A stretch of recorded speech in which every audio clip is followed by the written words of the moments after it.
Woo 4 months.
That's right. Long have we waited. Pineapple overrated. Another day, another Fruit dollar. outdated. Banana activated. Wait, hold on. That's not right. Wait, that's not good. Oh wait, I gotta run that back, man. Just one time. Just let me run it back. Wait, put it back? What do you mean? The fuck? There'll be no banana emote today, alright? No orangutan. Oh, whoops. I forgot my hat, man. Oh, shit. Alright. Are we good? Are we good? Alright, we're good. We're good, man. We're good. What's up, guys? Welcome back to the stream. Here, Welcome back to the VOD. bananas. Yeah, you sure did. Listen, there'll be no banana activation today. You know, we're not gonna worry about it. We're not drawing the buddy folk today, okay? What's going on, guys? Good to see you. Thank you, Rock, for the 100 bits. Thank you, Croc, for the 26 months, bro. I appreciate that. Thank you, Jacob, for the 4 months. 3 months. Wait. 3 months? 3 months. 4 total? Wait, what? 4. Jesus Christ. Streamlabs. Holy shit. Thank you, man. I appreciate it. What's going on, guys? What's up, Sienna? Jacob, good to see you. Ian, what's going on? Eldritch Garthin, not the regular Garthin today. Even purple. What's going on, Steel? How you doing, buddy? What's up, Thorkin? My friend, Viddy. Good to see you, bro. What's up, Bluff? Bluff. I saw you post on Twitter. I liked it the second time. I liked it the first time, I liked it the second time. What's up, Blaze? What's going on, guys? Good to see y'all. It is indeed a new day. A new day. A new banana. I think it's time we retire the pineapple. I think it's time for the banana. It's perfect, isn't it? You know, it's like in a D&D game when you have a treasure. It's like a holy relic. It's like what you imagine the kind of like glow and mystique that it would have, right? I think it's pretty good, man. I think it's pretty good. Jesus! Cross the streams with the 2 gifted subs. Holy shit, thank you, dude. I appreciate that. Thanks for the 2 gifted subs. Thank you for bringing 2 people into the guild. And unfortunately, now they have a bad reputation in Eldara. Because, let's face it, the Dragon's Claim is the worst adventurers guild in all of Eldara. It has the worst reputation for a reason. So, you know what? I appreciate it anyway, though. Thank you, streams, for the 2 gifted subs. That's extremely generous of you, dude. 9 total gifted subs. What the fuck? Thank you, dude. I appreciate that. That's extremely kind of you. Man, what are you doing? Come on. Relax, guys. Relax. I haven't done anything today. We will retire the pineapple by casting it in the sea so it will sink to the ocean floor where SpongeBob can live in it. You know, the problem is why we need to retire the pineapple? It doesn't come out any further than this anymore. See, Ella is a nerd. Ella's a turbo nerd. And she did all my cable management for me on my desk. Okay? Why? Because she decided to one day. And I was like, damn, that's nice, dude. I appreciate that. The problem is she cable managed my pineapple. It doesn't come out any further than this. And it's tied in with everything. It's tied in with all my audio cables, my Scarlet. Like she was too efficient in managing the cable of the pineapple. So it doesn't come out any further than this, man. And I don't know. We need a cable management expert to unmanage it. God knows it's not me. Or I just sling a banana on the back of my chair. So whenever I'm drawing, and I like bend down and I'm like, you know, in there drawing dragons and cackerels and shit, it's like banana, man. You know? I don't know. We'll figure it out. Don't worry about it. Good to see you all. Have fantastic Thursday to you. Thank you again for the resub. I appreciate it, guys. And thank you again, streams, for the 2 gifted subs. That's insanely generous, dude. I don't know what I did this morning to deserve it. Probably nothing. So I'll just say thank you, and I appreciate it, even though I definitely don't deserve it. So, listen, today we are returning to an important project. But before that, we have an even more important project to discuss. Okay? And that is the project Eldarin Art Academy. All right? Now, some people might be wondering, Evan, what is the Eldarin Art Academy? And you know what? I don't know yet. It was proposed that the homework that I gave yesterday was fun, and people enjoyed doing some design projects. And Thorkin wants more homework, and God knows Venus needs it. So we're gonna do an actual formal channel for it. This is not gonna be the start of the formal boot camp. Okay, this is not gonna be the formal art boot camp. That's gonna be a much more intense in couple of weeks or months or whatever. But for now, there is indeed a channel in the Discord for the Art Academy, and we need to talk about a project. I decided against revealing a project last night. I thought we should talk about it a little bit so that we can have one ready for this week and then drop it on Tuesday. Maybe give people a little bit of extra time for the first one. Something design oriented. I want to talk about what you guys want to see out of it, what you guys want for different goals, how I can. It's like if I'm gonna to take dedicated time every week to try and help other people improve, how would you want me to spend that time? You know, is it technical or is it design related? What is it, man? We got to have that whole conversation today. The age of the pineapple is over. The time of the banana has come. Smork. What do you think? What do you think is more popular in the Relic Coast, Ashto? The Relician pineapple or the Telebeam banana? How exciting! Yeah, which one do you think is more important? Yo, Toby! Holy shit, dude! What's up, Toby? What's going on, man? Good to see you, Toby. Good morning from where I live in the world, but maybe good evening for you. What's going on, guys? How was stream, Toby? What were you doing? What were you playing today? What were you just like world building, chilling? Were you actually playing D&D? What's up, buddy? What's going on, man? Oh shit, what's up, Ashy? Making maps, the legend has returned. Honestly, if you haven't seen Toby's map making videos on YouTube, they're pretty chill. Not gonna lie, I do recommend it. I also recommend giving Toby a follow if you haven't yet. Toby's a good example of what an excellent streamer in our D&D community can be. So, unlike me, where I only talk about D&D and I don't actually do anything for it, so I'm a poser. If you want a real D&D streamer, you probably go over and follow Toby. So, thank you for the raid, dude. I appreciate it. Good morning to you. Good morning, everyone from Toby's stream. Welcome in. Honored to have you. We were just talking about the brand new Art Academy opening up in our Discord and what you know, what we can do for it, what we can focus on for our projects. I'm the annoying kid that asks for more homework. I made it, Mom. Are you? Thorkin, what if you just become your homework?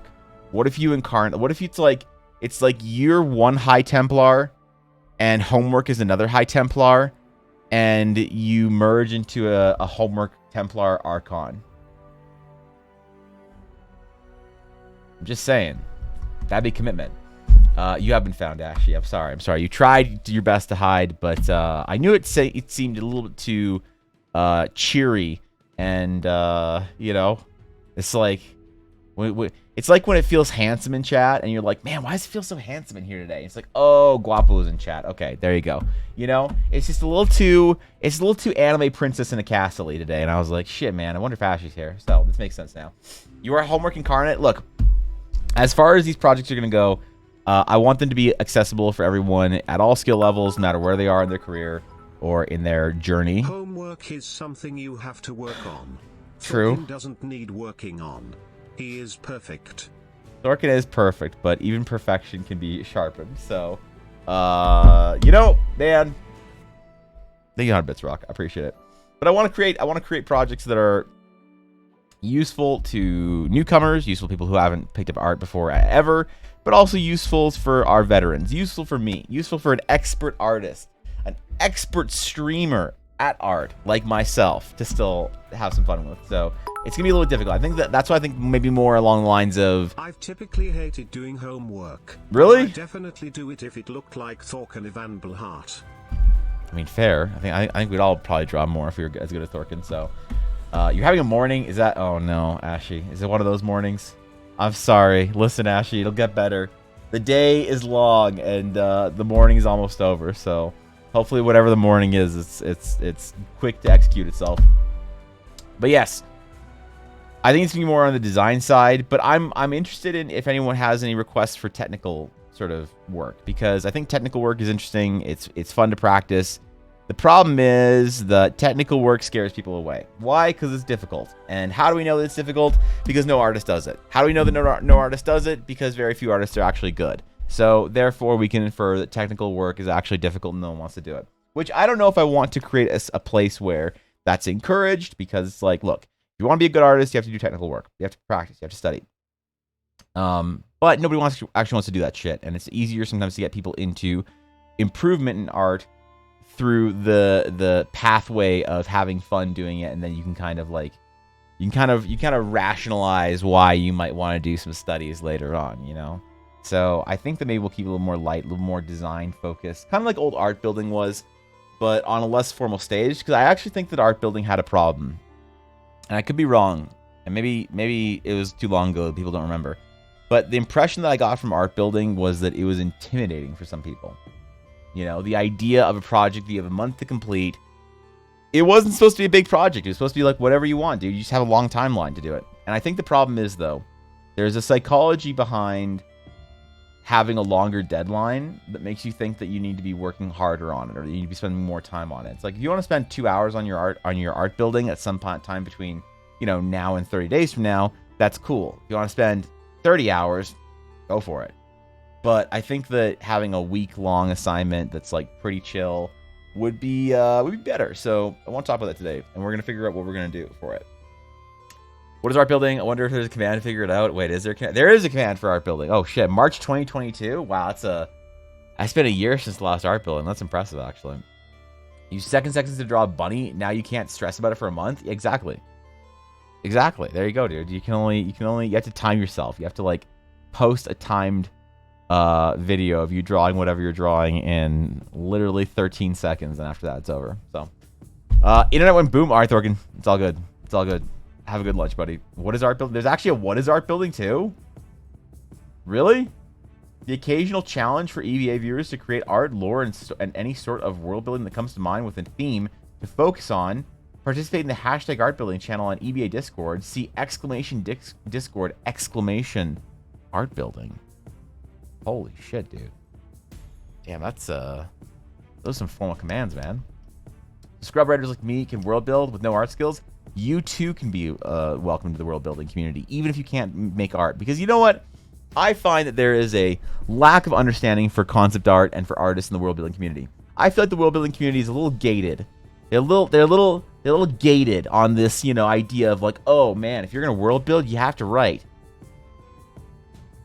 I'm gonna make it toxic the other way. World building through writing is dog shit. If you can't art, you're not world building. There you go, man. Come after me. That's right. I'm taking the other side. I'm taking the other side, and I'm gonna defend it until I get canceled. Which I'm trying my best to get canceled on some front, but I can't seem to get canceled. I don't know why. It's kind of upsetting. So, all right, Rock, be good. Thanks for the bits, man. I appreciate it. Thank you, dude. Exclamation Thorkin. This is a command, apparently. Why is exclamation Thorkin a command? Do the mods all have command?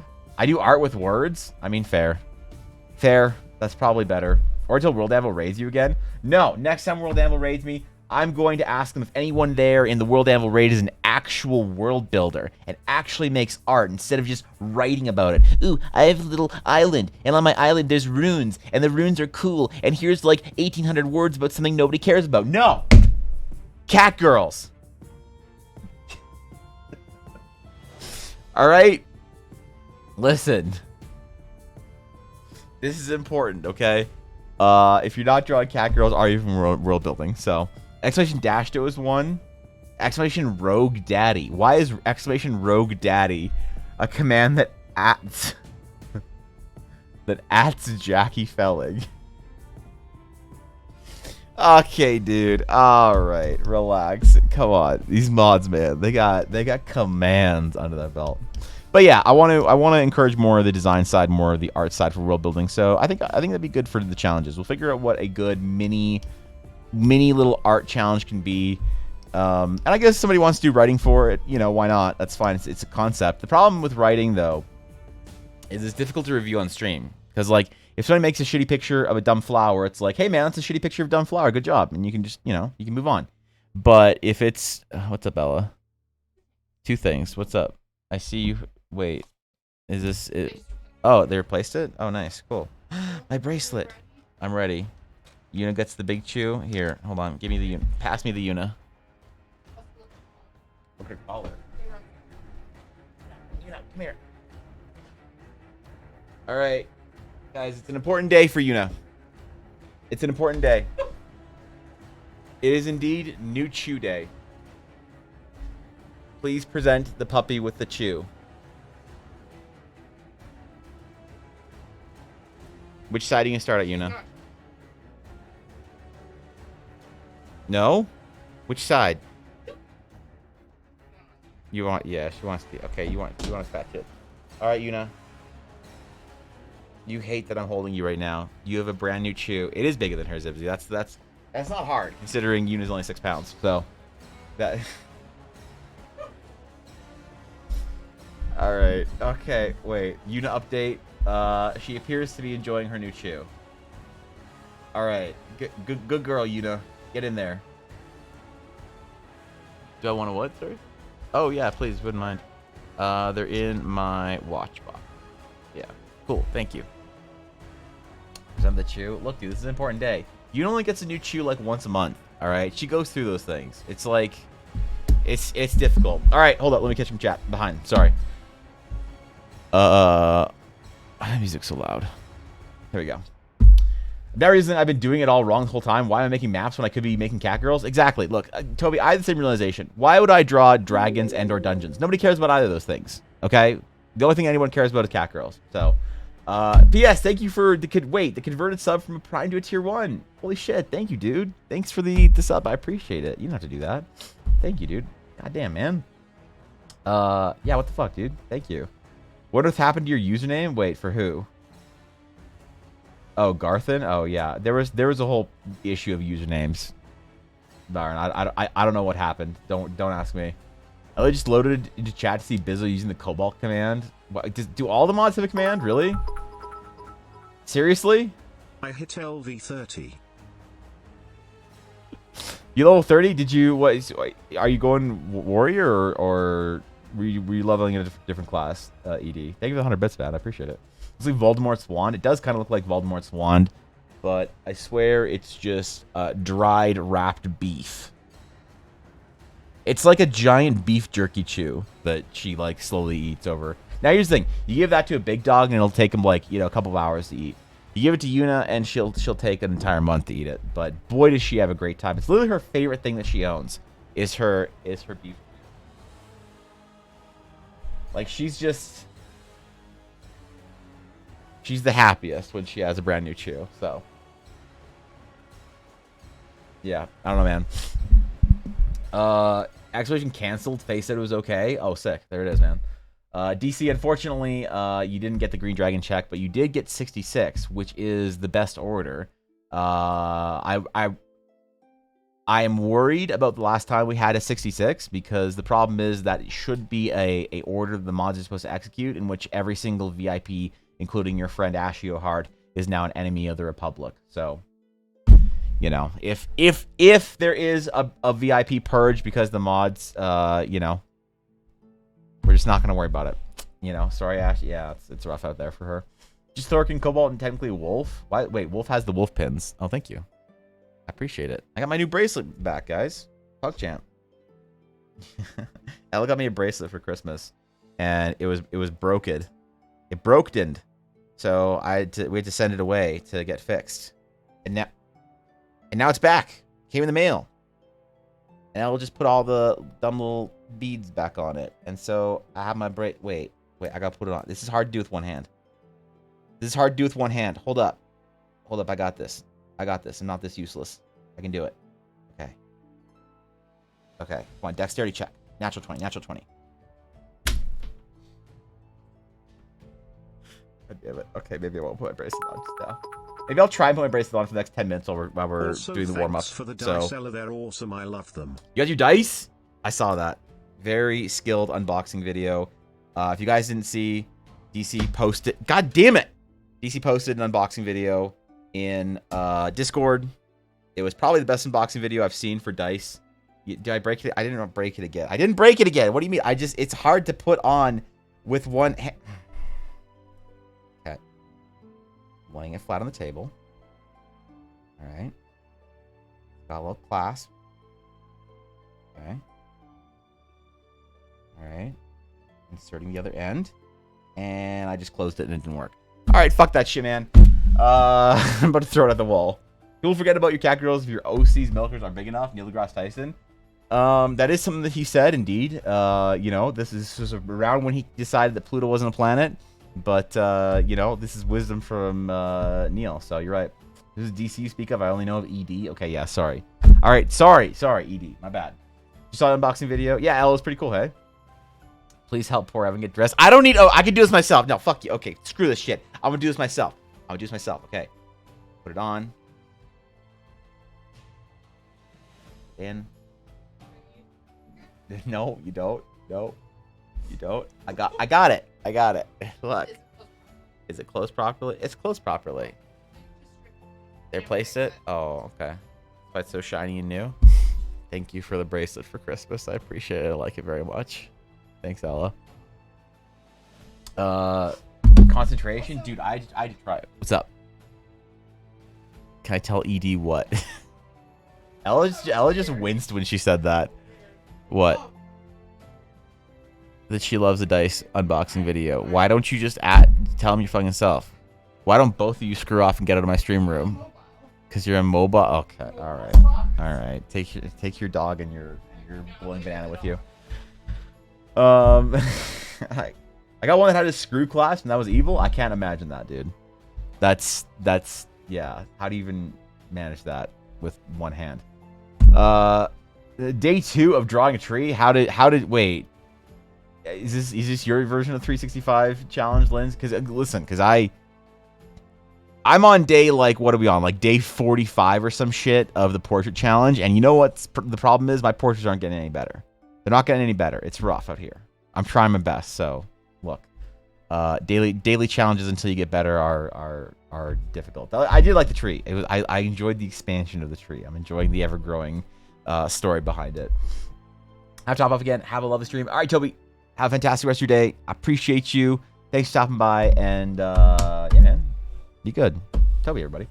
It's a Christy concept to do some mistakes with myself. Look, and I think that's what we need to focus on for the actual, like, academy projects is more concept stuff. So, what's up, Charlord? How you doing, buddy? That was such a rogue pissed off the DM.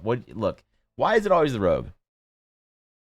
Why does the story always go, my rogue in our party did some shit, upset the DM, and now we're in a cave surrounded by trogs or some shit. And I think it's because the DM doesn't like us anymore. Like, if anyone gets the party TBK, it's always the rogue or the bard. You know? We draw today. We're drawing dragons today, because we're drawing dragons and no dungeons though. We're just focused on the dragons aspect today. Because the problem is, if I draw a dragon and a dungeon in the same stream, under the new Wizards OGL, I'll owe them 20% of my Twitch subs. So, yeah, I mean it's not a lot of subs, but I still have to pay Wizards 20% of my Twitch subs. Hold up, I moved my camera earlier. Okay, I think we're good. Yeah, so unfortunately, yeah, I can't draw a dungeon today. Only dragons. The rogue mains tend to sneak off and fuck around. That's true. Or the rogues are always the ones that start shit in the party. Like, rule of thumb, as a rogue, never steal something from the party that is going to upset them. Because here's what I learned with D&D players. A good D&D player will figure out how to metagame in secret better than you will roll your stealth check. All right? They will find a reason to, like, you know, to search your bag or whatever to find out that you were the one that stole their favorite cup. So, you know, just never steal from players in your D&D group, because they will sit there and while you sleep and while you train and while you play games and while you are at school, they will sit there in the darkness plotting on how they can get around metagaming rules to search you. So, because most rogues tend to be the edgy ones, that's true. Well, the problem is the warlocks never have a problem. Your warlock player never has a problem. The warlock is they're just satisfied with how edgy they are themselves. They don't need to enact their edginess on the world. They're just like, guys, I'm so edgy. And you're like, okay, man, I get it. That's fine. But the rogues are just like, guys, I'm going to go be edgy. And it's a different thing to exist as edgy than it is to go be edgy. So, damn it, Viddy. Listen, Viddy, it is okay for people to be unsubbed. All right? Jesus Christ. Thank you. I appreciate it. Thank you for giving a sub to Flower Crown Gaming. I appreciate that. What's up, Flower? Come on, dude. Yeah, what's up? Rogue got 3 wishes from a genie. Oh, that's the DM's fault. Oh, come on. Oh, bullshit. Whatever the story is, the DM is in the is wrong and at fault. If you give your players wishes and they do something that's upsetting to your game, it's your fault, man. Players are just gonna be players, man. 3 just from the wishes from the genie and a wish of more wishes. And genie said you can't wish for more wishes. That's a rule. Okay, I wish to be able to. See, that's the problem, dude. That's the problem. Once you give your players wishes, like, it's over, you know? Do 20% of your sub viewers belong to WotC, or does 20% of every sub viewer belong to WotC? 20% of every sub viewer. That's true. It depends on if I'm drawing Dungeons and Dragons or if I'm working in the Pathfinder category. If I'm working in the Pathfinder category, everyone becomes 20% smarter, because we all know that Pathfinder players are way more intelligent than D&D players, because Pathfinder players are well versed in the highly difficult skill of adding 3 single-digit numbers together, whereas D&D players are used to only adding 0. You know, they're used to getting D&D Beyond to do it. So obviously, Pathfinder players way more intelligent than your average D&D player. So if I'm in the Pathfinder category, everyone becomes 20% smarter. In the D&D category, 20% of my subs go to WotC. That's how. Listen, as a D&D streamer, I can fill you in on these things, Ashley. So, rule of thumb for rogues: don't steal shit that has high probability of coming back to bite you and your party in the butt. That's fair too, and that's the problem, man. That's the problem with rogues. So it's not. It is okay, Vinny. Come on, dude. But the warlock that thought they were a barbarian. Extra 20 bits to cover the WOTC tax. Thank you, DC. Thank you for the 120 bits. That's right. Maybe for the meme of it, TTS will be 120 bits from now on. And if somebody comes in, tries to TTS for the 100, like, why does my TTS work? And I'm like, oh, sorry, it's 120. They're like, why is it 120? Wizards of the Coast OGL, and I'm a D&D streamer. Yeah, that's genius. Yeah, holy shit, man. The Warlock is like the edgy emo kid who sits in the corner sulking, which is fine. We all know that edgy emo kid. We were all that edgy emo kid at some point in time, you know? Just listen to My Chemical Romance and thinking about how cool they are. Yeah, you got that. I played a rogue to be a really cute little girl, and the moment you let your guard down, I'd pull out a knife. Oh, the Madoka treatment. I like it. Yeah, I like it. Thank you again, DC, for the 120 bits, though. I do appreciate all the bits and subs this morning, guys.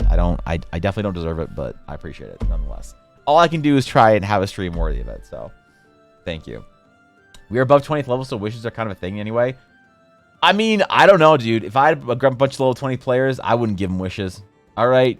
It's like you can take a bunch of toddlers and you can, like, put them in big boy pants, but they're still going to ask for candy. You know? That's like, that should be a quote.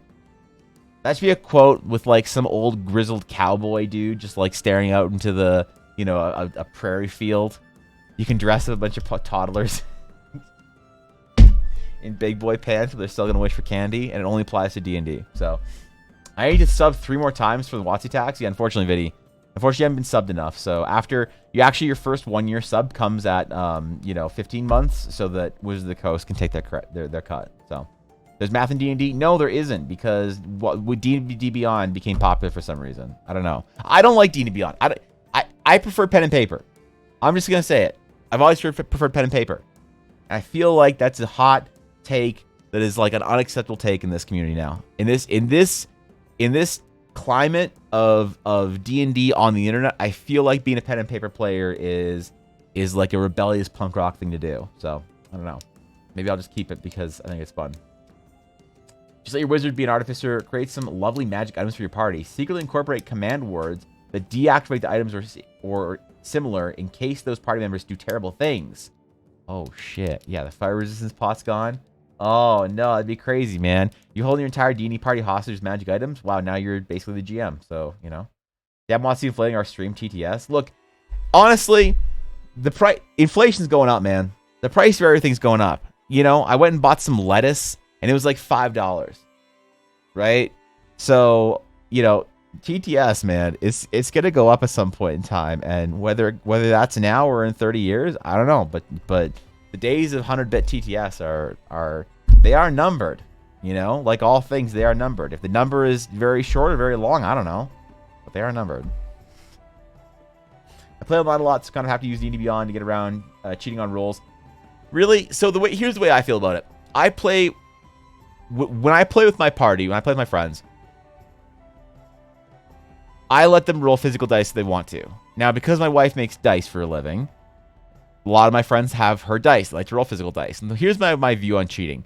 If somebody is going to fudge their numbers and cheat, to me, they are clearly suffering in some way. I try and look at it sympathetically. If somebody is like desperate to win in D&D and they're fudging their numbers to like have more success than they would normally, the way I see it is that person is clearly very sad and unhappy, and they need to artificially create wins for themselves. And you know, and that's rough. That's rough. And so if somebody's doing it in an obviously disruptive way, you know, where it's just like, dude, you got 3 crits in this fight. Like, come on, man.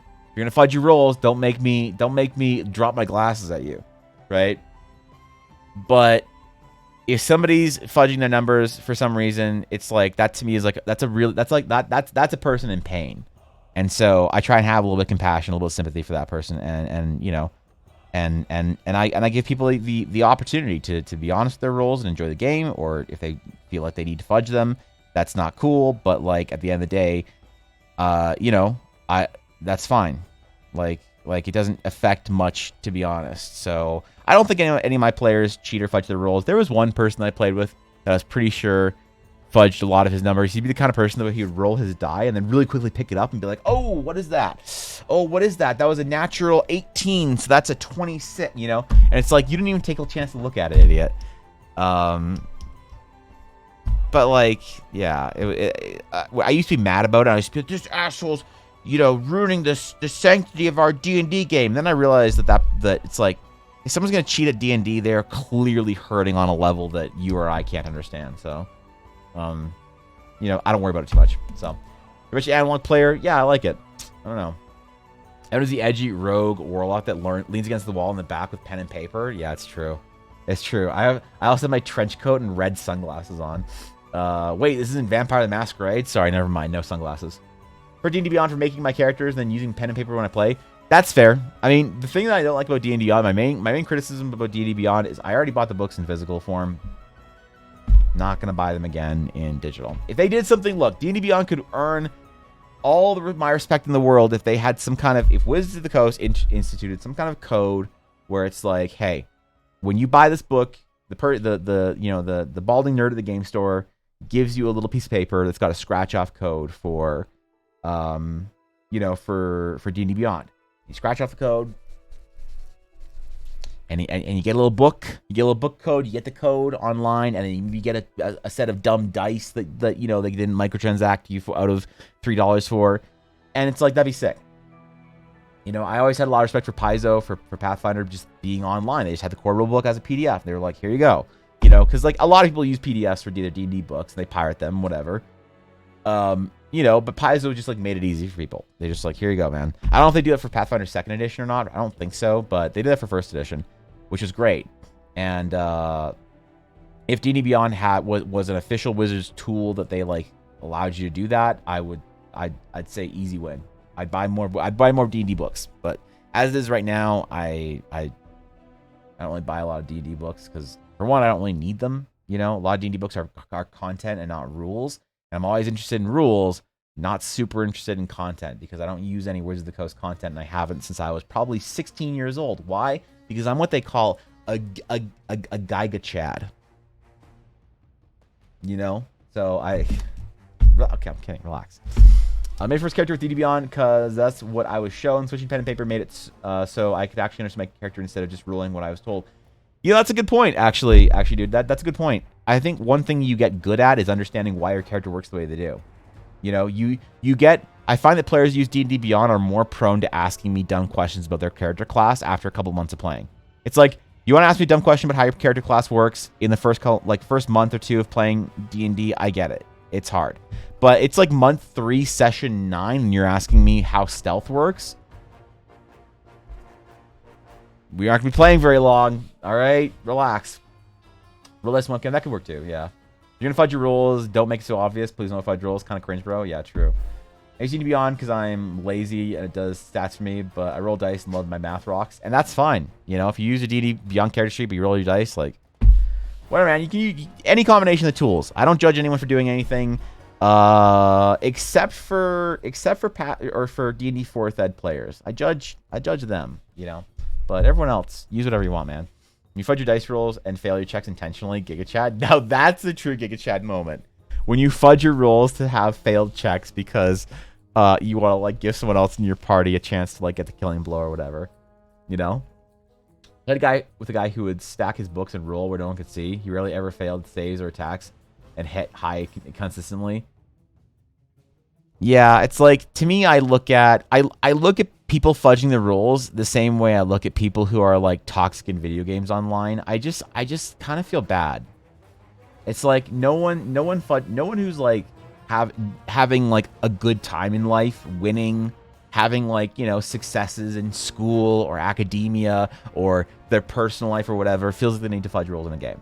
And if somebody is, you can get mad at them, or you can try and be a little sympathetic. And the sympathetic option is not for them, it's for you, so that you're not sitting there mad at people, I think. That's the way I think about it. So, actually, my rogue in-game picked my own personal habit that my DM loved. He took notes on everything.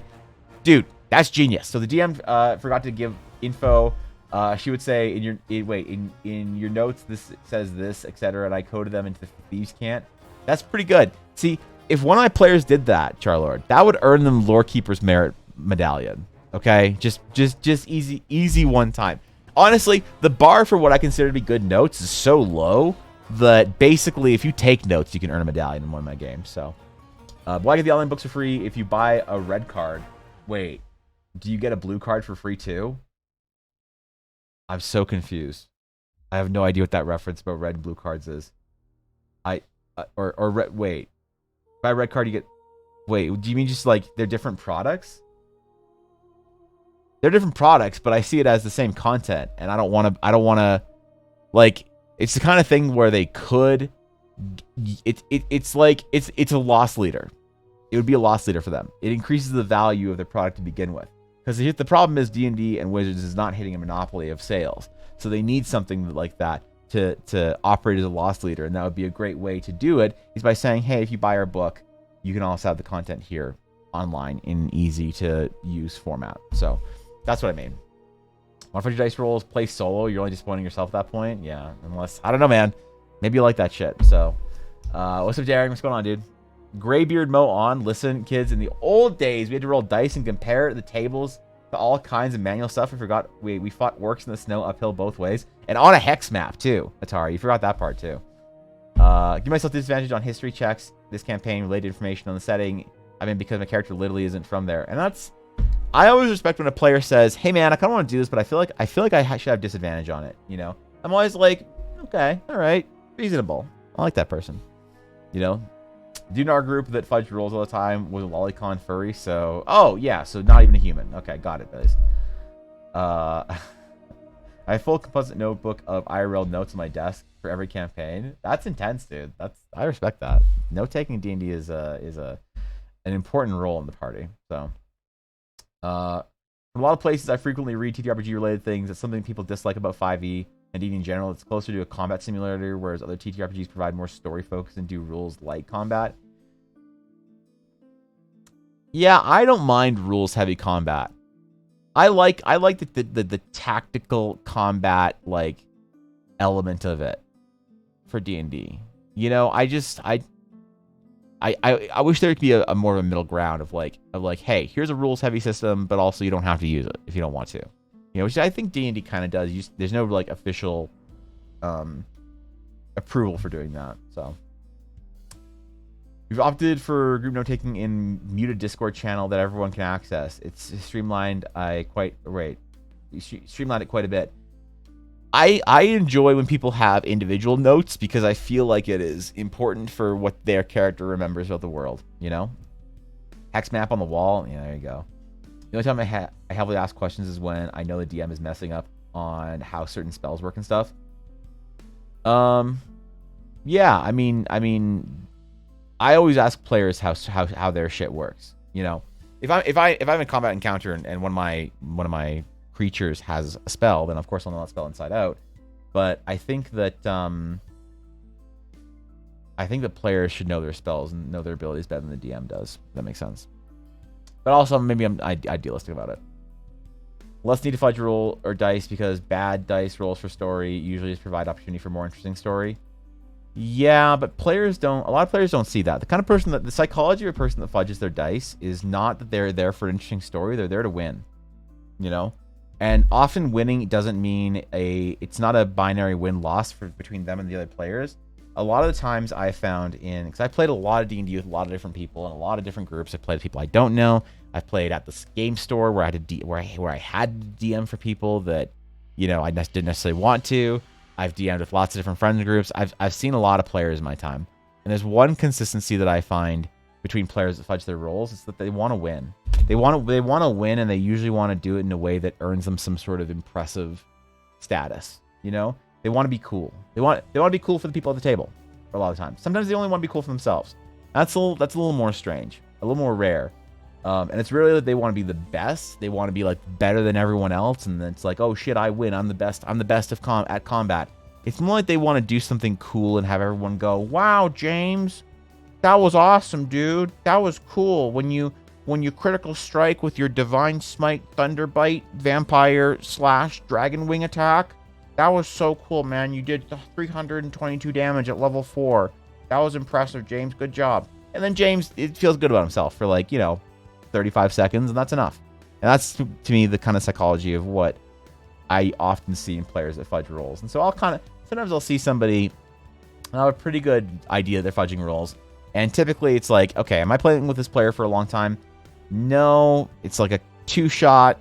Okay, whatever, unless it gets egregious, I'm going to let it go because this person's they probably need it, But I do adjust sometimes. If I see somebody that I think is fudging rolls to do more damage, guess what?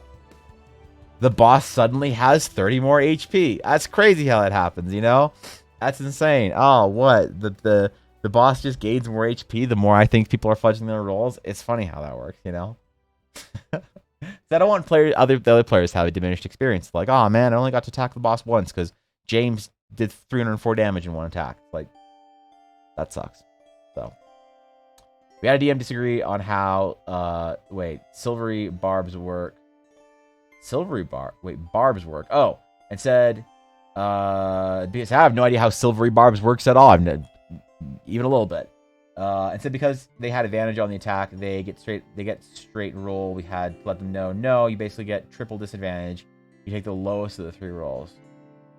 Oh, interesting. I can't think off the top of my head what that spell is. I don't think a player in my game has taken that spell in 4 years. So I 100% know a James, and honestly, he's a complete D-bag. No offense to anyone else named James. Listen, man, I know some Jameses that are great. I also just know some Jameses that stole my Red Eyes Black Dragon in grade 7. So, fuck that, James.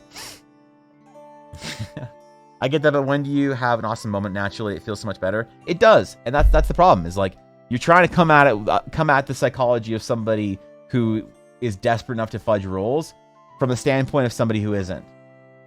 And it's like, in order to understand what's going on in their head, you have to empathize. And you can be like, man, it's so much better. Like when you have bad roll, it's more interesting. When you have a good roll, it feels so good. When you see that 20, that you you earned that natural 20, and it's like you can make all these cases for why you shouldn't fudge your rolls.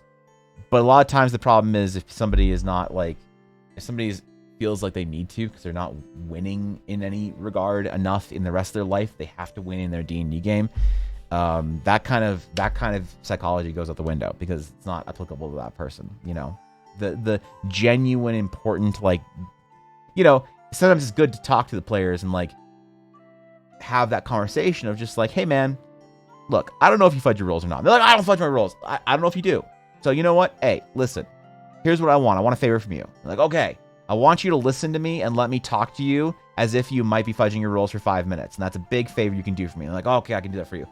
So listen, the problem is when you fudge your rolls and you explain to them and you're like, hey, so that this thing's, it's more whatever. And it happens and it happens naturally. And then you feel better about it. And then they kind of maybe they get the hint or whatever. And you kind of, what I find is the best way to handle somebody who fudges their rolls is to give them an out where they don't feel like they've been called out.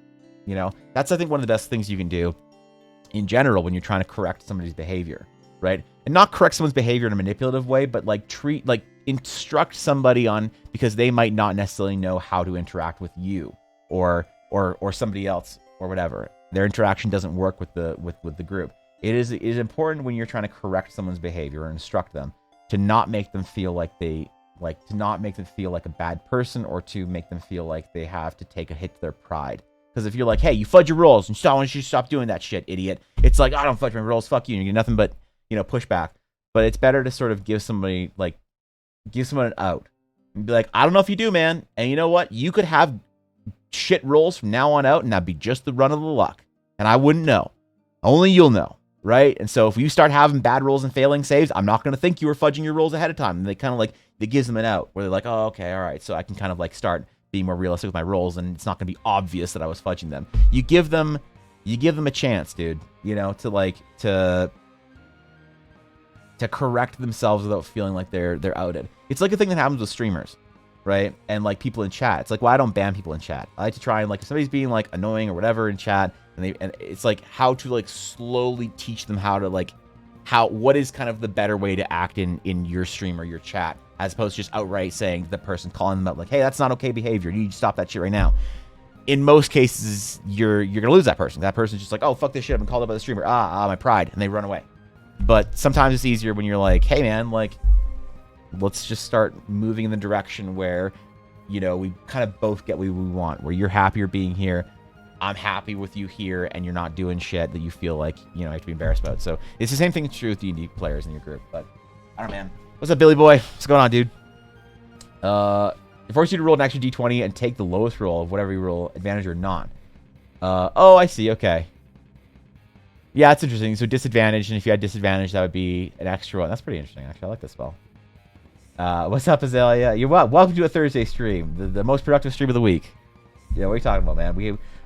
We're almost an hour into stream, and I still haven't opened Photoshop, so that's how you know it's a productive stream. You roll advantage, then roll a d20 after that. Right, okay.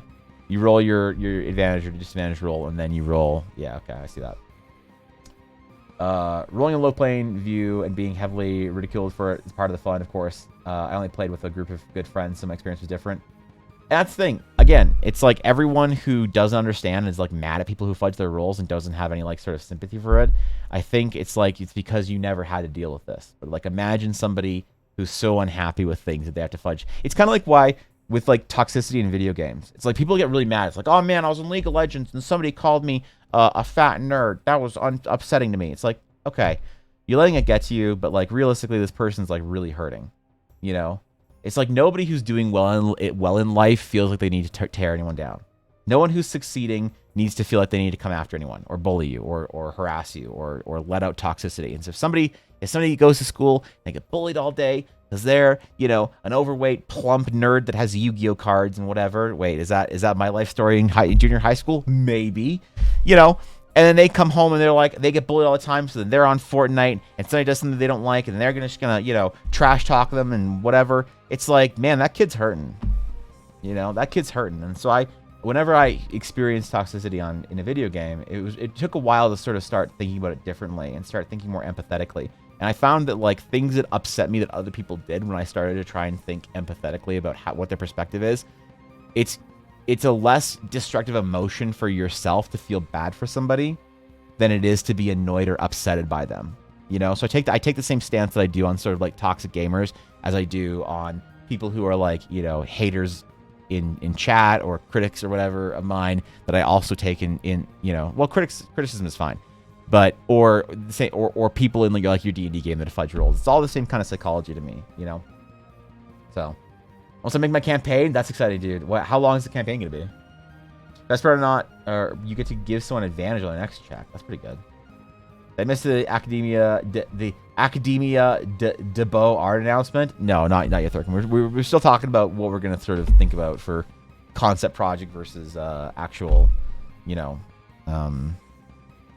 actual technical stuff. We haven't really talked about that much. To be fair, we've been talking about dumb bullshit nobody cares about. I've been monologuing about stuff for an hour almost that nobody wanted to hear me talk about anyway. So, do be vicious cycle of toxicity? Yeah, and I think that one of the ways you can feel good about yourself is not being a part of it. It's like you can help out by not letting the toxic behavior of others bother you. And trying to be empathetic and whatnot, especially if there's somebody you have to deal with. If it's a person in a video game that's like yelling at you and being toxic on the internet, you just feel bad for them, man. You feel bad for them because you're like, this person isn't like a highly functioning, successful individual. There's 0% of people who get mad at you in a video game are highly functioning, successful individuals. They're just not. There's no, like, LeBron James isn't leaving, you know, mean YouTube comments, right? Right? You know, you don't see Dave Greco in someone's art stream criticizing the streamer for being dumb or whatever. You know, you just don't see people who have it together doing that. And so, you know, but at the same time, it's that same kind of psychology that helps you deal with, I think, D&D players that do like toxic shit in your D&D game, like fudging rolls and whatnot. So, wish everyone good luck on a great day. That I got everyone on mute in League. Yeah, exactly. that's there you go, man.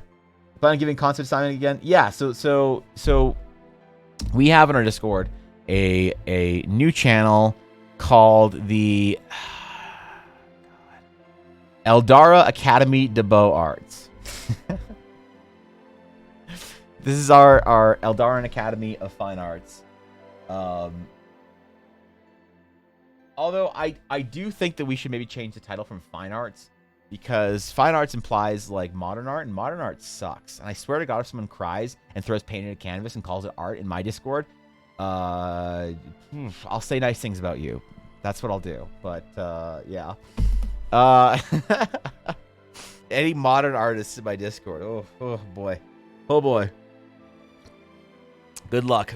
So yeah, we got to figure out what kind of projects we want to do. So would you guys prefer more technical projects that are more studying training, or would you prefer more conceptual projects? Because I think conceptual projects are better. But if there's like a deep, like, no, Evan, everyone does conceptual shit. I can do conceptual shit on my own.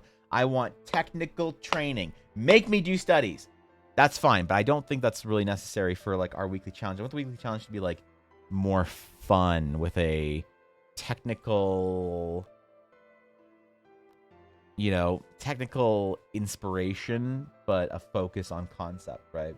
Mix would be kind of interesting. Play DD back in the Discord? All right, we'll have to go do a dive later then. Climb a diamond on muted chat. It works. It actually does, you know. It's surprising how well it works, you know. Just mute pings, mute chat. There you go, man. You don't have to worry about any of it. I think conceptual is better. Yeah, I'm feeling like it is better. And I'm not sure, though, as far as art building, how specific should we do the project? Because I feel like sometimes specificity is not great for creativity, but sometimes specificity does narrow the focus of artists that can't get focused. If it's like, all right, guys, this week, the theme of the assignment is going to be large creatures in your world. So we're all gonna draw large creatures in our world that have some sort of like new design, that are the apex predator at the top of their food chain, whatever, dangerous for the party, dangerous for people, whatever. How you figure it out, you design something cool that seems like a creature in your world at the top of the food chain, you know. Or do we say dragons? We're drawing dragons this week. That's what we're doing. We're just drawing dragons, you know, because I don't know what's better. Specificity is a fun word, isn't it? It kind of is. Oh, yeah, look, a vertical infinity. That's a lot of sideways infinities, Knight. Thank you for the 8-month sub. I appreciate that. Holy shit, dude. Damn, Knight. Thank you for considering me your prime option this month. Thank you, Knight. I appreciate that. Damn, bro. Holy shit. That's a long time to say sub, man. Thank you for the prime. I appreciate that. Of all the places you could have spent your free Jeff Bezos prime sub, you chose my stream, and I'm honored. You could have primed to Amaranth or Indie Fox. Wait, is Indie Fox? No, she's not on Twitch anymore. Or Shy Lily. But instead you chose my channel. So thank you, dude. That means a lot. Is the fine arts establishment, can I get feedback for the paint I spilled on the pineapple? You can. It's dog shit. Yeah. I will be honest about fine arts feedback. I'll be honest about it, man. If somebody wants to make some modern art, they're like, hey man, I made this abstract.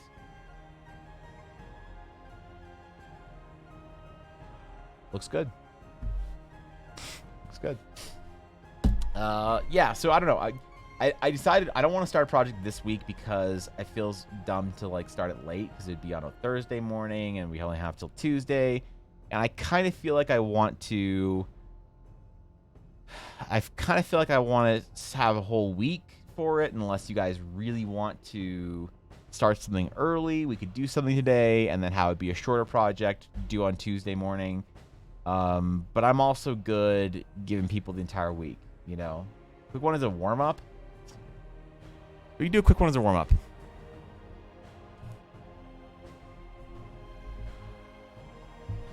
If it's like themed as a warm-up, that could be good. Okay. All right. All right. Quick summons as a warm-up. Let's do dragons then. Fuck it. Fuck it. Okay, it is finally time.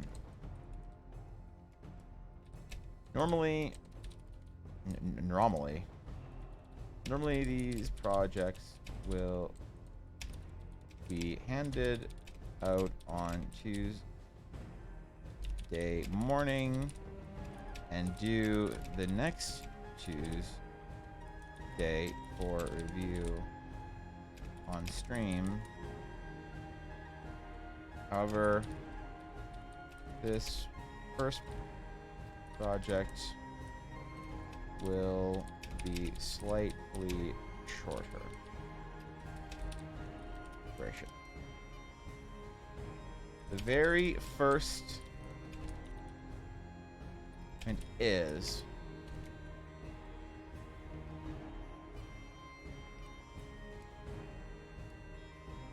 dragons. That's right. Let me see your best concept for a dragon. And I want some original ideas. Yo. All right, what do you think? Dragons. What do we got? What do we got? Dragons? We good? Not bad now. Catch y'all next stream. All right, I will chat with you tomorrow morning. Busy, I guess. I don't know. We'll chat soon. Do we can challenge to start shit up? Yeah, we're gonna do that. All right. Quick warm-up assignment. Dragons, because that's what we're doing today. Make sure your best concept for dragon, and I want some original ideas, yo. Project will be reviewed on Tuesday morning at the start of the stream. After that, the first full project will be good luck.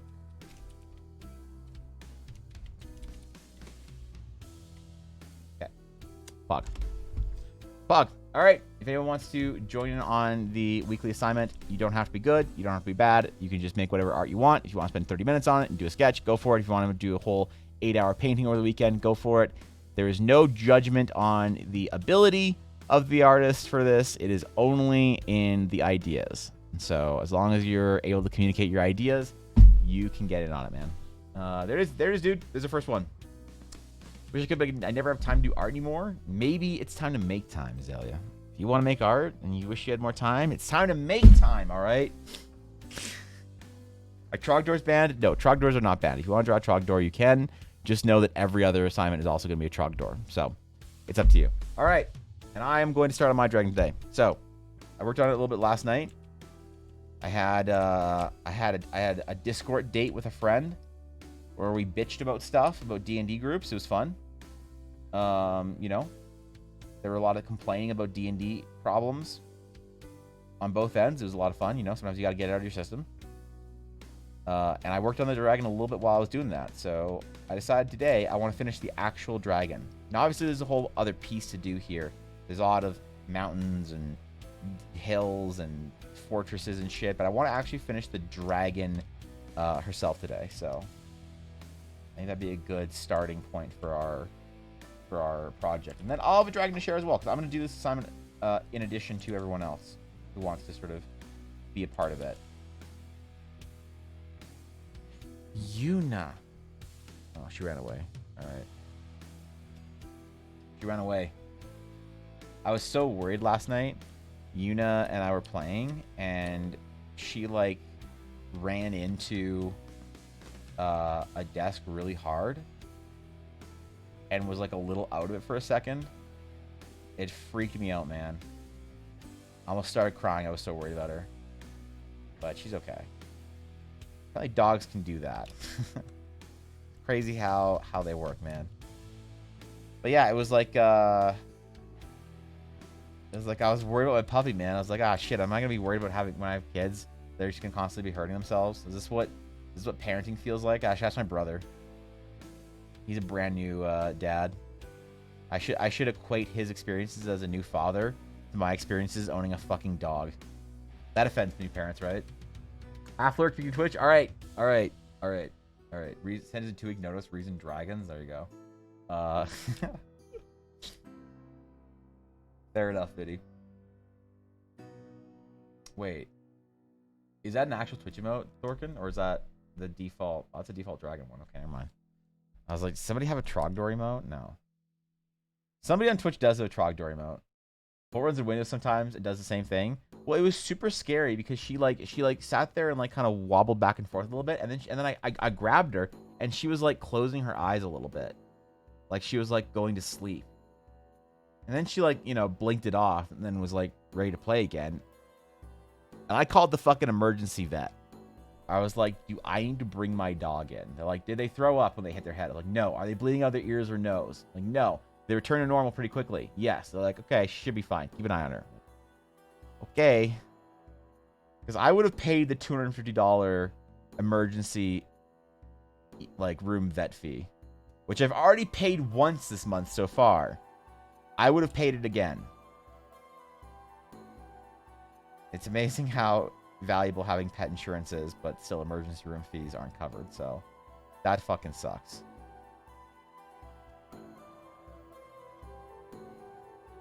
Okay. Less musculature in our dragon fingies. We still need to make them look a little bit strong. Kind of like crab legs.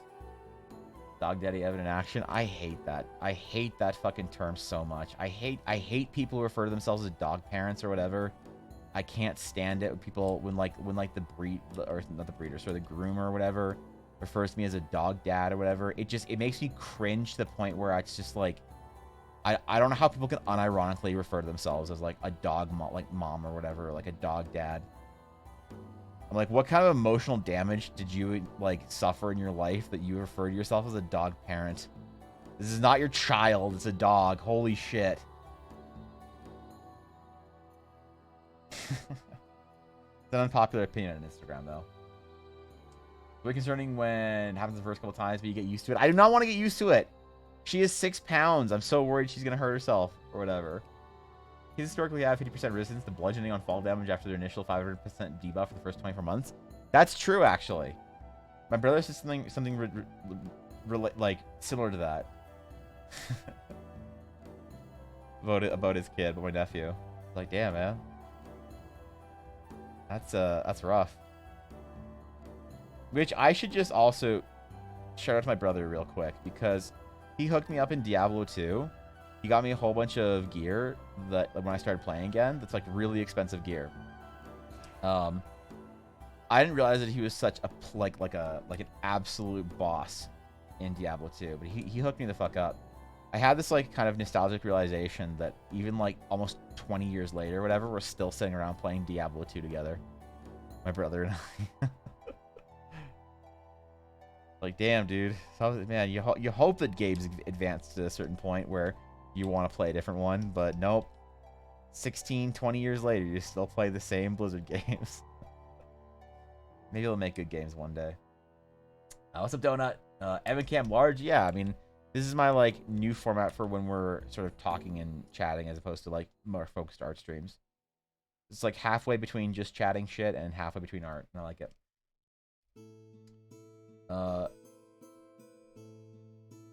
Probably fish another piece. This is a big one. I don't like the result, but I think only because I've started it for so damn long, it's still probably good. It's in finished stuff. All right, we gotta check this shit out. We'll do our little Discord dive. There's a map I need to look at. There's character concepts. Now an actual painting. Oh shit! All right, Donut. You have my attention now. We're doing dragons today, Vicmon. We're doing dragons and dragon wings. And I still think these dragon wings are too thin for what I really want for like the big boy dragons, but it's a good start at least, I think. It's not an offensively small wing. I like dragon wings that have more weight to them, you know? I am not an Eldritch Purple boy. Yeah. I highly appreciate the choice of purple there, Garthen. the slightly desaturated purple. Like it's still a little more saturated than mine is. I think I'm more on the blue end, and you have more purple or more red in yours. Yeah, you have a lot more red in yours, but still, I like the saturation. Good as joined during what looks like the warm up. It's good to get some chicken scratch on page to warm up the muscles. Yeah, true. True.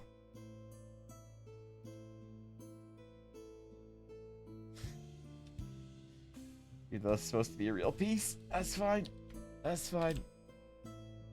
No big deal. Whatever. There's an extra digit in this, I think, right?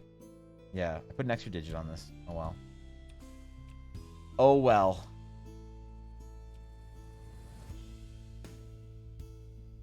I think for the dragons in Eldara, I want to start like naming them and creating some like profiles for them, because I think they're going to be important parts of the initial campaign. At least once players get to be a certain level. I don't want to spoil too much, but we need to have the dragons of Teleria, at least an outline of who they are and which ones are sort of in service or in favor of the mortal races, and which ones are apathetic, and which ones are actively sort of antagonistically against them. Was dragon's favorite food? Oh Jesus. I'm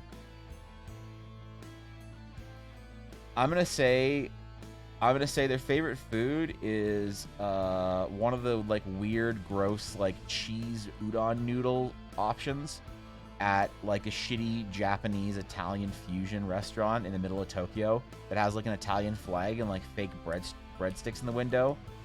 And you're like, wow, it's an actual Italian restaurant in Japan.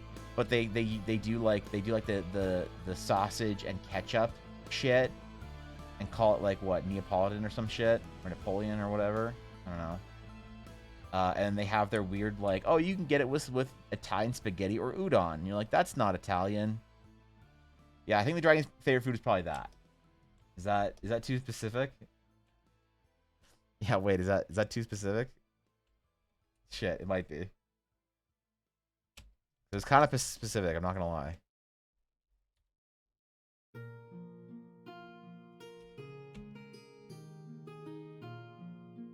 Okay. I think the wings are big enough, right? Wings are big enough. Yeah, screw it. They should be. Well, yeah, they're big enough. I could make them bigger. I have to make the dragon smaller and less of a focus in this piece, though. I did hot steak with habanero and jalapeno sauce.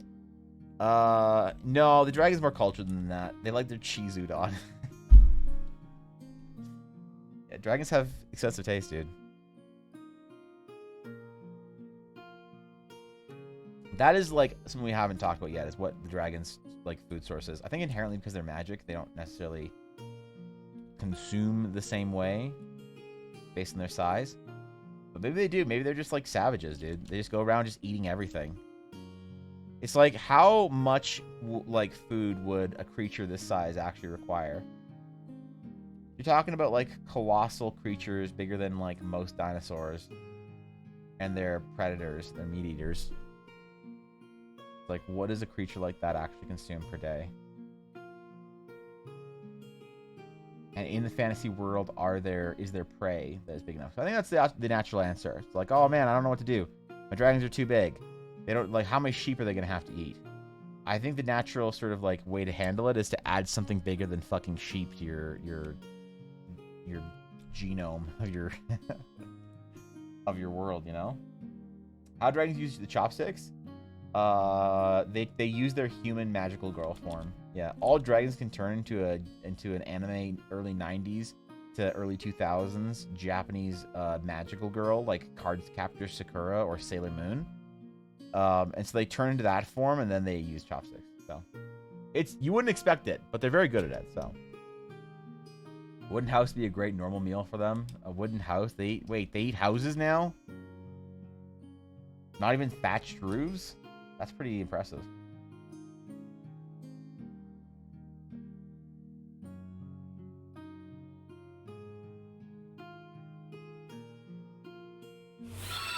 Okay. And then for our wing, I'm going to leave it kind of bare. Thank you, Gallic Gun, for the follow. I appreciate it. Welcome. Welcome. Okay. I do want to paint this after, so we're gonna need to like think about our how much hatching is used. Kobayashi's Dragon Maid? No, not that weeby. Yeah, come on. I didn't say KyoAni stuff. The KyoAni show, they just be all high school students doing adorable things, which I don't have patience for. So, pleasure to be here. Love the art. Thank you, dude. You honor me. Listen, us artists have fragile little egos, and so positivity and kind words goes a long way. So I appreciate it.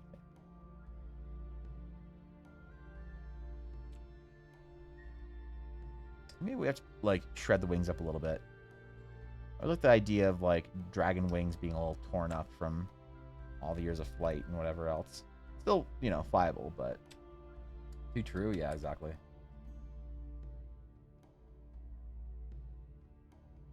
I noticed that there was something in like the change in psychology in people when they're dealing with like a really small artist and like a, you know, small artist.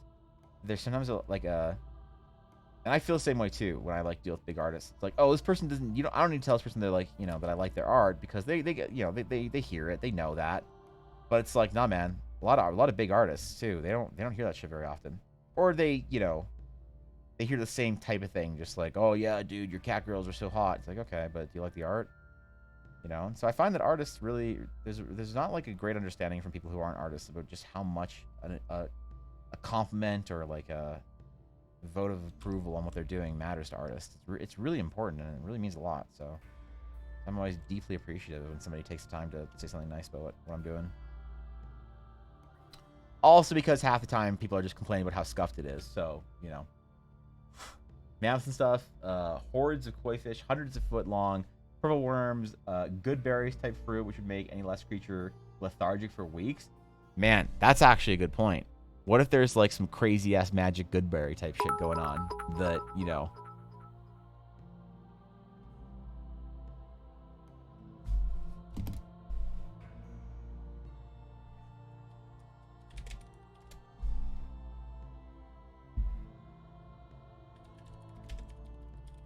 Where's the TTS? Goblin Monkey. Oh, there. Okay, all right. Thank you, Daria, for the TTS. Yeah, I appreciate that. Thank you, Daria. I appreciate the TTS. Whew, that's crazy, man. I thought I was a little bit late there. So, thanks, Jerry, for the 100 bits. Thank you for the TTS. You know. You know, hey, look, that's crazy, man. Yeah, that's great, dude. Thank you. Uploaded my dragon in Discord. Got to say I can feel that A+. You already did. Wait, am I grading these things? Am I grading the projects? DC? Monk What? E. Thank you, Daria. Thank you, DC, for the 100 bits. I appreciate it, guys. Thank you. That's Goblin Monkey. Oh, thank God. I thought it was gonna be the TTS though. TTS. Okay. Whew. Thank you, Biddy. I appreciate it. Thank you for 100 bits. That's damn, man. Thank you, guys. I appreciate that. It's very kind of you. Dragons eat crap ton of owl bears. Oh shit! I need to include owl bears in my setting. Damn it. That's a lot.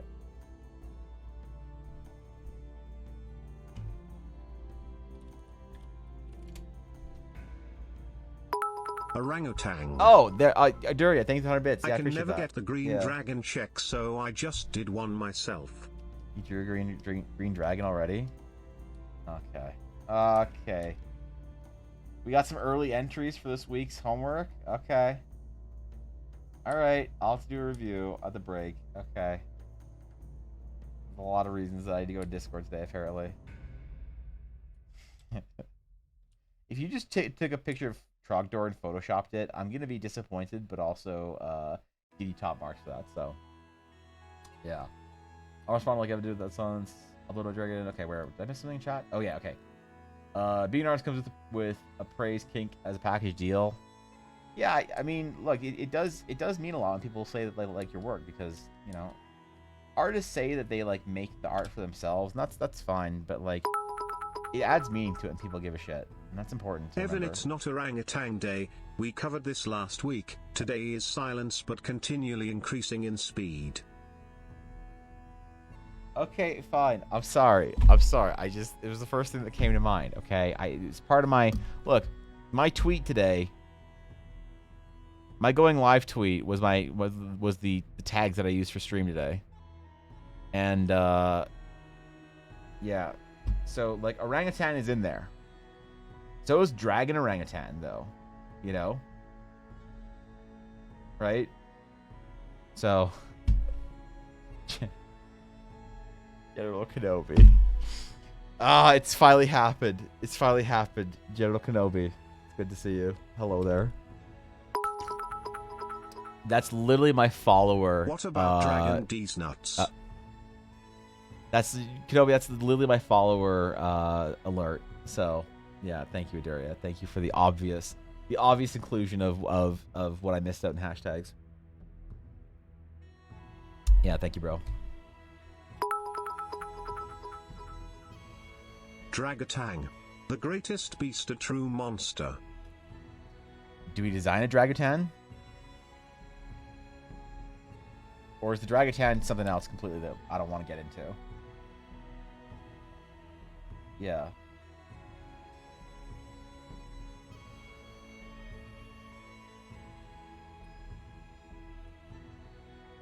I can't believe it took me 3 years of streaming to finally meet a kindred spirit on this platform that has their Twitch name is General fucking Kenobi. The amount of prequel memes that I've had to post to try and manifest more friends that can get prequel memes.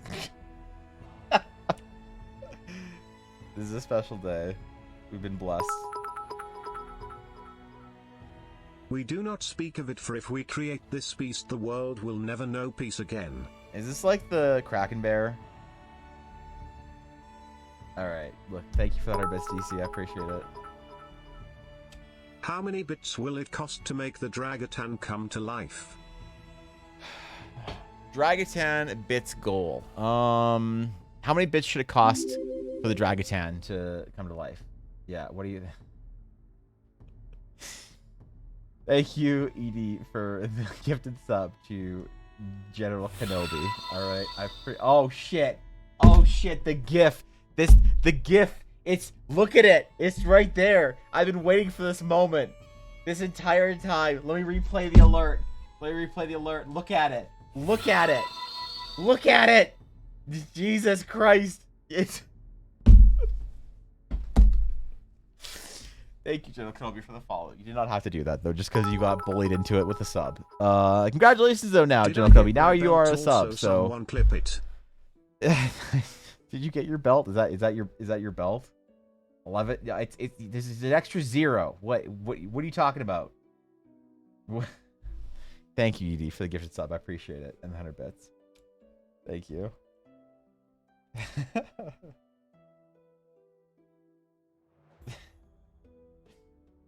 This is the best day ever.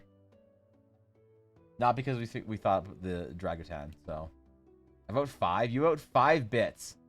You want 5 bits to be the amount required for a Dragatan. I'll do it, but I'll do it off stream and I'll make the print $300 and a one of one print of the dragon.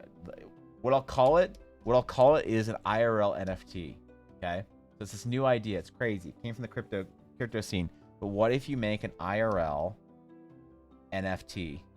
Okay? And when you do it in pen plus ink, okay? And wait, that's just art. Okay, never mind. Okay, that's all right. We'll arrive at the same conclusion some other way. Yeah, wait, shit, I forgot. We are drawing dragons today.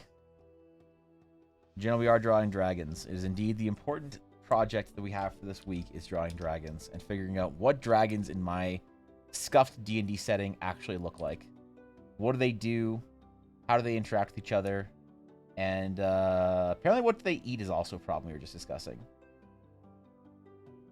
Because the issue of dragon sustenance is one that is complex and nuanced. I think we need to create a new large flying prey animal that our dragons can devour to sustain themselves.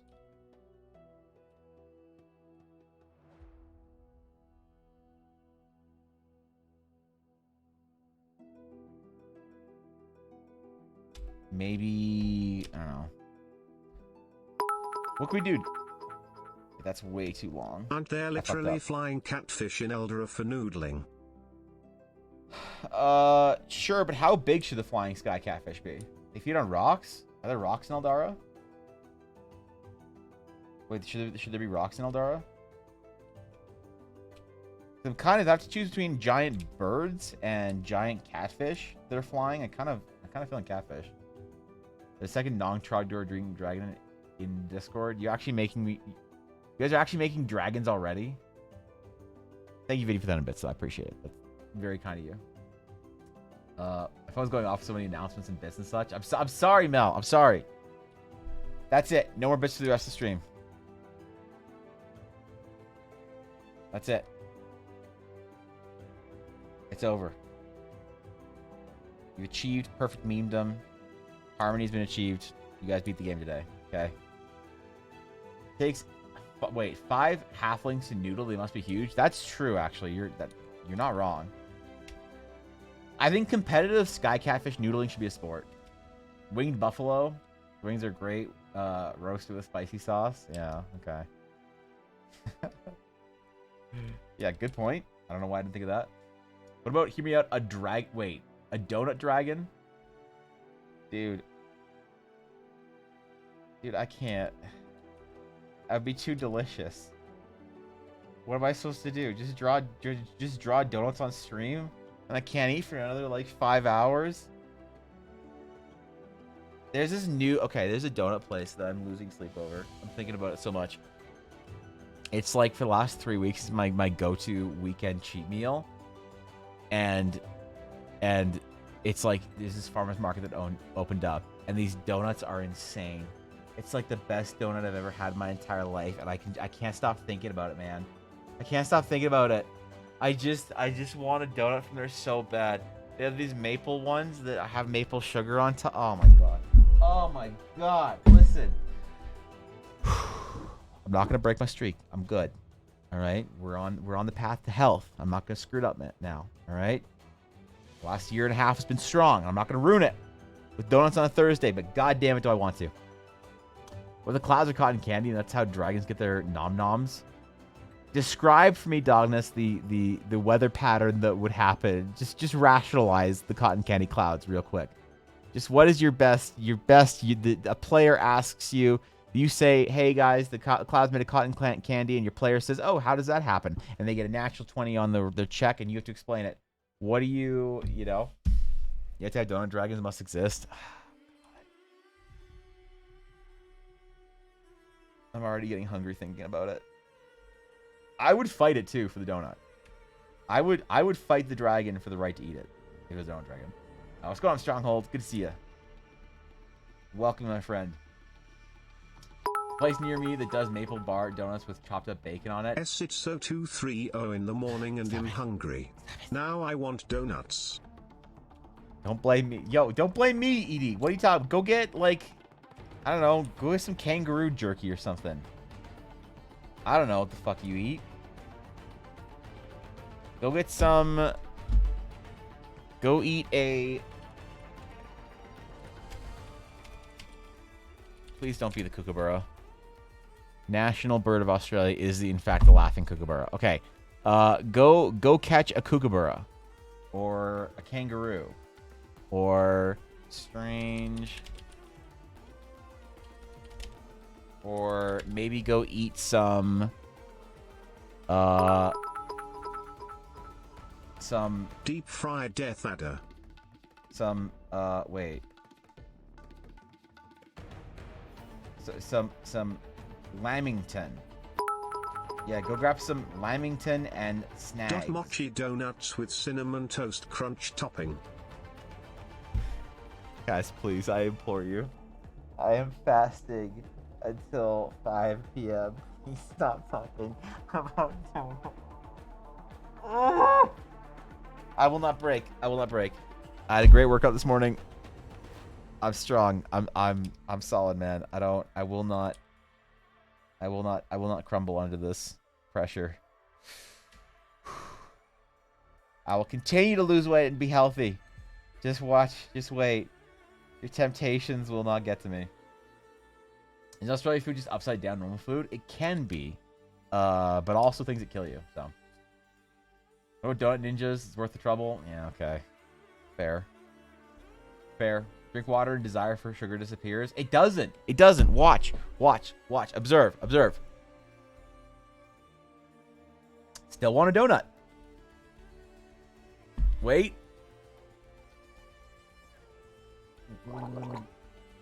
Still want a donut.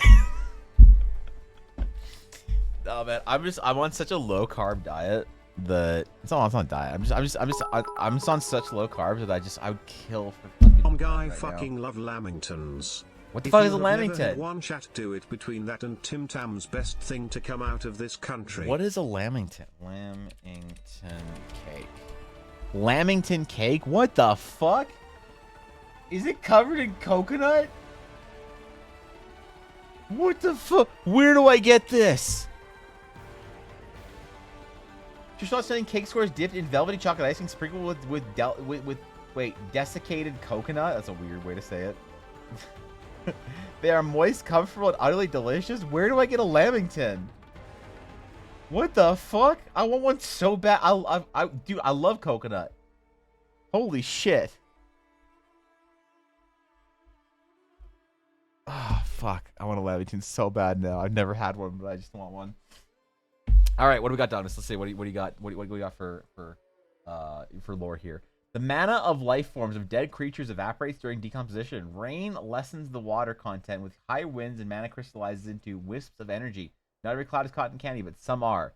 Those attract more. Okay, all right, that's pretty good. Growing cotton clouds, which are quite sweet. A dragon can fly through and tear some off. Or they can bunch it up and you make a really compressed cloud and then eat it, right? Yeah, got it. Let's go, big man. Yo, I'm doing it. I'm doing it. Dude, I lost 50-ish pounds last year. Like, I'm still fat as fuck, but I lost 50 pounds last year. And I'm going for it again this year. It's We're literally gonna get all the amazing. way. I'm sure you can find it at any old grocery store. Yeah, not in Canada. What do you mean?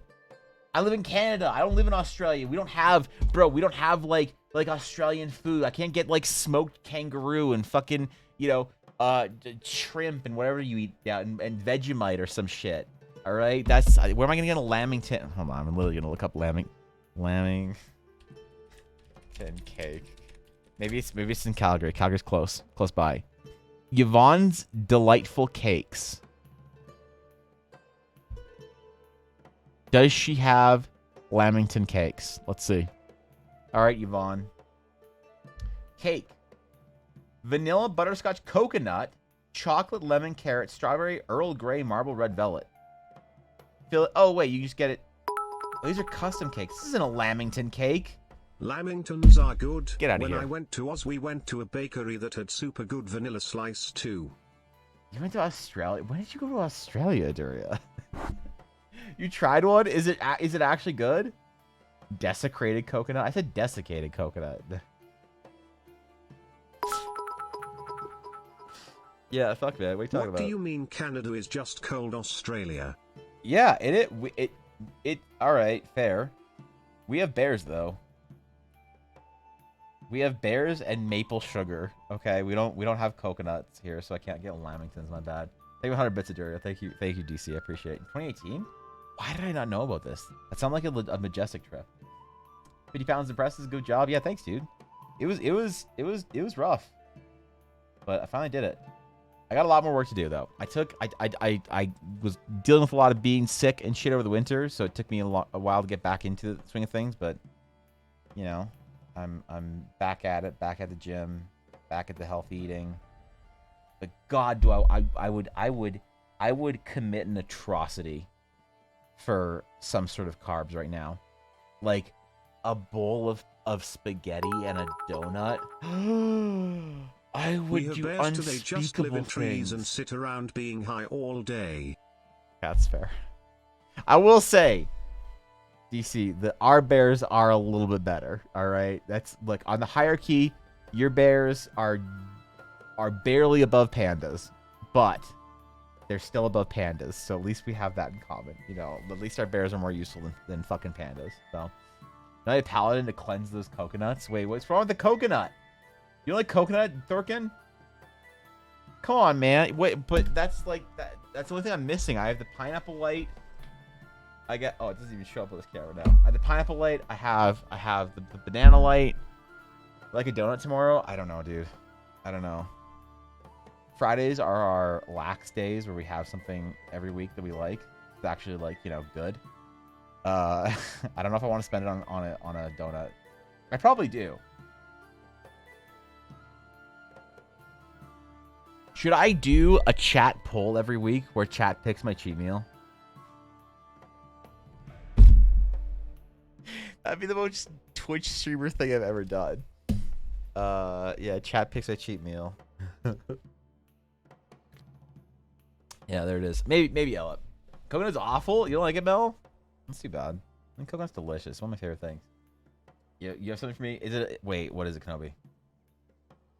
Is it you dramatically jumping down from the rafters Cheat only to engage mukbang. in lightsaber combat with me? In which case, I'm there. Cheat mukbang. I'm not gonna be the fat guy that eats pizza and cries. I don't know what his name is. I'm not gonna do that on stream. Okay, come on. It's gonna be me eating a donut quietly, savoring every moment of it, remembering how long it's been since I had a fucking donut, dreaming of the days that I am lean and healthy, and able to eat a donut when I want to and not feel awful about it. That's all it'll be. It'll be a dramatic experience. Can't send links? Yeah, wait. Unfortunately, the bot destroys links. My bad. I had to set it up like that, Kenobi, for all the bot issues. So, wants me to taste very strong. Interesting. Never heard anyone say that about coconut.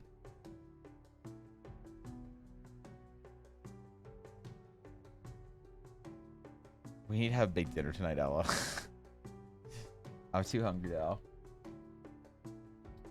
Kind of looks like Evan has a single wing. Wait. I'm just picturing Sephiroth. Wait, a wing? Oh. Oh, okay. Here. Is this better? Is this better? Is this when I dramatically tell you I'll never be a memory?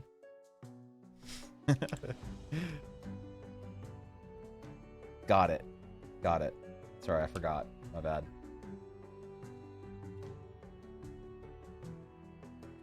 Yo, drawing wings is hard, man. There's a lot of surface area you gotta cover. We're working on this for another couple minutes at least. Delete the space? You're good to go? Wait, what? I see HTTPS / and then 3 stars. I only see 3 stars. I'm so confused. Is Discord like... Yeah. That's weird, dude. I'm so confused. Is that a Twitch thing? Huh. I know Twitch did that.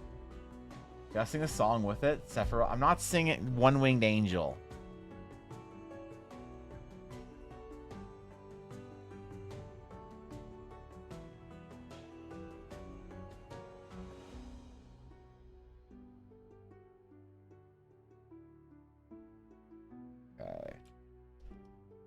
Okay.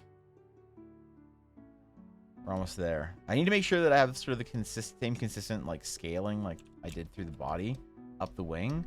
I'm worried I didn't leave enough sort of like space on the wings to do that. They're too like thin, you know?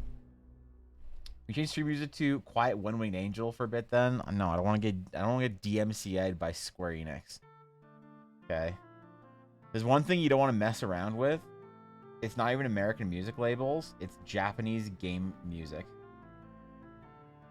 God forbid I ever play Nintendo or Square Enix music on my stream. They will fuck me up.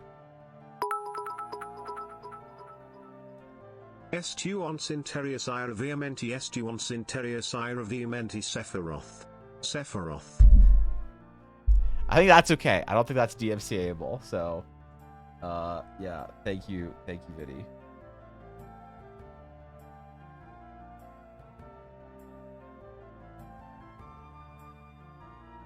I appreciate that. That was necessary. Now do it in Davis. No, we're not doing it in Davis. Wait, no, stop. Fine, I'll do it in Davis. Alright, fine. TTS reader. AI-powered voices. Estuans Interius Ira Viamenti Estuans Interius Ira Viamenti Sephiroth. Sephiroth.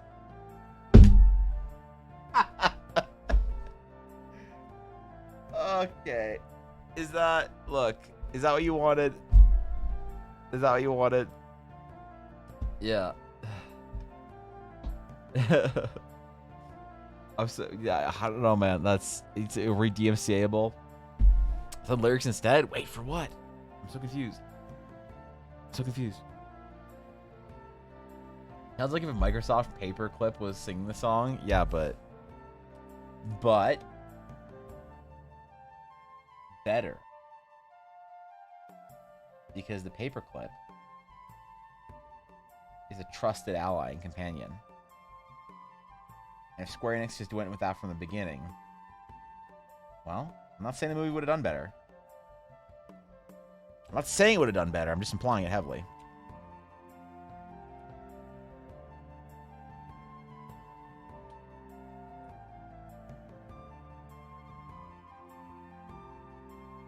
Okay.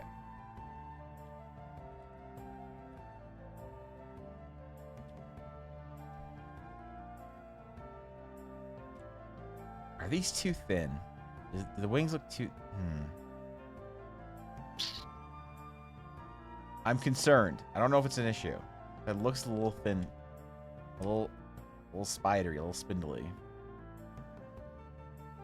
Maybe each dragon's unique and different. Who knows? Maybe it's fine. I'm just worrying about it for no reason.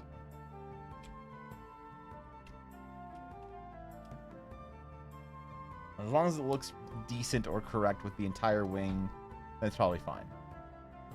I'm sure it's the coconut in YouTube. What is the coconut? I don't want to play any music on stream and get struck with it. That is an issue on Twitch.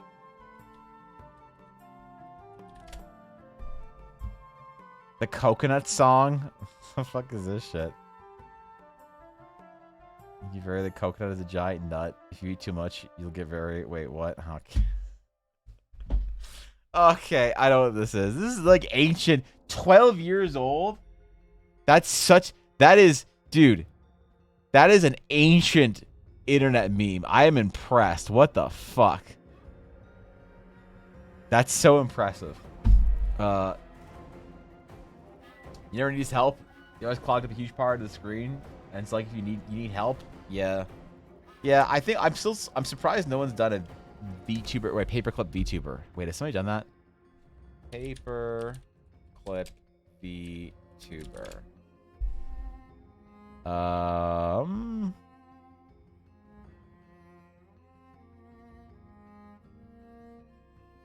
There's a paperclip VTuber. Why? Of course there's a paperclip VTuber. Of course there is. Why wouldn't there be? Why would somebody not have done this? Of course they would have. Yeah, alright.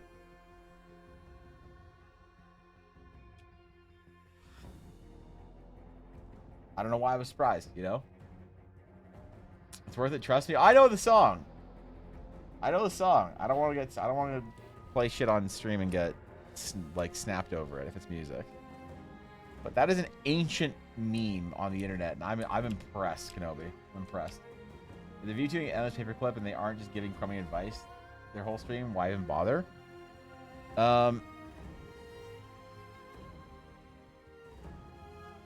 Shit, I just had a great idea.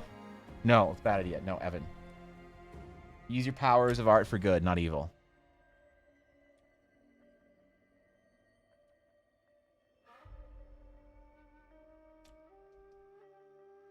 Yeah, only good, not evil. He's been dragging the ocean that is so big and it's been asleep for so long. Parts of him that are sticking out of the water have been covered with dirt and plant life, mistaken for island archipelago. That sounds like the Thorashian ancients. I like it.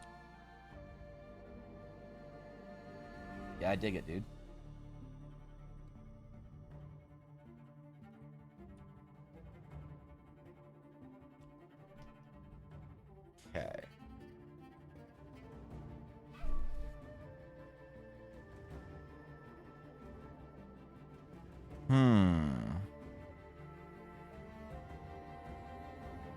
If I do paint this in, I'm going to regret doing so much hatching on the wings. The only way to use drawing for evil is Rule 34. Yeah, I know. That's fair. That's fair. Want to hear your idea? it's fine, Garth. I can't just make VTube and paperclip Twitch channels. Want to see a dragon orangutan? Listen, maybe that'll be my entry for my homework assignment. Is I'll draw the dragonotang. What if that becomes my most successful piece of art ever? What if I become known for a meme? I become like the guy that sang Chocolate Rain. My career would be over outside of a meme.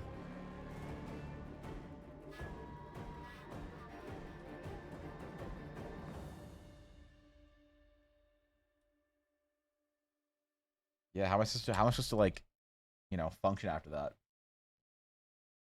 Wearing a full-faced helmet in this game. Wait. Cut your face, see some kind of facial expression. And it's just a helmet? Wait, what? In your D&D game? What the fuck?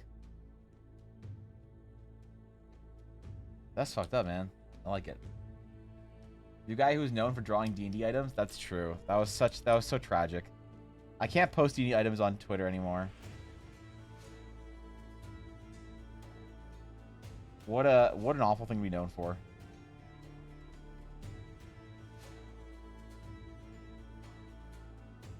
And then when you deviate, people are like, wait, why aren't you drawing items anymore? I like that shit. And like, wait, hold up.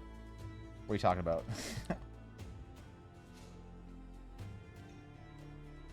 Yeah, wait, this isn't how it's supposed to work. Garth, and it's hard.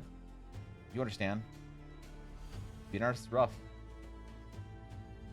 Really proud of the Dragotan is above memes. Is it? Because last time I created a new creature and memed it into existence, it became the Kraken Bear. The Scourge of Canada. The only thing that the Canadian goose actually fears, the Kraken Bear. Can't post them anymore. Oh, I just don't like to post my Friday item sketches on Twitter because I got a reputation for it, and some people started like that became what I like was known for, and that's like not what I want to be known for. And I was like in this stream one time where one of my like loose acquaintances, it's another streamer. She was like, "Oh shit, what's up, Evan?" I'm like, "Yo, not much. What's going on?" She was like, "Yo, guys, if you aren't following Evan, you probably should. He's a great streamer." And I was like, "Ah, man, you don't have to do the shout out. Like, that's nice of you. Thanks, dude." She's like, "Yeah, he's a great D&D item artist. He's one of the best out there. Does fantastic work. I really always love seeing what kind of ideas he comes up with his items, and you should go follow him if you like D&D and items and stuff like that." And I was kind of like,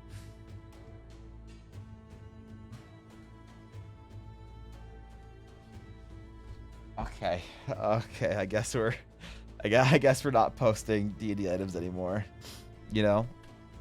Because like I also don't even love the term D&D artist. I really like. There's a lot of things people say that are nice complimentary things that like bother me sometimes, and I like don't. I try not to let it bother me because I understand it comes from a place of like, you know, love and support. But it does kind of bother me when people kind of like box me into something like, oh yeah, he's a great D&D artist. Like,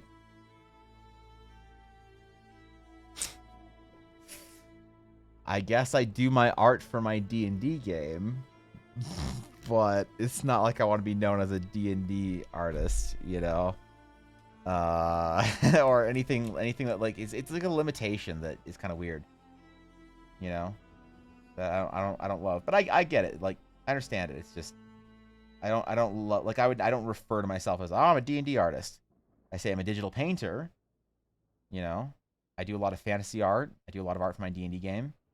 You know, but it's kind of like easier for people to find like a kind of an easy cut of like, oh, this is how to identify this person. And I get it. I do.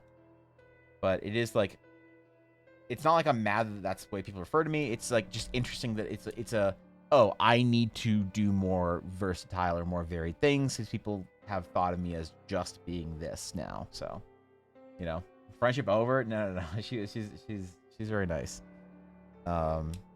She's very sweet. It's just It's just, it's like, I don't really want to be limited by that idea where people think that I'm just like a D&D artist or something. That's kind of rough. So, let's go start getting ready for work. Catch you later. Have a good stream. Dude, Zelia, have a wonderful day at work. Whatever you're doing today, I wish you nothing but success and happiness. Try and relax at the end of your shift, at the end of your day. You deserve it. And I'll catch you around. Actually, here on a Thursday stream, PogChamp. Who's this guy I just want to talk? No, it's like it sounds so bitchy to complain about the way somebody compliments you as an artist. Like what a fucking dumb thing to do is like complain how somebody chooses to compliment your work. But it's more like an interesting thing where it's just like, okay, I need to like not post so much of this one type of content or whatever on my Twitter because that's when people see it and they think that that's like kind of all I do. And it was just like more of an interesting thing for me to sort of like, okay, I need to shift things up a little bit. The only time anyone ever compliments me that trolls me is when people say, wow, man, you're so good at art. I can only draw stick peoples. That's crazy. And it's like, oh, yeah, that's the bar of success. Thank you. Thanks, man. I'm glad I meet the bar of success of being able to do better than stick people. That's fantastic. It's like going to the dentist and they like, you know, perform some sort of delicate operation where they like, you know, remove your tooth and replace it with like a fucking laser Death Star. And you're like, wow, doctor, that's crazy. I can just floss. All I can do is floss my teeth. That's crazy. You can do like dental surgery. Well, no shit, man. Nah, it's just memes, man. It's just memes. I never offended someone to say something like that. It's 7 Blair Art. Please don't. You guys should Please totally don't. check him out. Come on. All he draws is cat girls. Ah, but fuck. he does it awesomely. Let me... Oh, boy. Okay. Oh, yeah. This is what I was worried about. Thank you still for 100 bits. I appreciate it. That's very kind of you. Yeah, thanks, dude. Phenomenal concept artist, fantasy artist, and character designer, and don't let anyone take that away from you. Entities, I appreciate that. Thank you. Thank you, Entities. No, I like, look, if somebody is taking time to compliment you as an artist, you like bitching about it or trying to correct the compliment is just stop. Stop, dude, just relax. But it is kind of funny. It is kind of funny to talk about sometimes. I've never corrected a compliment or whatever, or been like, actually, I'm a digital painter, not a D&D item artist. I've never, like that's just so petty and dumb. But it is just like interesting. We're like, okay, I need to do more. I need people. If I want people to think more of me, then I need to do more than just that, or whatever. You know. If you want a girl with animal attachments, Evan is the man to go to. Come on. Come on, dude. Okay. Wait, is that Evan for Evan Blair Art, the famous VTuber that does D&D art? I love his items. Yeah, thanks, dude. Thanks for the support. I appreciate that. That's great. Wow. Evan Blair, you know? creator of Worlds and Heroes, contemporary genius, I'm waiting for it. of many, I'm waiting inspiration to all. No, wait, nothing about being scuffed? No Dan's game? Just what? Dan, all right. I'm almost more unsettled by the lack of scuff in that video, but yeah, I appreciate that, dude. Yeah. Oh shit, man. That's a resounding endorsement.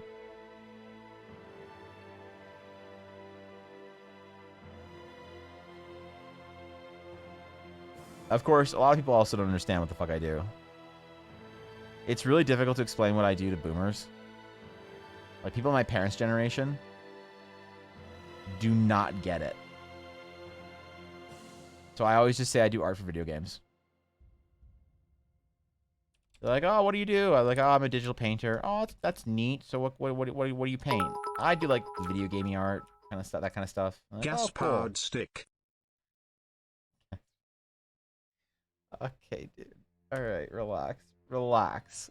Thank you, 100 bits, DC. Thank you, Viddy. Thank you, guys. Thank you, Steel. I appreciate the bits, guys. You're known by bringing that up one instance of a comment that made you reassess. You're wanting to post immediately opens you up to ridicule from chat. It does. It does. Look. It's a calculated move. And sometimes I miscalculate. Funniest chat name on Twitch today, no doubt Big Trout. Wait, what? No doubt Big Trout. That's pretty good. I'll admit, that's a good one, Moose. How you doing, buddy?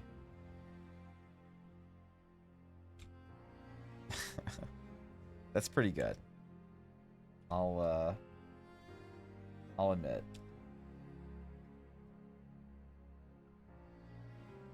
Oh, there's been some good ones today, to be honest.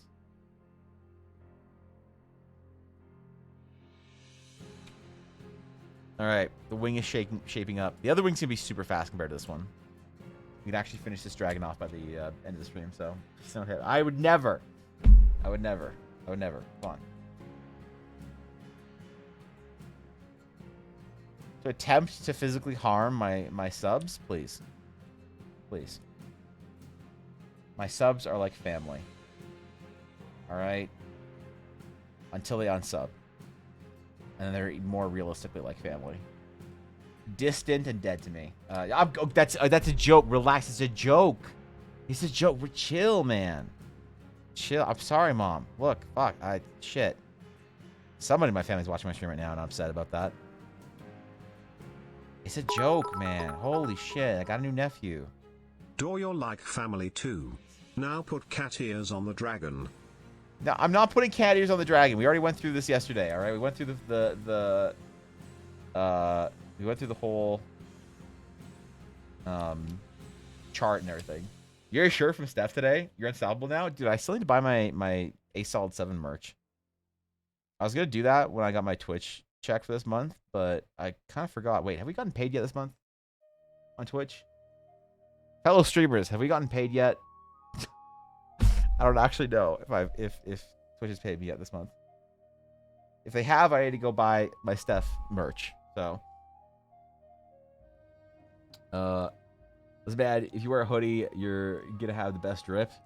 I mean, I haven't had drip probably in 10 years, so why would I attempt to start now? Evan, sweetie, it's grandma. Just wanted to say hi. Oh, I see. Never mind. Guess he'll leave. Oh, Grandma, I'm sorry. Oh, no, I'm sorry. Oh, shit.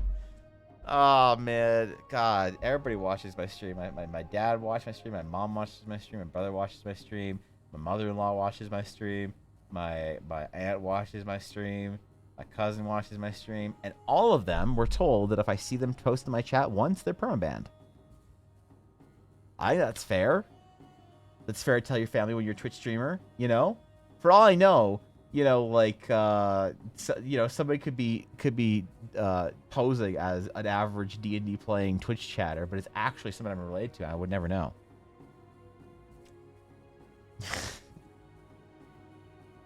My brother's so desperate to post in my chat that my brother's the only one in my family that doesn't get banned if they post my chat. He's the only person that's allowed to, and my sister-in-law, but I don't think she knows my Twitch, which is probably for the best because she's like a successful individual. So she's like an actual artist. So yeah, I wouldn't want her seeing this scuff shit.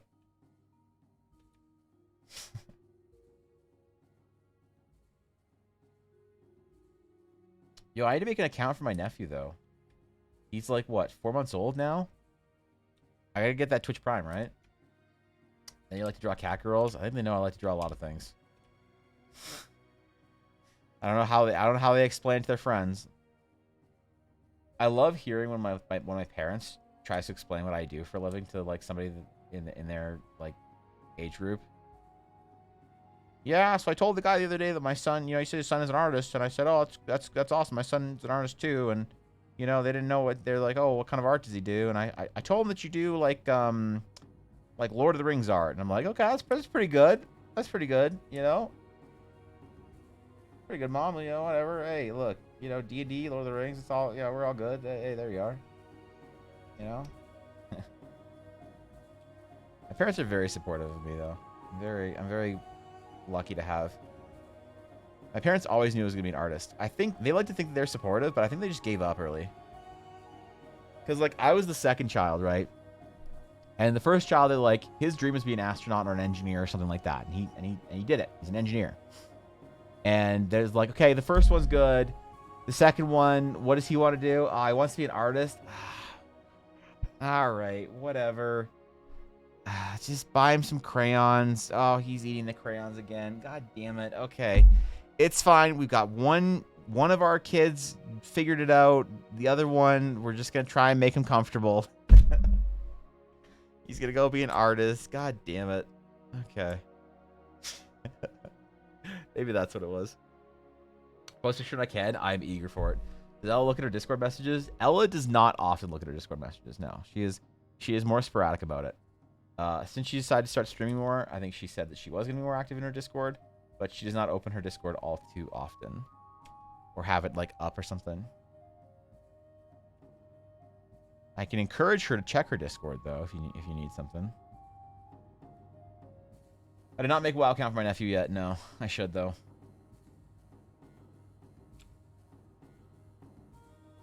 His dad and I can rush him through Diablo 2. Do you think my brother and I are still going to be playing Diablo 2 in 10 years? God, I hope not. But also kind of do. Yeah. Talked about package tracking number. I don't want to get deported again. Oh, I will. Okay, yeah, I will get that for you. I think I'm not sure when she sent it out, but I know I have. Because the Patreon mail for this month. The problem is you have to go in town to like mail shit out, so it's like a big trip out. So I'm not sure if she did the Patreon mail this month yet or not. I think she did already, so it should be on its way. At the very least, maybe it's at the post office. I don't know, but I will get that. Let me write a note for myself.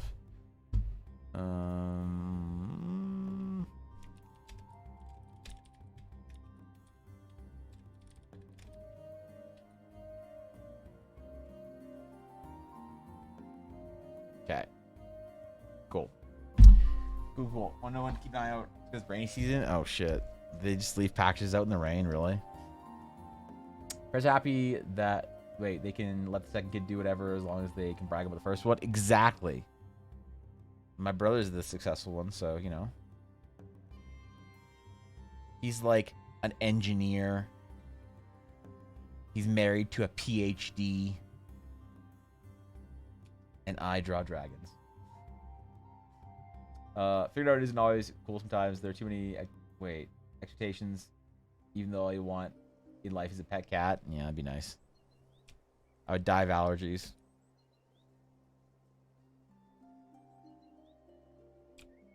Okay. All right.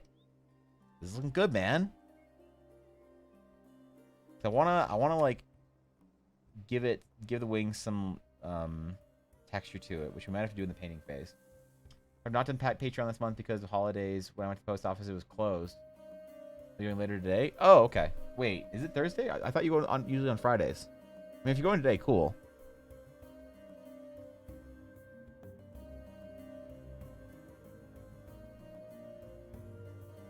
I thought you went on Fridays typically. You think Dry Dragons is cool as fuck? I think so. I think so, man. Dry Dragons is sick. I like this dragon too. This, I think, so I'm doing this piece for Steph, but I think I'm going to use this dragon as my starting soon screen, a new one. Because my old starting soon screen, the one that I've had since I first started streaming, it's a classic, but it's really bad. So, you know, we gotta upgrade, man. We gotta update things. Gotta do some adulting. That's rough. All right, have fun, Steel. Have as much fun as you can while trying to be an adult. Sorry to hear that. All right, last wing section. All right, Joe Kenobi, have a great night. Peace out, my friend. Enjoy what is left of your evening and night. Catch you later. Thanks for stopping by today. I appreciate it.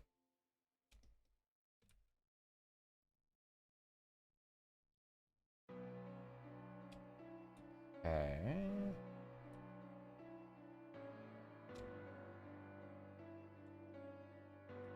These little spiky bits to be a little bit bigger.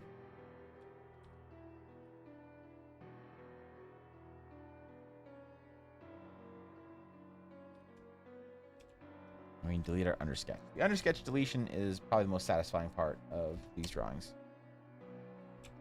It kind of cleans it up, you know, and you get a sense of like what it's going to look like a little bit more. So,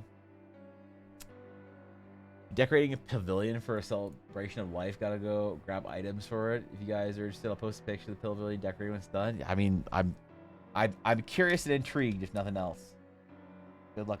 That sounds taxing and a lot of work, but hey. Oh wait, I need to get more water. I will be right back. I haven't stood up in 2 hours, so that's important. I shall return, and we shall continue the drawing of the dragon. Where is it? There we go. Let me do a little zoom in on the dragon face, so he can be anticipating my return. And with that, your boy just became a warrior. Oh hell yeah, time dude! for Congratulations! some celebration Now in the you can tank establishment. dungeons. Now you can tank dungeons without people, you know, questioning. Oh wait, you're still a sprout. Never mind. Well, you're on your path. That is currently the best tank I think right now, ED. So good job. Congratulations. Thank you for 100 bits. Okay, your beat.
All right, be back.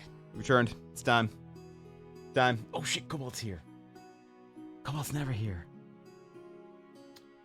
We're talking about VTTs being adopted by a number of newer TTRPG systems. Just curious if anyone has used it. What do we got? Alchemy RPG. I see they play League of Legends. The Shadow Fortress in the Nether Realm.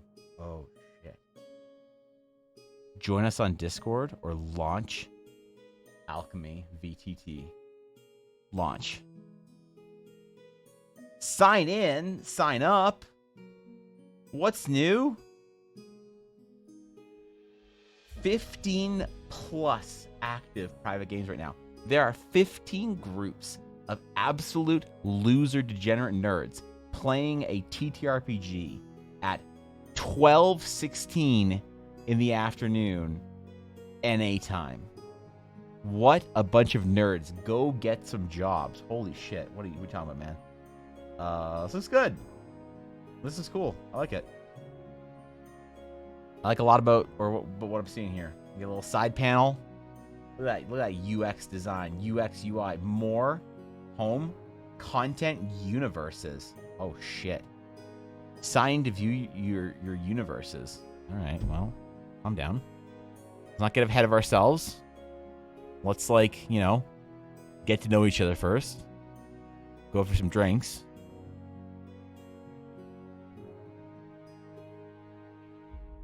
Alright.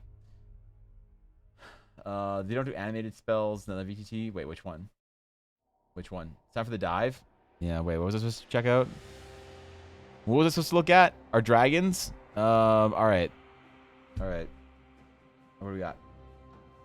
First sign in. MS Paint. Hashtag self-taught. I mean, the V's are consummate V's, so that's pretty good. I did say dragon, and of course the Australian draws a crocodile, so, Tiny feet, really big face, and giant eyes. Hashtag self-taught. Damn. Look at that, dude. Look at that. We got some self-taught artists in here, man. That's crazy. All right. Dragon time. Dragon time.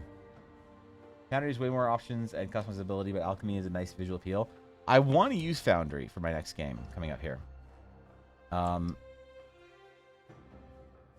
is, I need to buy Foundry first. And I will do that, because I think it's good.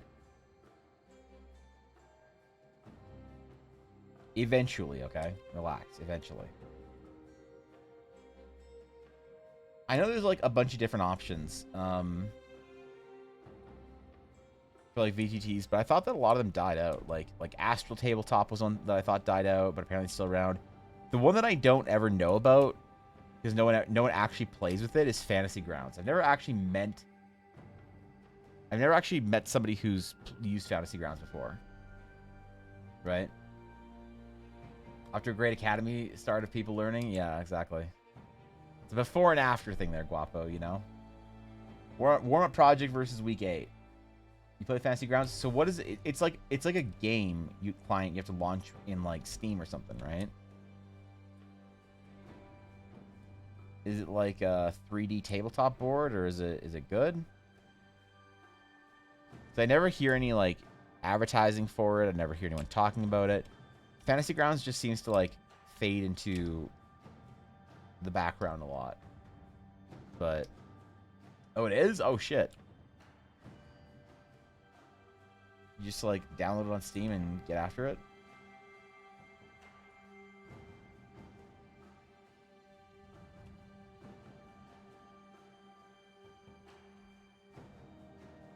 I'd be down to try it. It's probably not free though. I think that's the problem with Fantasy Grounds is everyone complained about how expensive it was, right? I reinstalled Steam on my computer. Reinstalled Steam for one reason. To make the dumb Vroid model for Ella.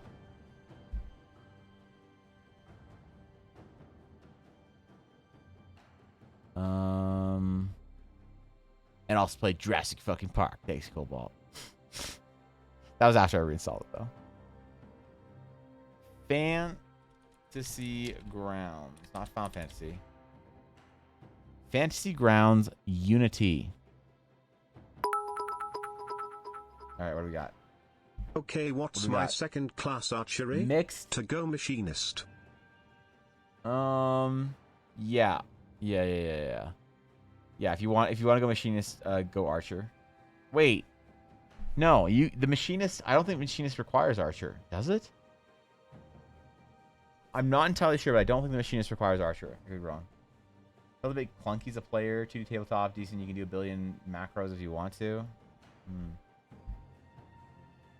Looks like it's got a lot of options. There's somebody playing Fantasy Grounds on stream. That's pretty intense. New releases. Ultimate, 120. I say $125 for Fantasy Grounds. Really? Ultimate license upgrade. What does that give me?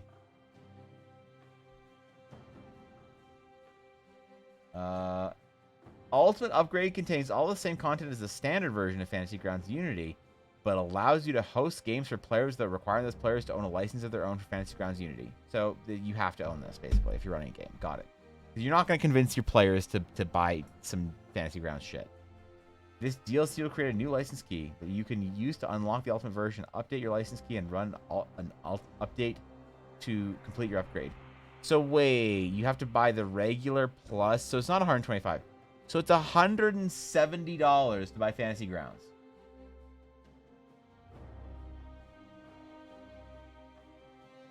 Boys, you're losing me. I'm sorry, Fantasy Grounds. I'm not paying $170 to play a D&D game on VCT. Boy, you got to ultimate license for that. Yeah, you have to, man. You got to do that. It has options for days, but it feels like you needed 4 screens to play D&D. That's rough. Yeah, Foundry is good because you only. I've played a game in Foundry because Jackie bought the license for it for herself, which let me play, which was nice. It was nice that you could only had to buy it once for the DM. You know.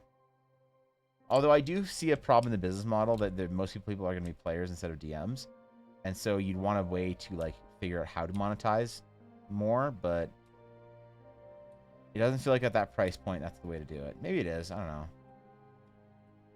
The game itself was $40. It's a lot. Years with a pay for me? Yeah, 170 Canadian. Well, to be fair, 170 Canadian is what? $13 US? It might be $14 US for 170 Canadian. So, yeah, I don't know, man. I'll have to check the updated exchange. Okay. All right, I saved. Boom. The other buys Fantasy Grounds, or the DM pays a huge hunk. Yeah, that's rough. That's concerning. That's a lot.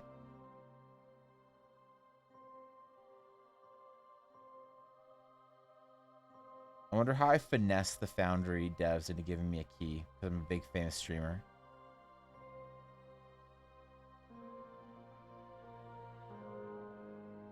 Can someone be my manager and send them a message on my behalf asking for a free key? Yo, thanks. Yeah, appreciate it. Nice. I can't wait until I'm no longer a nobody tier streamer and I start getting free shit. That's all I want out of streaming. And I just want like Fantasy Grounds to like give me a key or some shit. I want Watsy to send me a D&D shirt. You know, the red one that all the hipsters wear? That would be good too. Oh wait, I'm not famous enough for Watsy. Fuck, my bad. Maybe Paizo? Nah. You know, I don't really like this bend that I've been doing here, the creases.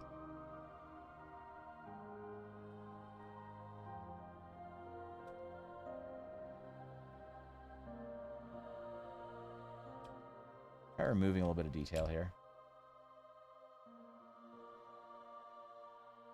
Doesn't work. I just want to remove a bit of the creases, though. think that helps, to be honest.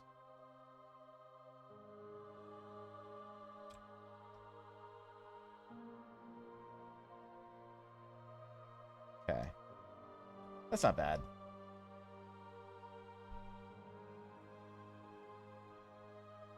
Man, wing texturing is hard, dude.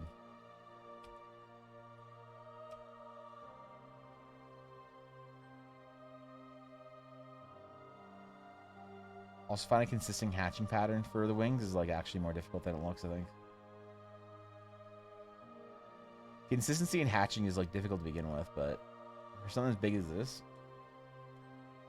drag wings extended hand, I figured out art. Yeah, it's true. You looked at a bat anatomy one time, and now you know how to draw dragon wings. It's crazy how many people don't know how to draw dragon wings and refuse to look at bat anatomy even once.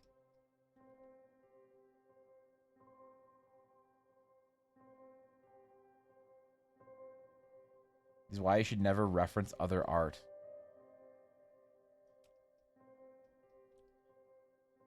Because then what happens is you start drawing dragon's wings like Yu-Gi-Oh! Dragon wings. And I'll say it. Look, artist who made Yu-Gi-Oh! Good for him. You know, beloved nerd show. Clearly does not have any fucking clue whatsoever how a wing is supposed to work. Because the derivatives in anime are usually pretty strong. But even a derivative in anime is supposed to have some reference to reality. And when I see Yu-Gi-Oh! Wings, all I can think of is this person has no fucking clue how a wing works. They've chosen to derive it in that way. The one is anime ever cared about anything besides the real cool anyway. Fuck them, right?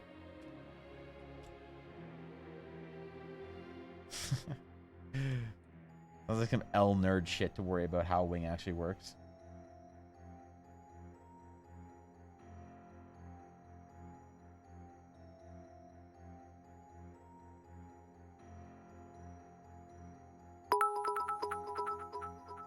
Okay.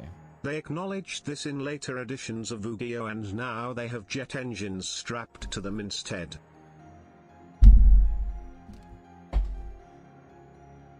Look, true. True, but did that solve the problem or make it worse? Yeah. Is that I think new Yu-Gi-Oh! Monster designs are hilarious. Like I wanna like see I wanna buy some Yu-Gi-Oh! Cards and see like the newest set or something. I wanna pull like a cool dragon and just see what they're up to. You know? Oh yeah, that was the improvement? Oh okay, yeah, that was the improvement, my bad. Fantasy Grounds is nice and allows for a lot of stuff, but so far there's nothing that Fantasy Grounds does that I haven't been able to figure out how to do in Foundry. But if you're looking for free tier stuff, there's always Roll20, but Evangeline help you if you're trying to pay or play D&D on a weekend during some event. Yeah, we used Roll20 for a long time because one of my players bought me like the ultimate whatever super fuck you 1 year subscription to it. But I've never loved Roll20 for a lot of reasons. I've heard a lot of really bad, like a lot of really bad, nasty stuff about the people who run it as well. And look, I don't know how much of it's true, but I've heard like really nasty things about Roll20 and the people who run it. And you know, if those rumors are true or not, who knows? But it seems like it's just an overall not great time to use Roll20. I have the most experience with it as a VTT, but I'm definitely switching to Fantasy Grounds as soon as I get a chance. As soon as we start playing again regularly, I'm doing like playtest games.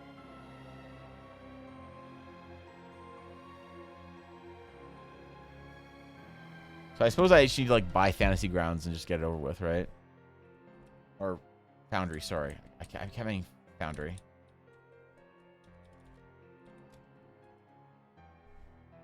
Fuck Fantasy Grounds. I'm never using that shit. I meant Foundry when I said that. Purchase? How much is it? How much is it?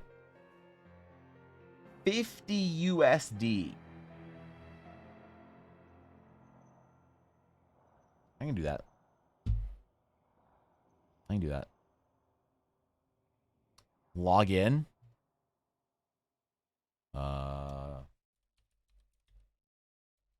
I do not have a Fantasy Grounds ID saved apparently in my password manager.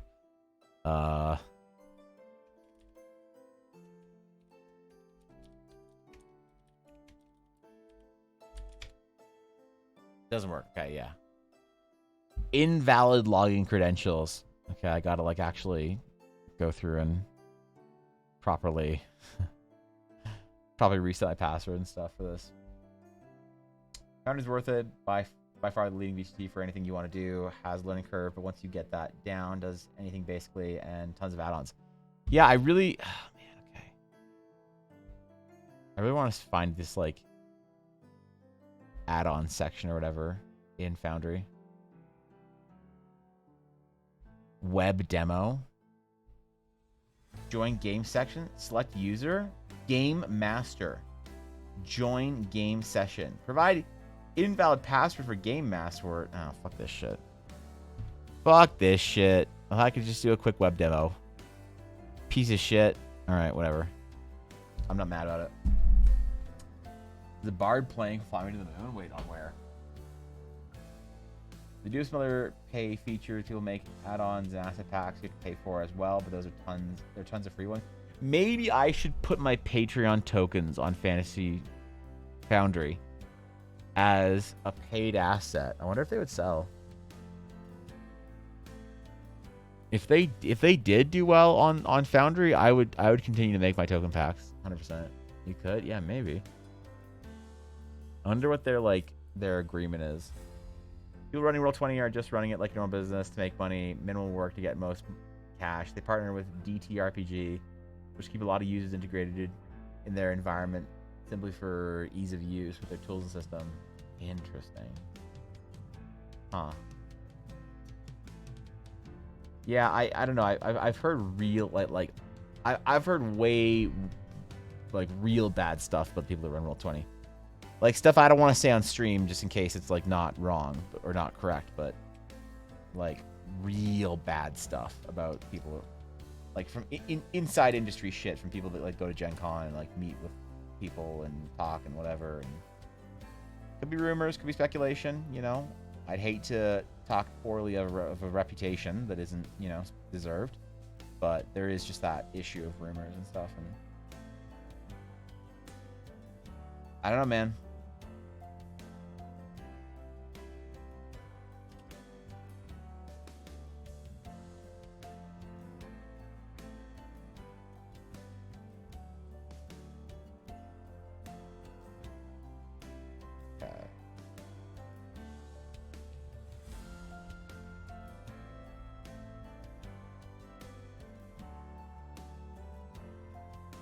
I guess I should just bite the bullet and buy Foundry. I will do that tonight if... Yeah, I'll do it tonight probably. Because I want to resume test games for Eldara, but I need to like actually build them into Foundry so I can invite multiple people in and then run the test games, run people through the story, have maps. One thing I don't have yet that I really want to are city maps. You know? Really want to have city maps for places that people are going to go in the main cities for Teleria. That's just so much work, though. Unless I build some sort of map token asset tile pack. Oh.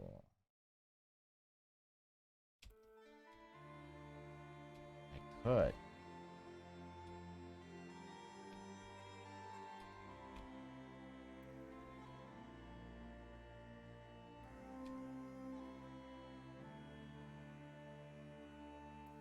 It'd be fun to list my token packs on Foundry, but it depends on if you have to give ownership. It's like I'm pretty sure with Roll20 they own your stuff when you post it to their marketplace. It's really shitty. Could be wrong, but that's what an artist friend of mine told me and why she didn't upload her assets to Roll20. There's something basic for you to poke around in Foundry. If you're like, well, no, I've played in a Foundry game. I appreciate that, Knight. I've played in a Foundry game before. I just haven't like run one as a game master yet, and I want to. I just haven't gotten around to buying it. but my login whatever info wasn't saved, and I use generated passwords. So when I use it's just good internet I don't know, cleanliness to use a password manager or something and have all of your passwords be like between 24 and 48 characters long of different symbols and all that shit. You shouldn't even know what your own passwords are. And so if it's not saved into my manager, I have no idea what my password is for Foundry. So I'd have to like go through and reset it and do all that shit. And that's a lot to do while I'm in the middle of stream. So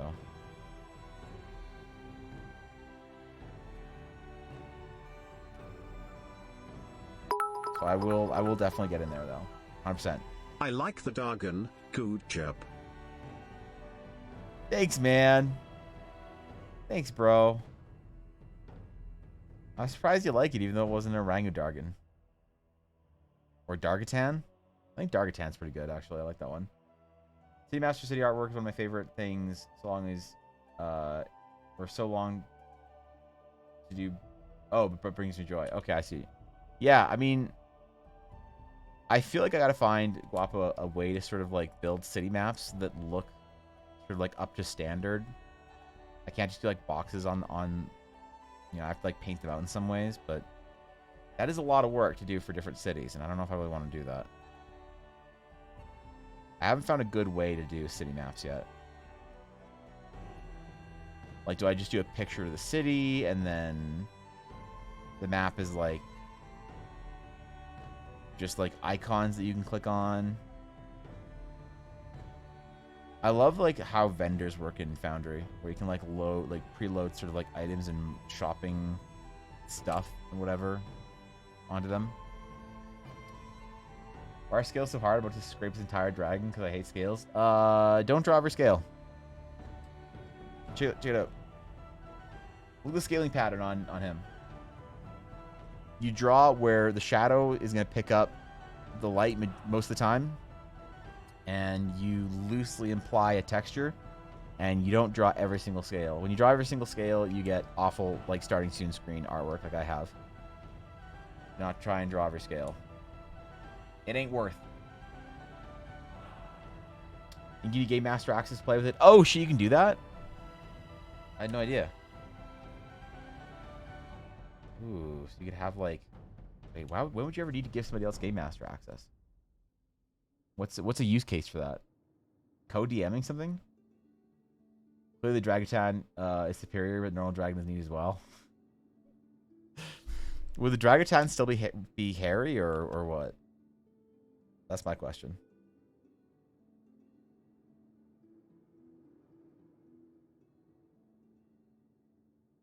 Not that I need an answer right now. It's just, you know, these are questions we have to answer at some point in time.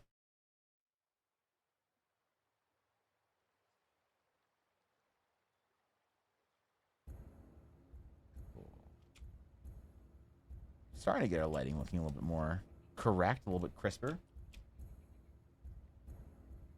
You know? Emphasize our shadows a little bit more. Should work out.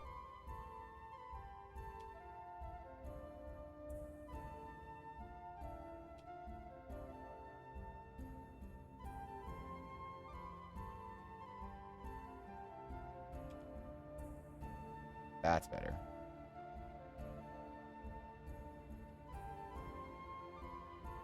If I start working on the other wing and then come back to this one once I'm a little bit further along, it's good to like walk away from a part of the piece that you're drawing once in a while for a little bit.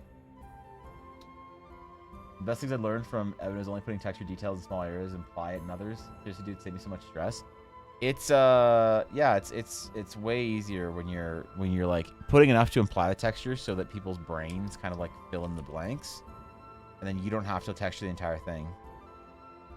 It's like almost kind of uncanny when you texture the entire thing. Your brain just doesn't really like register what's going on properly. Because even when you see a texture out in the world, your brain like sort of abstracts it a little bit.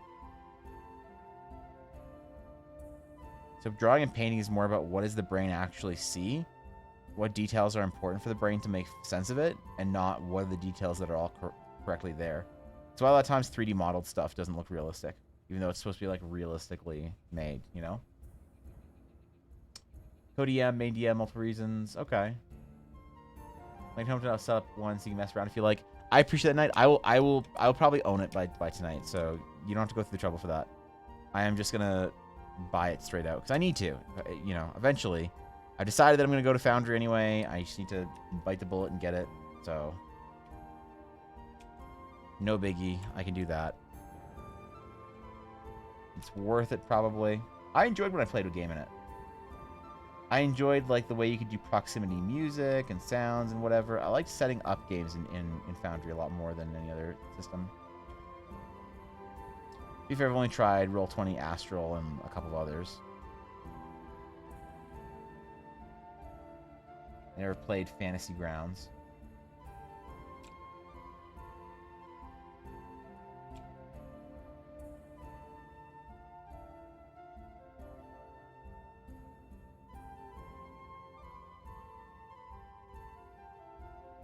Okay.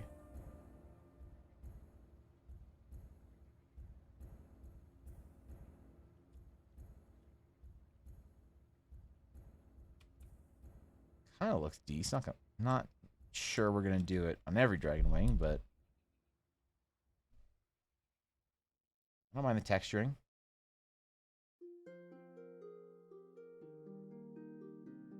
It is still a sketch, so it does need to be a little bit loose, a little bit rough. That's not bad. And then if we do like a fill layer for the whole dragon, let me try that actually real quick. Fill, let's do 30%.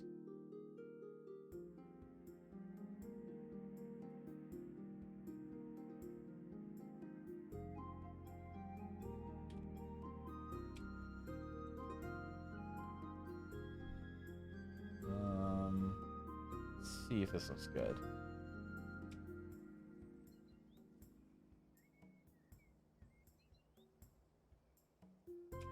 Okay. Just for setting up a little bit of variation between what's going on with the dragon and what's going on with the wings.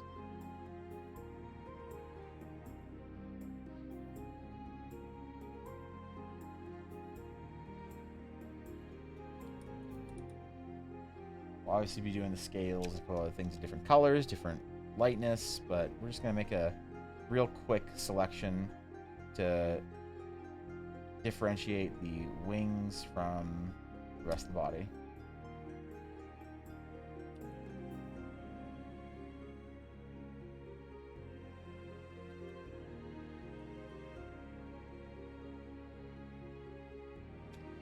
Of course, we'll have to get in there and like highlight it out and erase bits and whatever, but this is an okay start. Just like give us a sense of visual weight. You know, it's like an important thing when you're working with like line work. If you're planning on coloring it or doing anything with it at all, it's good to like try and figure out what the visual weight of it is going to be. And fill layers work wonders for that, I find.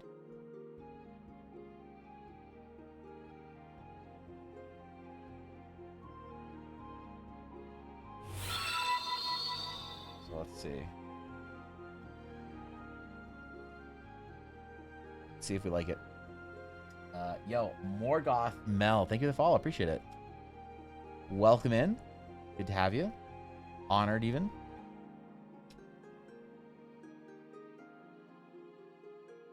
All right. You Belgium. Belgium. Got a number of members of our guild from Belgium. One of my mods, even.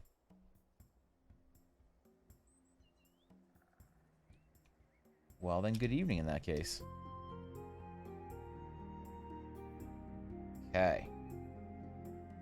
See, now we're starting to get a little separation. We're starting to figure out what's going on. Visually, it's a little more obvious what's happening in the wings. We can imagine our colors being on there a little bit. Or we might leave it as black and white.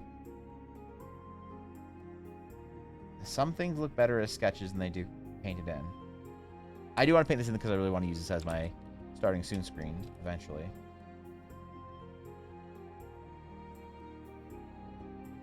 Send a nice big print to stuff. But, yeah, there we go. This is where we're at so far, and it looks not bad. Let me finish this and zoom out real quick. See how I feel about it. Okay. Not bad, not bad.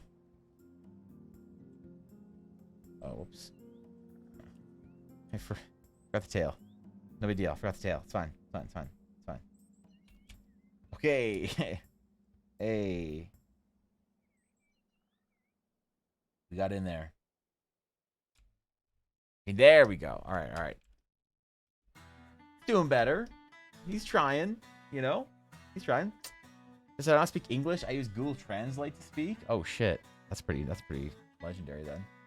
Well, it's all good. Can the scales please be a print? Wait, can this scaly please be a print? Do you want a Dargan in your home, Dashto? I can do a Dargan in your home. All right. Mel, you're all good. You're welcome regardless.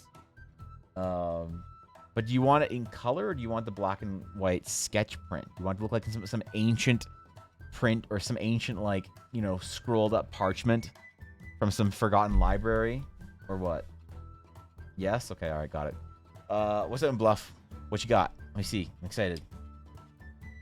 I'm always excited when you do things.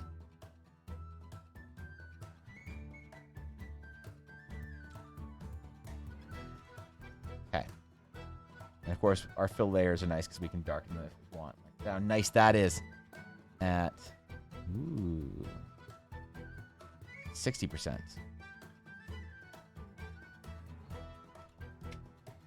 Ooh, dragony. And what's nice about these fill layers is, like, so Evangeline is a good example of fill layers done well, or maybe Amelia. So, let's use Evangeline. I think Evangeline is better fill layers.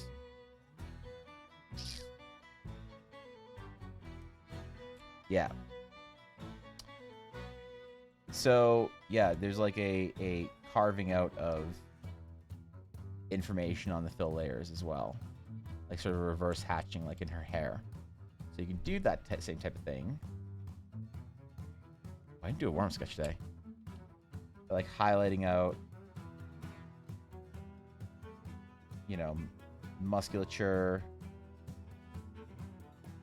highlights on horns, things like that.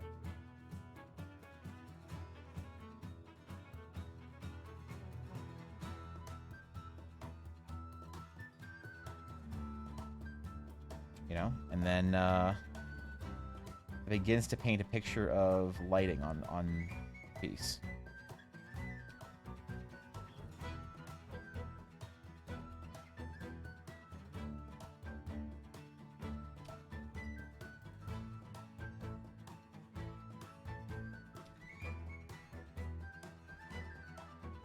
And you can do all the satisfying edge highlights on things.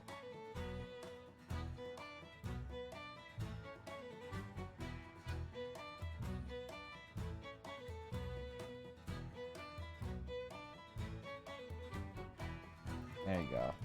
There you go.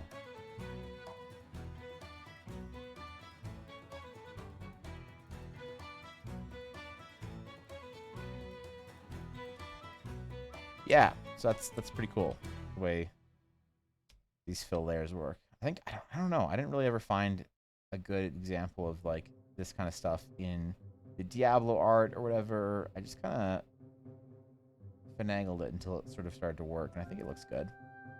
I could be wrong. I could think it looks good because I did it, but I'm actually terrible at art, so what would I know? Never underestimate an artist's ability to suck copium to try and figure out if their art is actually good. So, you know.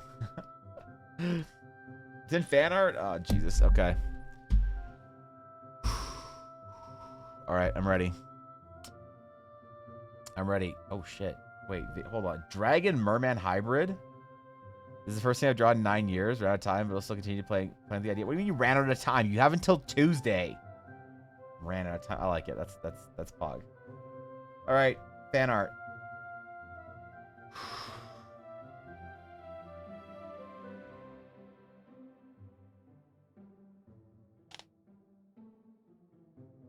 I'm ready.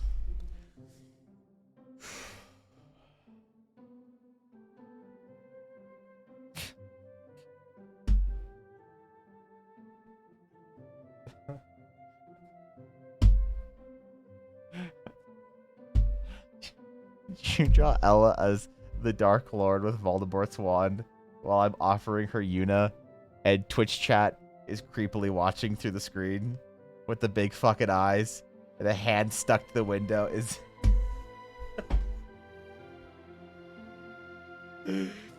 Okay, dude. Okay, dude. Alright. Listen. It's a beef chew, not the Dark Lord. The Horcrux wand. Okay, look, come on, man. It's... Oh, fuck. I'm even wearing shorts. Nice. That's an adorable unit, not gonna lie. You even got the weird way that you gotta hold Voldemort's wand, you know? That's impressive. This is impressive. This is hold up. Look at the classical posing and stylings. Look at this, man. What a classic influence. That's like that's a pin. That's a pin. That deserves it. All right. I'm very impressed with Bluff. That's fantastic. Wait. Where's the Unistonks one? Unistonks. Yeah, I'm surprised nobody reacted with Unistonks before me. Like I'm disappointed, guys. This emote not being here in the slurry or initial emotes is somewhat disappointing, considering that honestly, actually, no cabin Bluff. I think you might be. I could be wrong. If I'm wrong, I'm sorry. But I apologize deeply to whoever I've wronged if I'm wrong. I think you might be the first, if not one of the first people to draw Una fan art. So, look, this is fantastic, Bluff. I'm always honored to see some of your art abilities, talent, and skill wasted on some dumb memes for me. You know, there's nothing more I could ask for. That's glorious. This is fantastic. All right. Okay, you win the art contest today, Bluff. Congratulations. 9 out of 100? Yeah, that's pretty big, man. Or is that what you rolled on the D100? I'm impressed with Bluff. That made my day better. Thank you. Also, the classical posing. Oh, shit. It's better than the nails thing, I will admit, which I almost did on stream. Then there'd be a screen cap for it. It's better. It makes you less sad than the nails. So, you know, these are bars we got to set here. I appreciate it. That was fantastic. Man, I wish I could make cool art like that as fast as you do. If I'm like gonna make art for something, it's like a 3-day process. I'm always so inspired by seeing how fast and Bluff can turn around like a great sketch or a great piece of art. I'm out here working on it like it's my job. Problem is, it means when I want to do just like fun sketching, it takes so long, dude. It's not even funny. Yo, thank you, Logan Art, for the follow. Appreciate it. Welcome. Welcome in, my friend. All right. We got Draco Boys in there. Look how menacing he is now, man. Already been in contact for D&D for your drawing? For actual D&D? No, I just do stuff for my own D&D game. I've never been asked to do anything for Wizards of the Coast. Not once. Not even once. That's okay. One day, maybe.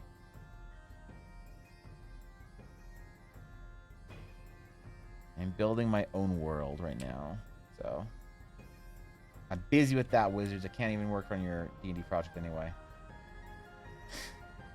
I'm too busy right now.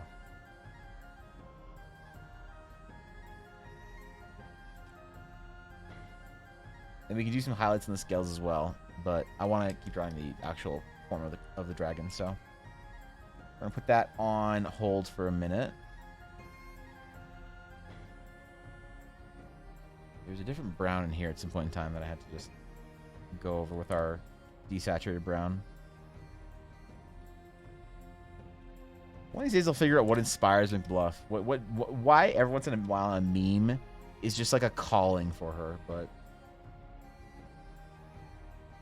It's great pencil strokes. Thank you, Mel. I appreciate that. Thank you. It's very nice of you to say. Thank you. Aaron refused Watsy's commission, and that's why he tried to release the new OGL to stop him from enjoying D&D with his art. Please, oh, no. Please. I don't know how that sounds in Google Translate. God damn it. Yeah, that's why I'm the reason for the new LGL. Yeah, people laugh. Wait, did you transition from Pepe laugh to people laugh? I'm impressed. That must have been a hard transition for you.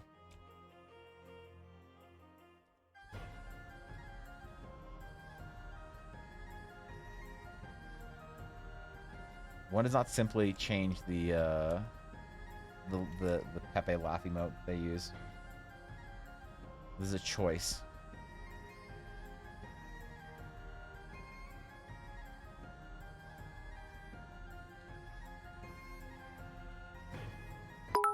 All right.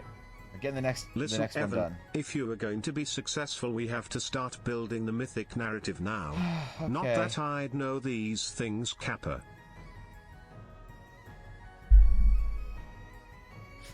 Okay. That was like maybe one of the darkest things darkest jokes you've ever made. Like there's some weight behind that. Okay.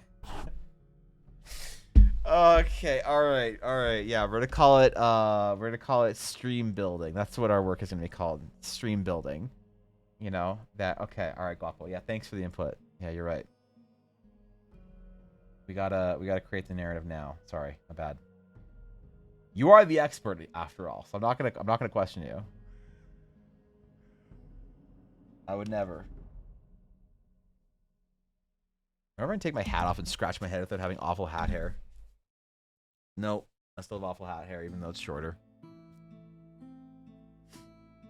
Yeah, there it is. There it is. Look at that hat hair. Oh yeah. Oh, that's good shit. Some days I wonder what streaming without a hat would be like. Then I remember what happens when my hair gets in my eyes when I'm painting. And part of me wonders if it's time to start buzzing my head. I can be like Top G. Oh. What if I look like Top G? Wait, it can be Pog.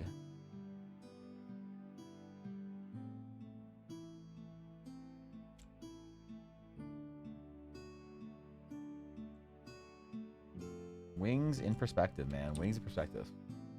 Also, thank you, Guaf, for the 100 bets. I don't think I said that. I don't think I actually said that. I think I was too stun locked.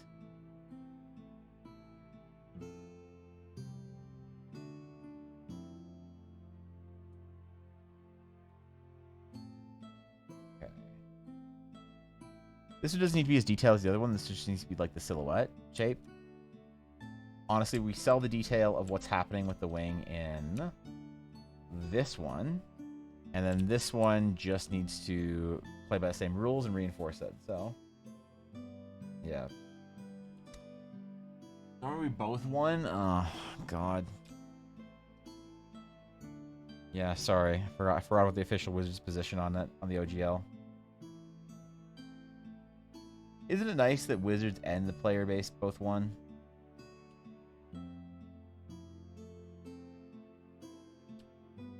It's nice when everyone can get their way. But especially nice when Cynthia gets her way.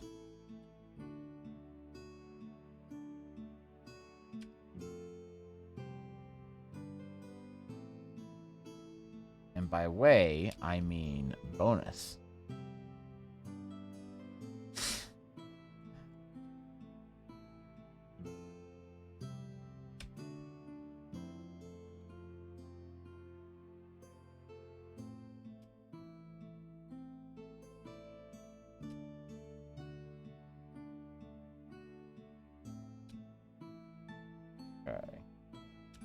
I can delete our undersketch, which is nice. It's always nice when we can delete more undersketch. I think that the dragon basically doesn't have any undersketch left on it. Yeah. Cool. Need total victory? Okay, yeah, sorry, Thorgan. I forgot what kind of a conqueror you were. If you want to take my concept and change the perspective on it, I promise I plan on putting some serious effort for a piece by Tuesday. Listen, you put as much or as little effort as you want. All that I want is for people to have fun and actually try. Memes are great, but I want to see people actually try as well. If it just turns into a meme thing, I probably won't do more than a week or two of it. But we'll give it a try. We'll see.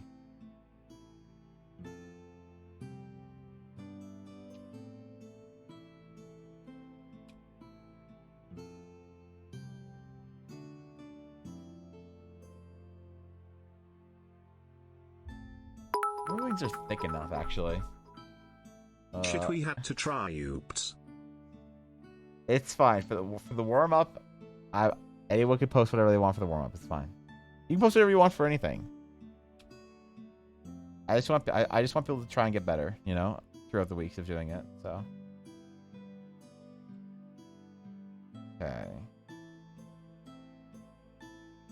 And we need to have the little spiky boys on the top. Okay. Think I know what to do here. You did your best? Alright, Thorgan. I'm excited.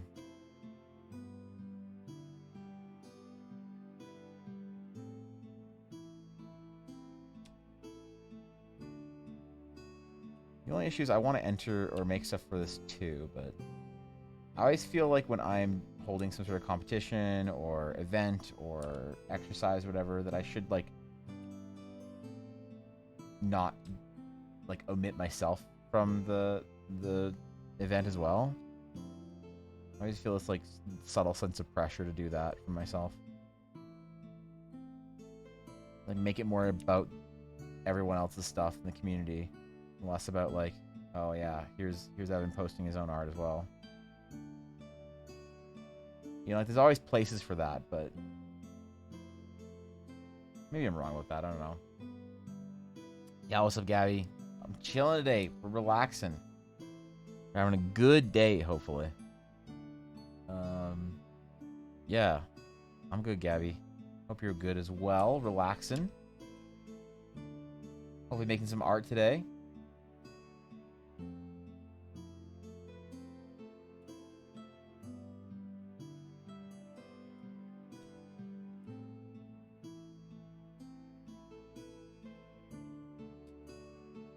Okay.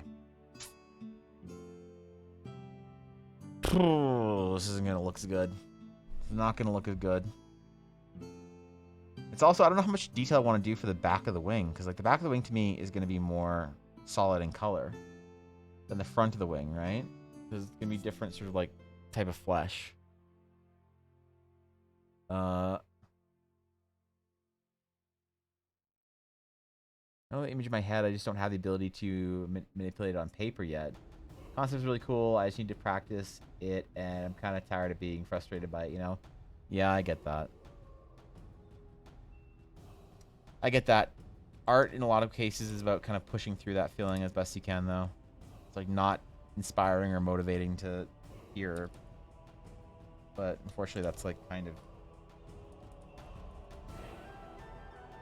it a lot of times.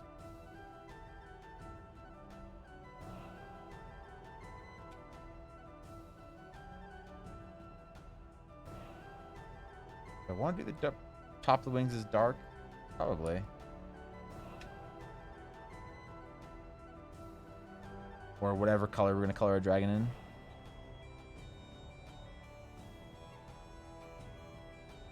So I do have to check with Steph to see what kind of color she wants this dragon to be.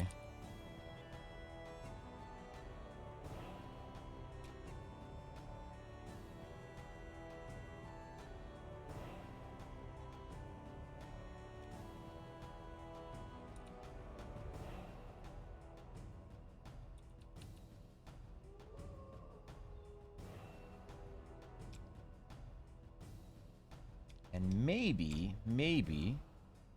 we'll even use these fill layers to guide some of our painting.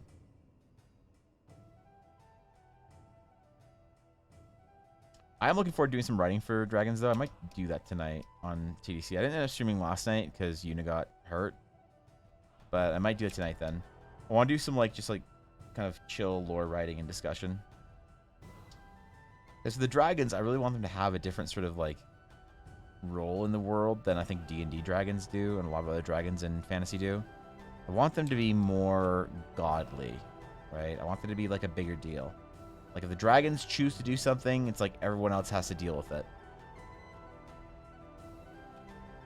Because I want that sense of, like, omniscient capability with the dragons. Aren't your commissions? Totally depends. Right now, my commissions are unfortunately closed. And I don't like to do general sort of, like, pricing. I like to quote a project based on the complexity of the project. It could be anywhere from, you know, for a simple small sketch, like $60-something, or if you want like a full character painting, it's like up to 1,000. So that's why I don't really have my commissions listed on my, you know, anywhere. I did open up some sketch commission slots this month, and I probably do it again next month, and we'll see. And those I try to make like pretty reasonable, like under $100 kind of thing, kind of reasonable. So.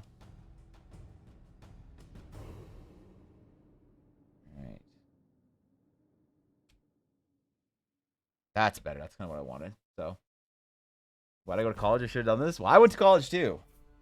I went to college too, and it was a long time. It was a grueling 4 years. Let me tell you.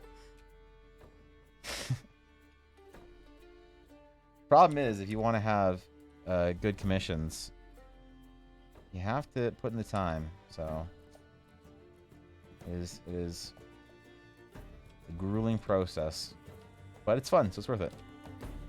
You get to do what you love. All right. Drive to create that image in your head is the drive to improve. It totally is. It's like learning technical art skills is like learning language. The bigger your vocabulary is, it's a funny word to stumble on. The larger your vocabulary is, the easier it is for you to communicate what you want to. So. I have to go through the 100 drafts before before one of them is closed. Then I'll have to draw 100 more. My writing and music have gotten so much better because of it. I know the strength that practice has. Yeah, it's also like a price that you pay, Biddy, for art. You know, for when you see an amazing piece of art, like amazing paintings from somebody, they paid for it by making like 1,000 really shitty paintings. You know, so every time you get a new painting or a piece of art or a sketch or whatever done and it's not good, that's fine, because you know you just paid a little bit further, you know, down your debt required to be able to make good art, you know. Practice and consistency is the most important thing for artists, and that's why a lot of artists don't do it, because people can't tolerate that kind of shit, and I understand why. If you're not passionate about it, you're just not going to. Which is why, like, art instruction is different from people who are like aspiring professionals versus people who are hobbyists. When somebody's just a hobbyist and, you know, wants to draw and have fun, I'll like try and help them find a little bit of direction, try and help them get a little bit of, you know, focus, I guess. But if someone's a professional, it changes the way I talk to them. Changes the level of like work that I'm going to encourage them to do. Changes a lot about it. Probably my Ooze Girl named her Googlu. Is that a D&D character, Gabby? Raising the price, yeah, but being here day in, day out makes you want to invest the time to improve. That's awesome, dude. That is fantastic to hear. My whole like goal with well, one of my main goals with streaming art is to sort of like prove the voice inside of a lot of artists' heads that they can't do it wrong. Like I never forget, my story as an artist is not one of success, it's one of redemption. I am not a artist that, you know, figured their shit out immediately and like just like went through and did amazing things from the beginning.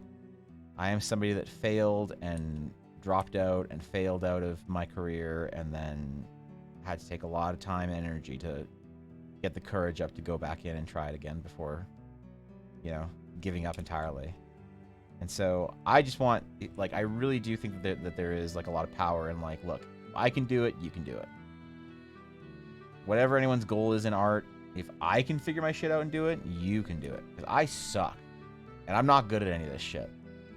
And so if I can, like, you know, work at it and, like, show the proof that hard work and, like, repetitive practice does pay off, then maybe someone can feel a little more confident that all they have to do is try hard, and then they'll make it. That's all I want artists to know, is that if they try hard, they'll make it. Because I feel like the majority of artists that I feel like that don't make it are the ones that don't believe that their hard work will matter. And you know they don't believe in their hard work because they don't put their hard work in. Like, people are not as lazy as they think they are. It's like, if you're playing a video game for 8 hours, you're not lazy. You're very good at focused work, clearly. If you can play, you know, Fortnite for a fucking entire evening, or if you can level up a character in World of Warcraft, you know, in one sitting or whatever, people are extremely good at doing stuff that matters to them. The problem is, if you don't believe that it'll matter, then that's when you stop putting in the effort for it. I think artists do that at, like, an epidemic level. It is an absolute travesty to see artists giving up because they just don't think that the hard work will matter, so they don't put it in, you know? And it's like, yeah, if you put the 1,000 hours in, you will be a good artist. Like, that's all you got to worry about, man. You just got to believe it. You got to believe that it's going to happen, because it is going to happen. You, by virtue of being a human being, are not so dumb that you won't figure out art. You have a long history of evolution amongst your ancestors where they have hit their heads against rocks and figured out how to do stuff. You are the ancestor, the descendant, sorry, of the monkeys that figured out how to do shit. And you can do it too. It's impossible for you not to be able to if you try hard enough. And honestly enough, a lot of people say they're trying hard, but they're not trying hard. They're just suffering. Suffering does not equate to effort. You know, and so if you're just banging your head against the same studies every single day, you're not going to improve. You have to actually be trying to put an effort into studying things that are you know, with intention. But once you do put that hard work in, once you are willing to show up to your studies and do, you know, draw 100 hands, guess what? You're not going to have any trouble with in drawing anymore. Hands. But people don't believe it. So when I say, yo, go draw 100 hands, and people say, I don't know, man, I'd rather eat some ice cream and watch Mandalorian. It's like, okay, that's fine. It's like, why would you rather eat ice cream and watch Mandalorian? Because you don't believe that it'll matter, you don't believe that it'll improve, or you just don't want to do it. And I think most cases for artists is that if they knew that there was like a, hey man, all you have to do is sit in this room and twiddle your thumbs for like 800 hours, you'll be gifted with godlike art abilities. They're like, okay, I'll do it. And they'll sit there and be bored for 800 hours. And then lo and behold, they're given their art skills, like fucking Neo in the Matrix learning Kung Fu. And they're like, oh man, thanks for it. But they paid the price. Now they get to make art. Well, it's the same fucking thing, man. You just got to, like, spend that time doing practice. Mindset of bad sketch that's one down is a mindset that helps a lot. Absolutely. It's like, whew, glad I got that out of my system. Oh my God, I got one more bad sketch out of my system. Oh, thank God. Now that's not in me anymore. You know, the proof of it working. Yeah. I strongly disagree with you, specifically when it comes to ADHD. The issue isn't being focused on something. The issue is changing focus when you want to / need to. Even if I'm doing my homework right now is important, it's extremely difficult to change focus to it from whatever the heck I'm doing. So there's like a couple parts of that. I think that I don't want to speak on or for anyone with ADHD because I don't have ADHD. I don't think, you know. Someone at some point in time in my life seemed to think that I had ADD, but I don't care. It doesn't matter at the end of the day. But I have artists that do have ADHD that are friends of mine, colleagues that I've worked with that believe in a similar way. That then all that means is that your challenge is more difficult. That's from what I've gathered from them, and this is secondhand sort of like advice on how to, like, oh man, that does make it hard when you like have problems with focus and whatnot. all they tell me is like, you can either figure out how to push through that, and you know, if it's harder for you to stay focused because you have some sort of neurodivergency, then that sucks. But it's like, okay, the world doesn't care and your art skills don't care. So how are you going to overcome that? That becomes the way at that point in time. Your path to success is no longer walking around the mountain of ADHD. That is the way now, is figuring out how to sort of like mitigate and work with your own, you know, the way your brain works. But it doesn't change the fact that you have to just sit down and work and figure it out, you know? Now that looks different for people who with different, you know, brains that work differently. But at the same time also, like, I'm not trying to give advice for people with ADHD. Right? My advice is not tailored to somebody for ADHD because it's not from somebody with ADHD. It's like, it almost like kind of doesn't matter to me to instruct to people with ADHD because I can't. So I don't even try. So like, I don't try and pretend to tell somebody, you know, that, like, I don't try and pretend to teach an artist who can't use any dexterity in their hand and they have to use a mouse. I don't pretend to tell them how to do things technically, but it's like, hey, you're gonna figure it out or you're not. And, you know, I'm just gonna keep teaching for the majority, which is like sort of my where I can talk to and speak to. And it doesn't mean that I'm any less correct. It just means that it's different for somebody who has a different circumstance. And that's fine. We all have different circumstances, but at least sort of the ideas work for the majority. So there's still value in sort of instructing for the majority. And yeah, there are people who are like, yeah, it's cool, Evan, but like my brain doesn't work that way. I have certain things or whatever. And it's like, that's great. You got a challenge in front of you, man, you know? But from artists that I have spoken to, friends of mine, close friends of mine, and colleagues that I've worked with about ADHD and about studies, the thing that I hear from them the most often is there's a difference between people who tell themselves they can't figure it out because of their ADHD, and there's people who say, how do I work with my ADHD? But I don't know what that looks like for somebody with ADHD because I can't really understand it. When they explain it to me, I'm like, okay, but I don't get it. Then like, how do you mean you make yourself focus on it? And they're like, well, I do things that make it important. I do like whatever. And it's like, okay, that sounds very like weird and I don't understand it. So I don't even pretend to try and like tell someone how to like, you know, how to overcome their like inability to focus on certain things or their like difficulties that they have with certain challenges, because I just don't fucking know, man. You know, and I wish I could. I wish I could like offer something more for everybody, but I think all I can do is try and teach based on my own experience, and hopefully that's used for somebody. And I get why it's definitely not used for everyone, which sucks. I really wish it could be, you know.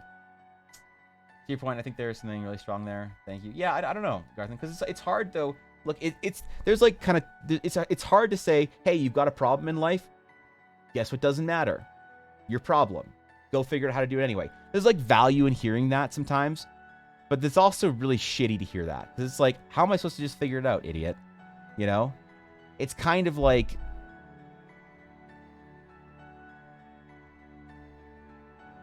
it's kind of like, so I've never really talked about this on stream before because I think it's dumb and I don't want to talk about it on stream. But it's kind of like, I have medical issues that make losing weight for me difficult.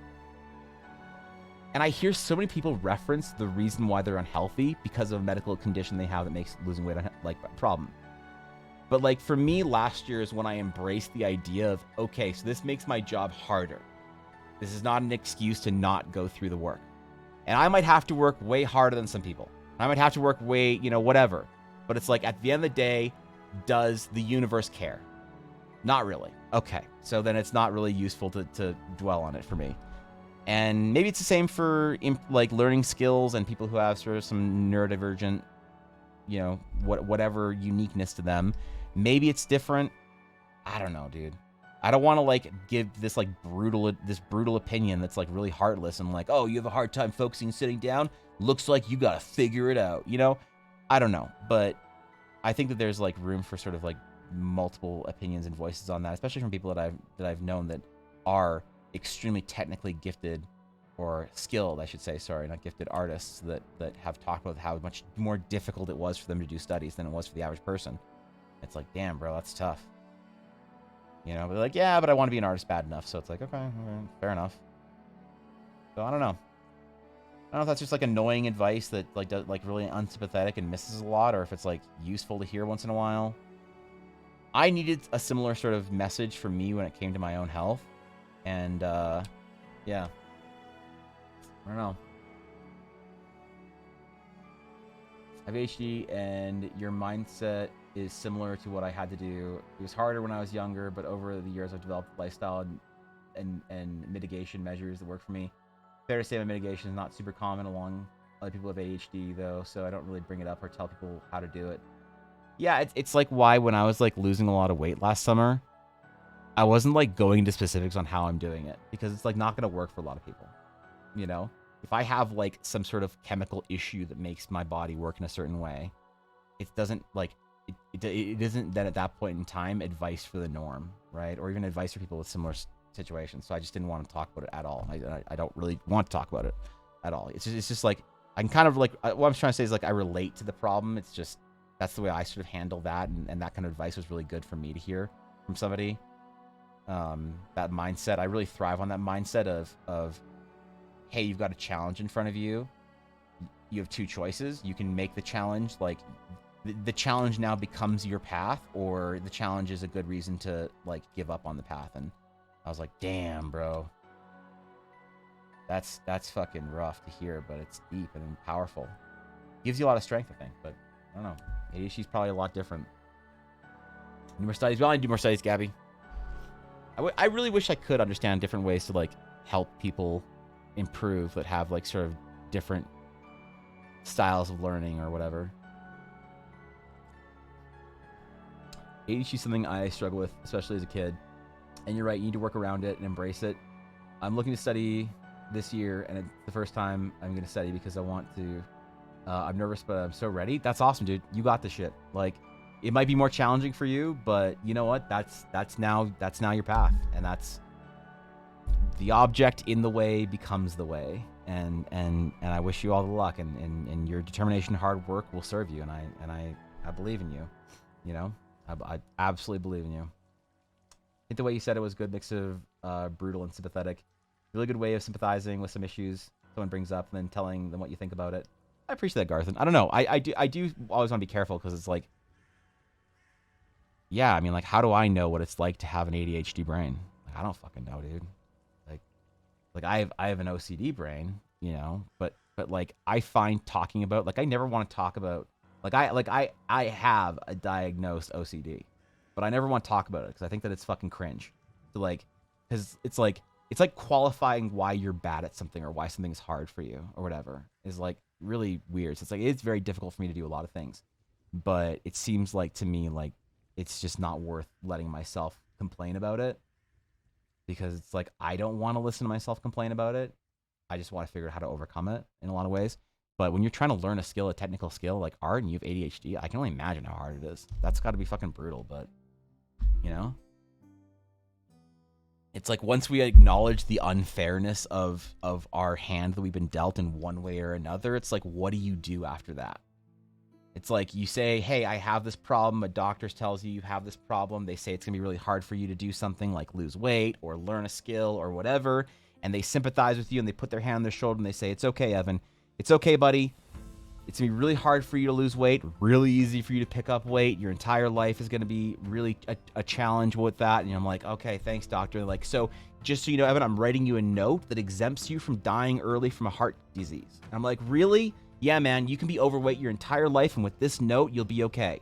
It's like, that doesn't work, man. You know, it's like, fuck. So it's like, all right, well, what do I want to do? If I want to be healthy, I guess I have to work really fucking hard. Okay, god damn it. This is unfair. Let's get after it. And I see a lot of things in improvements when there's something that, like, makes something harder for you.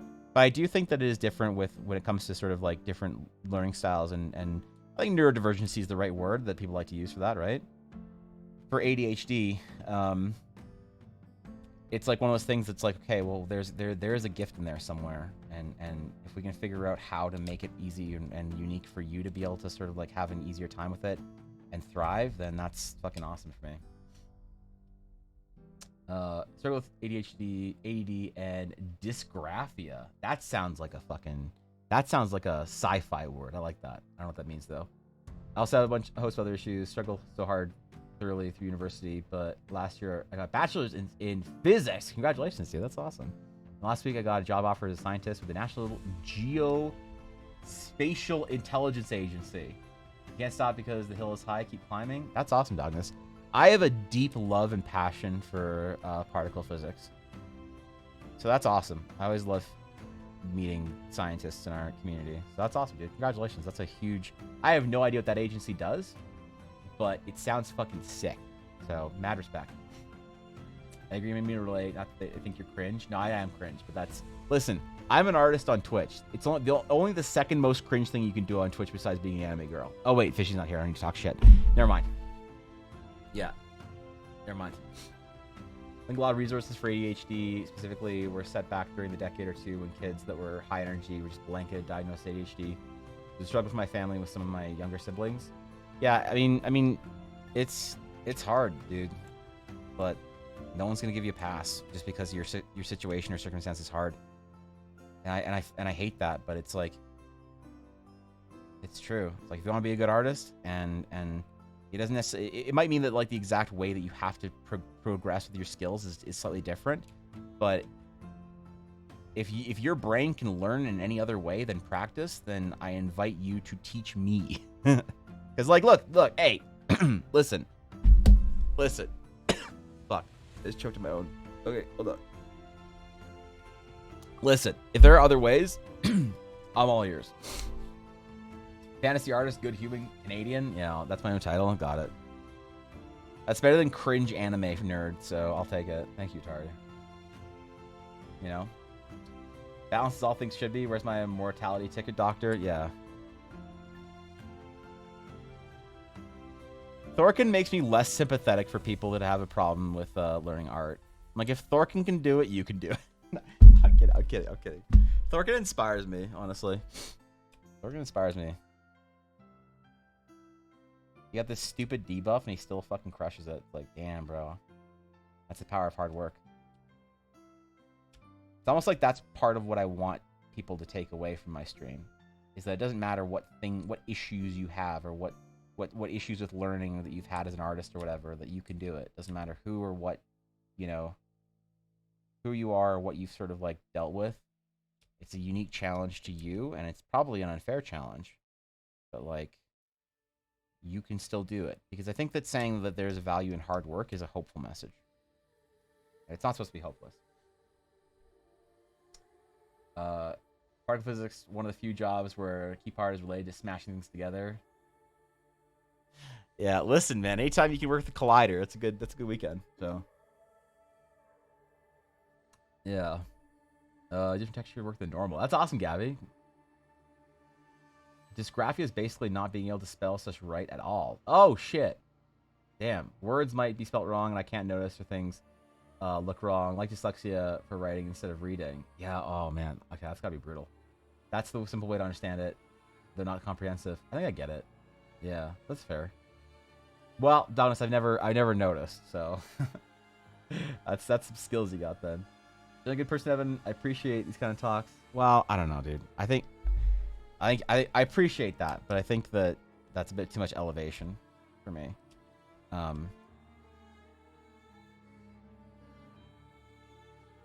don't know. I always want to be sympathetic to whatever challenges people have, but also try and be a voice of like, that's great, that sucks. Now, how are we going to overcome it? I think that there's nothing worse than just being told that you have a harder time in life for whatever reason, and that excuses you from like success, you know? That's like such a demotivating, disappointing message for me.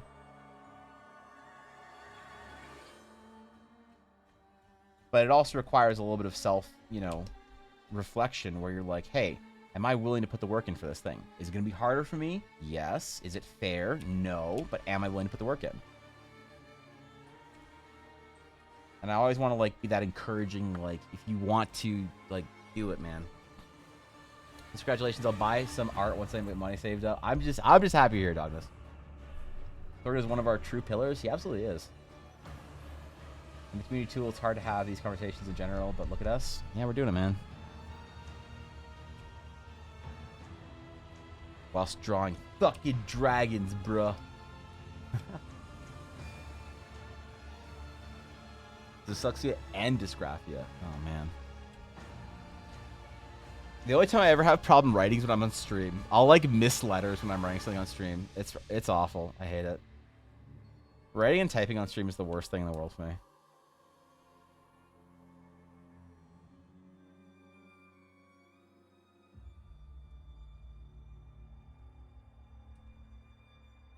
All right.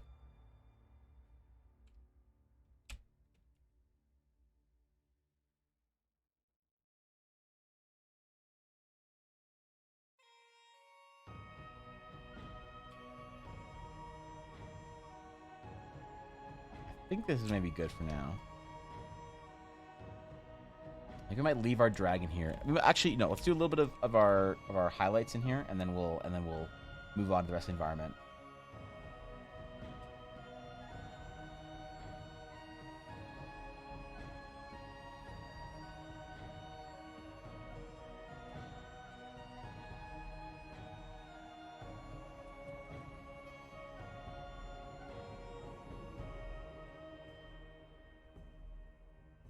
I love doing this like reverse hatching highlights.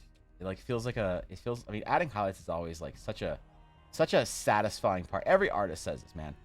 Highlighting stuff is the most satisfying part of the process in a lot of cases. But I never really would get that with doing this like hatching style. But since I started adding in the fill layers, it's so satisfying, man. Where I can find your playlist? Yeah, if you just search Evan Blair Art on Spotify, you can get it.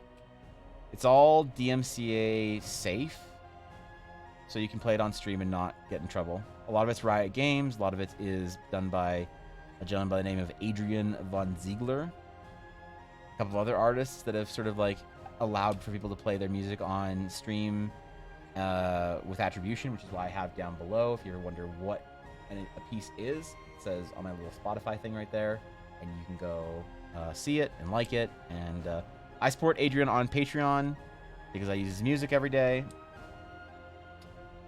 And yeah.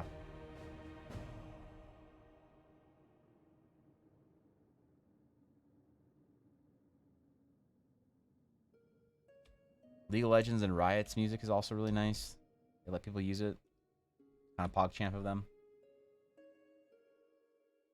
This guy ordered food using DoorDash, that's magic equivalent to the Neapolitan ramen / lasagna fusion restaurant. Dragons have their own DoorDash. Yeah, it's actually, so we don't actually know much about it because it's like a private app for them. But apparently they have their own, like, I think they use Uber Eats. I think dragons are rich enough to be able to afford Uber Eats. I think that's what it is, you know? I could be wrong. Listed under who asked? No, it's not. Close though. Want ancient memes? The current song is called Darude Sandstorm, unfortunately. Yeah, that's prehistoric, not even just ancient, Garthen. That's a prehistoric internet meme. Maybe there will be some more music you can add to that list one day. I hope so. It would be nice if, you know, Dasher got his music on Spotify, and if other artists start making music that is up to standard. I'm kidding. Of course it's going to be good. Of course it's going to be good, man. Relax.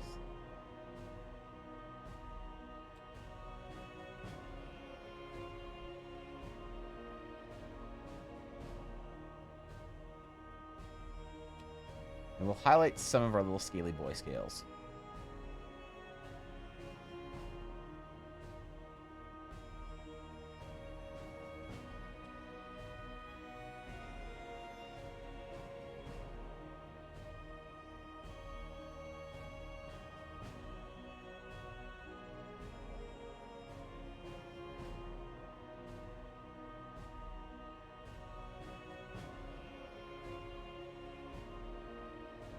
Okay.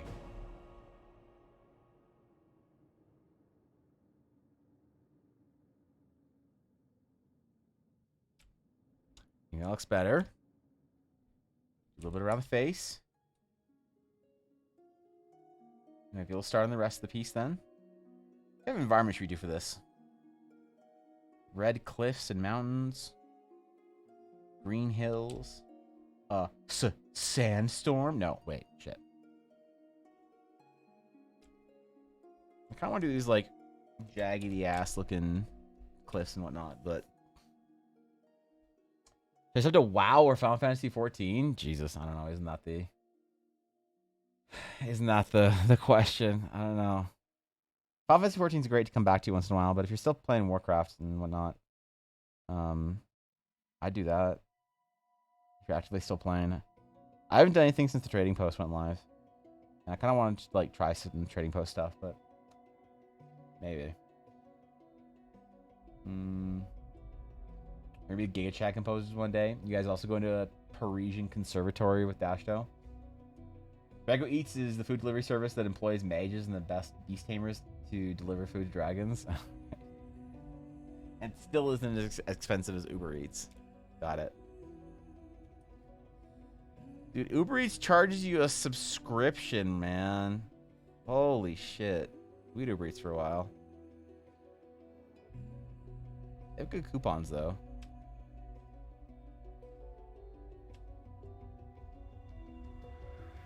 I got way too comfortable not going out during lockdowns. I was like, I get used to this Uber Eats shit, man. Skip the dishes, DoorDash, whatever.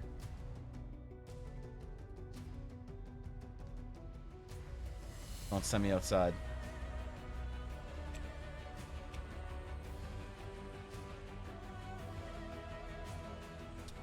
And tail. That's all you do left.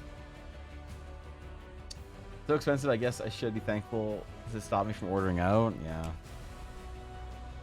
Yeah, it's always rough when you see the price of something. And then after like fees and whatever, it's like an extra 40%. And then you get on tip. God, I'd rather everything be more expensive and not have to tip. My favorite things about eating out in Japan is there's no tipping. Things are just the price. It's like, man, this ramen's expensive. Well, I guess that's how much it costs. You don't need to worry about it being an arbitrary extra 20% on top of that or whatever. It's so nice, man. Wait, do you guys tip for shit in Europe? Is that like an American thing? Or is that like a Western thing? Swole Dreg. Yeah, he's trying, dude. He's trying. So Australian tip culture doesn't exist? Wait, really? You guys don't have a tip culture in Australia? How did we get roped into this? Are we the only Commonwealth country that got roped into tipping because we're sitting on the US right now? We're sitting on the US's face. Okay, the US, we got both options. He's got more expensive and we also tip. Oh yeah, you get the best of both worlds. Right, inflation and tip culture, I forgot.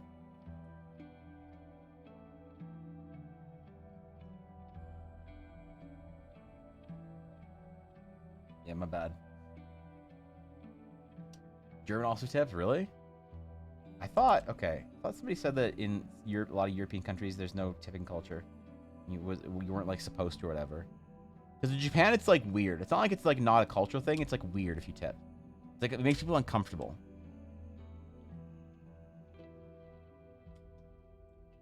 So maybe it's just not a lack of culture, but say that Canada's sitting on our face. Look, man. If we have to be your hat, I'm just saying. Look, Don, if you don't like it, if you don't like Canada sitting on your face, then why don't you guys just like annex us and make us part of the US so that we get American Amazon Prime and American Netflix? I'm fine with that. Look, I love Canada, but I'm fine if we're an American state, bro. I don't care. All right, you can make Canada an American state if we get access to American flight prices. Okay, imagine American flight prices. I could go down to what, see Thorkin for less than $800. That'd be sick, right? I could get Amazon Prime, American Amazon Prime. I could order like weird shit to my house. I could order liquor online. That'd be sick. Can't order that up here. Nope. What else? American Netflix without a VPN. That's sick. I'm just saying, if you don't like it, then feel free to annex and invade. We won't stop you, man. We'll be like, hey, You look tired there, eh, bud? That's a lot of annexing for you today. Want to come by and get some Timmies later?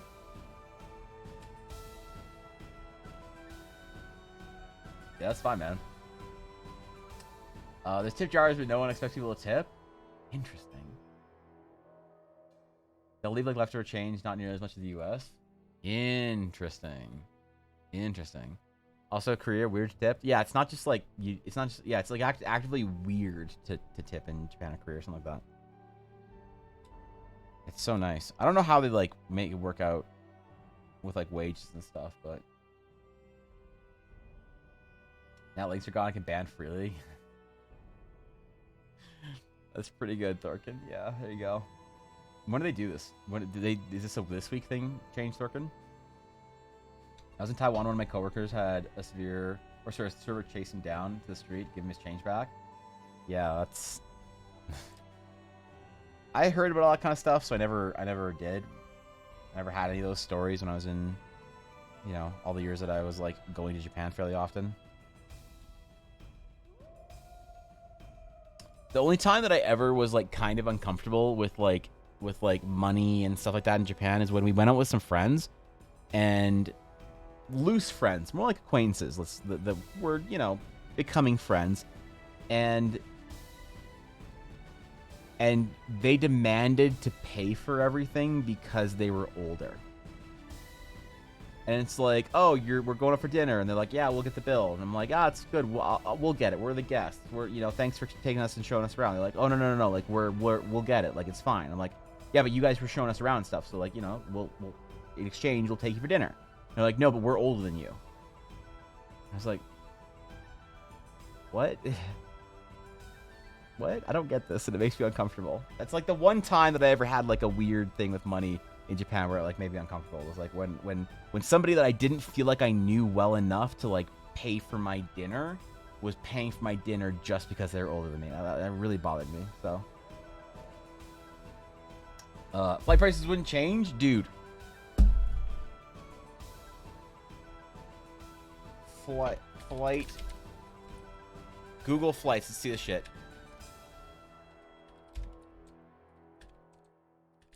Let's see this. Let's do like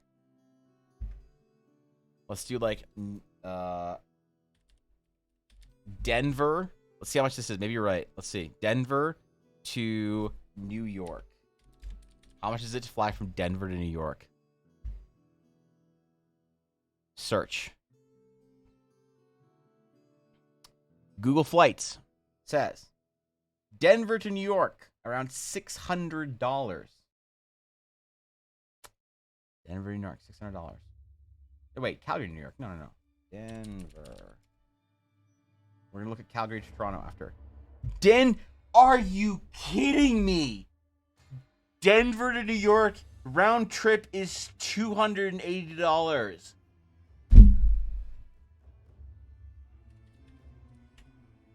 Calgary to our nation's capital, our real one, is $700. Okay?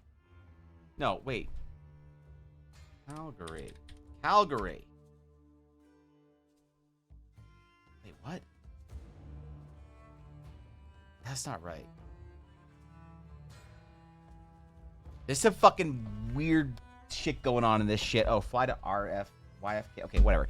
Anyway, last time I was trying to book a flight to Ottawa, it was like $800. It was $800. So I don't freaky Google flight shit. I was Toronto to Abu Dhabi. I don't know what the fuck that is. Probably expensive. I don't know. Sounds like it's across the ocean. This probably isn't in Utah or whatever. When my friends were in Texas, they were Dubai. Okay, Dubai. Yeah, I don't know. It's probably brutally expensive. At least $1,500. They're confused because the guy brought them drinks. They got annoyed, or when she brought them drinks back, like genuinely annoyed. Wait, what? Actually annoyed? Price really changed? Yeah, look, it is cheaper to fly within the U.S. than it is to fly within Canada. It's cheaper to fly from Calgary, Alberta, which is my closest international airport, than it is to fly, or it's cheaper to fly to Maui or Las Vegas or Los Angeles or New York than it is to fly to Toronto for a Canadian. So it's fucking absurd. It's brutal. It isn't as expensive as I will say to fly from one half of Australia to the other, because the problem is they don't have planes in Australia. They only have like dune buggies and Mad Max style converted battle buses. So, you know, so if you, DC, if you're wondering why we're talking about like non-international plane travel, and you're like, what the fuck? What do you mean plane? Why would you take a plane for across your country? We do that in Canada.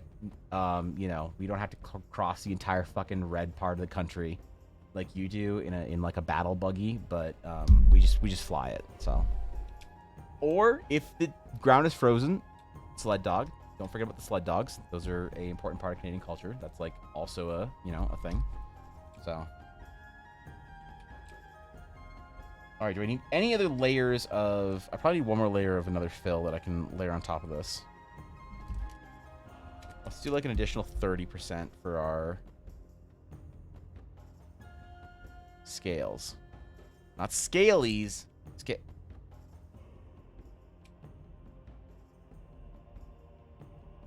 the fuck? Oh, the sage. What the fuck was that? Okay, weird.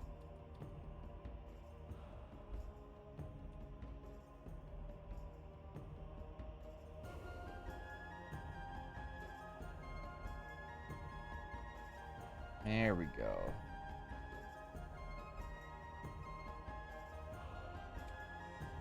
Oh, we're painting scales, man. We're on it. And with scalies, yeah, it's rough. Huskies do look badass. They're pretty sick. Can it be cheaper within a country? Not in Canada. Seniority in Asian countries is a big deal. Even if someone is only 1 year older or younger than you. One time I managed to pay for a meal in Korea. That's when I went out by myself to the convenience store. I was surrounded by family members the whole time. Yeah, I understand and I respect this sort of like that kind of like the way things work around like age seniority. It's very strange, you know, from like, you know, a mostly purely Canadian family standpoint. But it's very uncomfortable for me to have an older person want to like feel like they need to like pay for something or try and take care of like whatever, especially when there's not like when there's not like that level of like of cultural reverence that I have for somebody just for being older. It feels weird to like be like benefiting from part of that system while not participating in the rest of the system, if you know what I mean, Viddy. So yeah, it just made me uncomfortable that like, I get it if like your boss, I like the way that like that kind of seniority works. It's like you go out for lunch with your boss is going to pay for lunch. And it's like, okay, that's cool. It's nice, right? It's like, hey, you got that relationship. When it's somebody that you don't know and you don't really have like that close of a relationship with them, that's when it feels like weird to, you know, especially because it goes directly against the idea of like hosting. You know, it's like, oh, you guys are hosting us and taking us out. In exchange, we'll like pick up the tab for dinner, kind of thing. You know. Is it true that if a sled dog reaches 99 years old and wraps itself in a maple leaf cocoon under northern lights, it'll awaken as a moose? No, it doesn't awaken as a moose. It awakens as a narwhal. Yeah, no. If you take a husky that reaches 99 years of age, yeah, the common misconception is that they become a moose. You have to place them up in the north, and they grow their unicorn horn tusk tooth, and they become a narwhal. So, you know what's amazing? The amount of people that didn't think narwhals existed before I started streaming. It's like every time we bring up a narwhal, somebody would be like first chat or first message sent in chat. They're like, "Wait, those things are real?" Yeah, man. What do you mean? You never seen a narwhal? You've never been up to the Canadian North? Really? Ah, that's too bad, dude. You should go see a narwhal. They're cool. You know, they're just, you can get a little baby narwhal. Look at them, man. Not a beluga. Belugas are dumb. No one likes belugas. Yeah, they're all about that. That's... Yeah. Thank you, Sassy. Glad you like it. Thank you. And then Sunwing has 40% chance of either getting late or dropping off at the wrong airport. Unfortunately, Thorkin, yeah. I just like it because I'm so habituated to split expenses or be on the I've got the next one system. Yeah, it's yeah, I don't like it, but that's also something that I've only had problems with, like older Japanese acquaintances or friends or whatever. Most younger Japanese people that I've like gotten to know are typically they're like older than me but still younger. They're like, "Oh, I'll pay for this." I'm like, "Oh no, it's all good." Like I'll explain to you that because you like were willing to host me or take me out today, that it makes me feel better to like cover part of the day. It's like in exchange you take me out and show me this thing and I will buy you dinner. And that makes sense to me. It's like your time versus my time. It's whatever. And usually they're like, okay, that makes sense. Like that's cool. But yeah, the older ones, they're like, no, I'm older than you. What are you talking about? You can't pay for dinner. I'm older than you. It's like, oh shit. Hey, I'm sorry. Jeez. Sorry.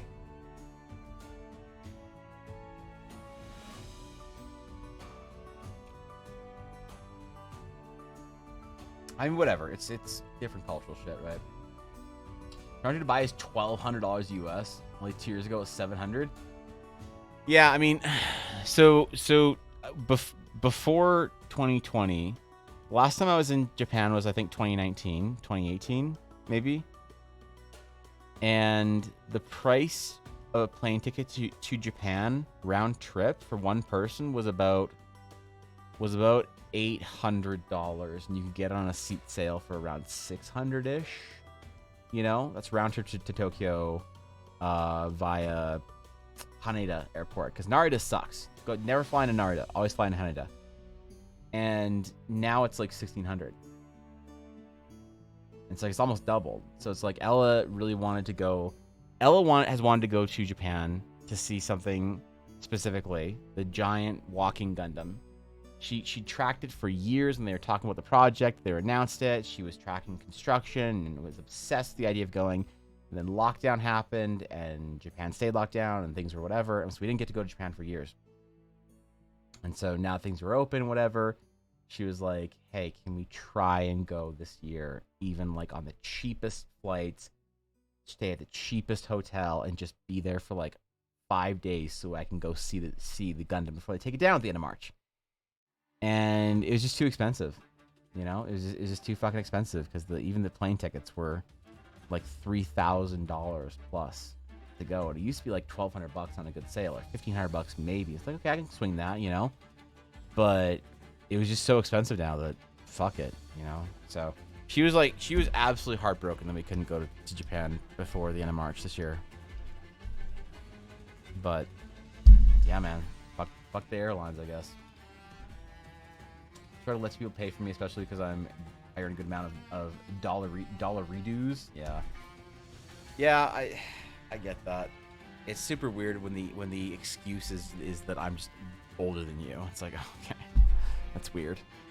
So belugas are just failed narwhals. Yeah, they're just narwhals that didn't evolve.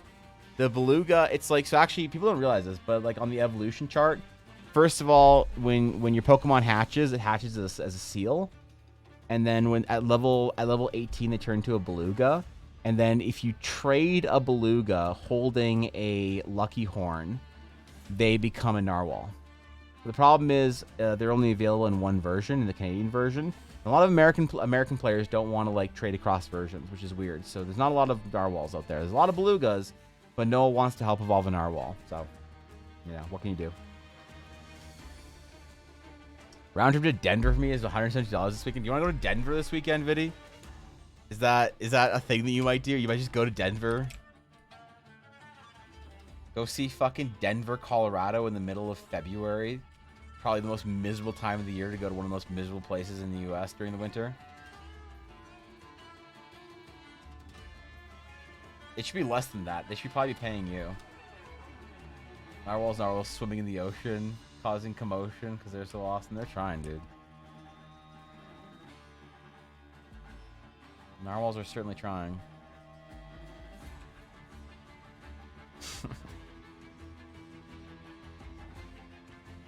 All those seals, man. Imagine if we didn't hunt so many seals. Think about how many narwhals we'd have.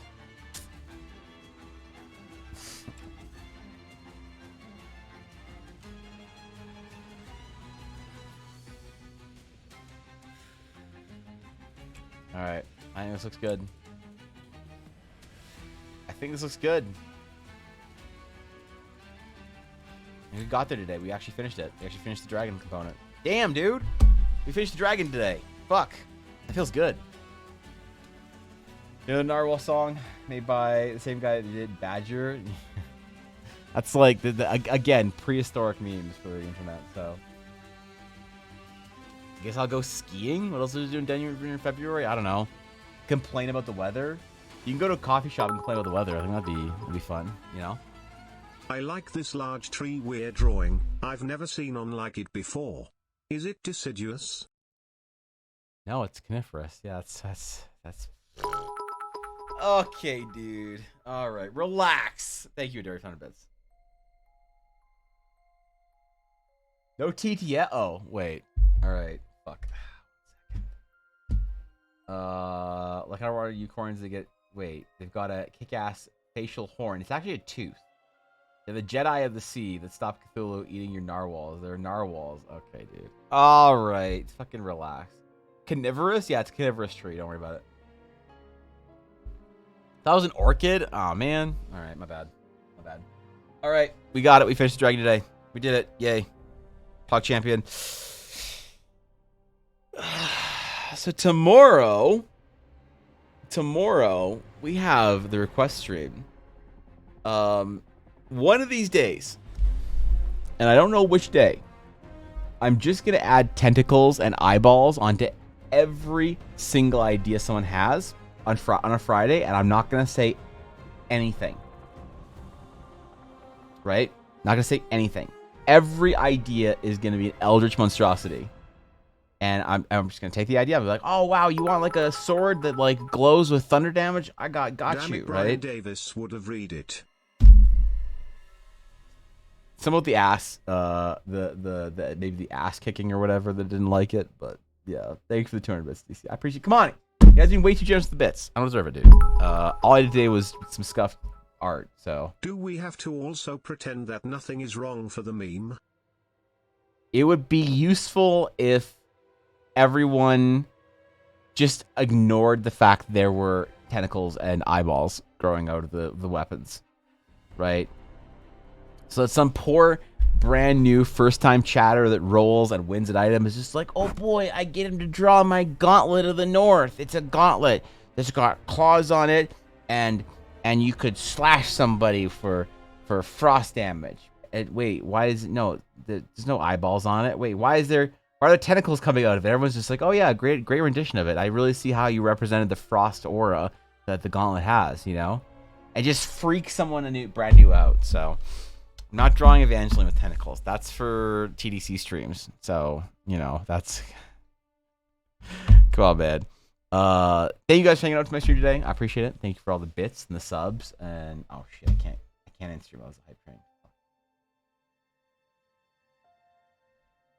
Damn it. Okay. All right. Okay, what do you guys want to do for 3 minutes? All right, you have 3 minutes and 48 seconds for... Until I can end my stream where chat's still funny. There you go. Okay.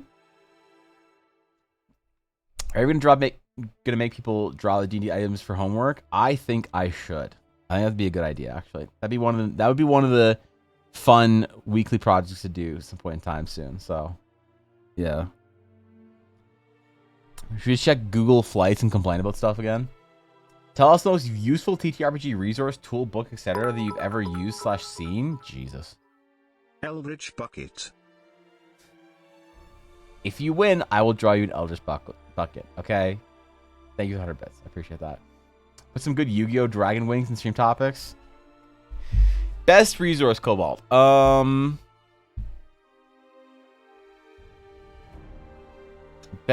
God. Those wings are so bad. They just don't work. Do they have jets on that? No. Okay. All right. I'm done with that shit. Furry feet. Yeah. Okay. Yeah. That's for Twitter commissions only.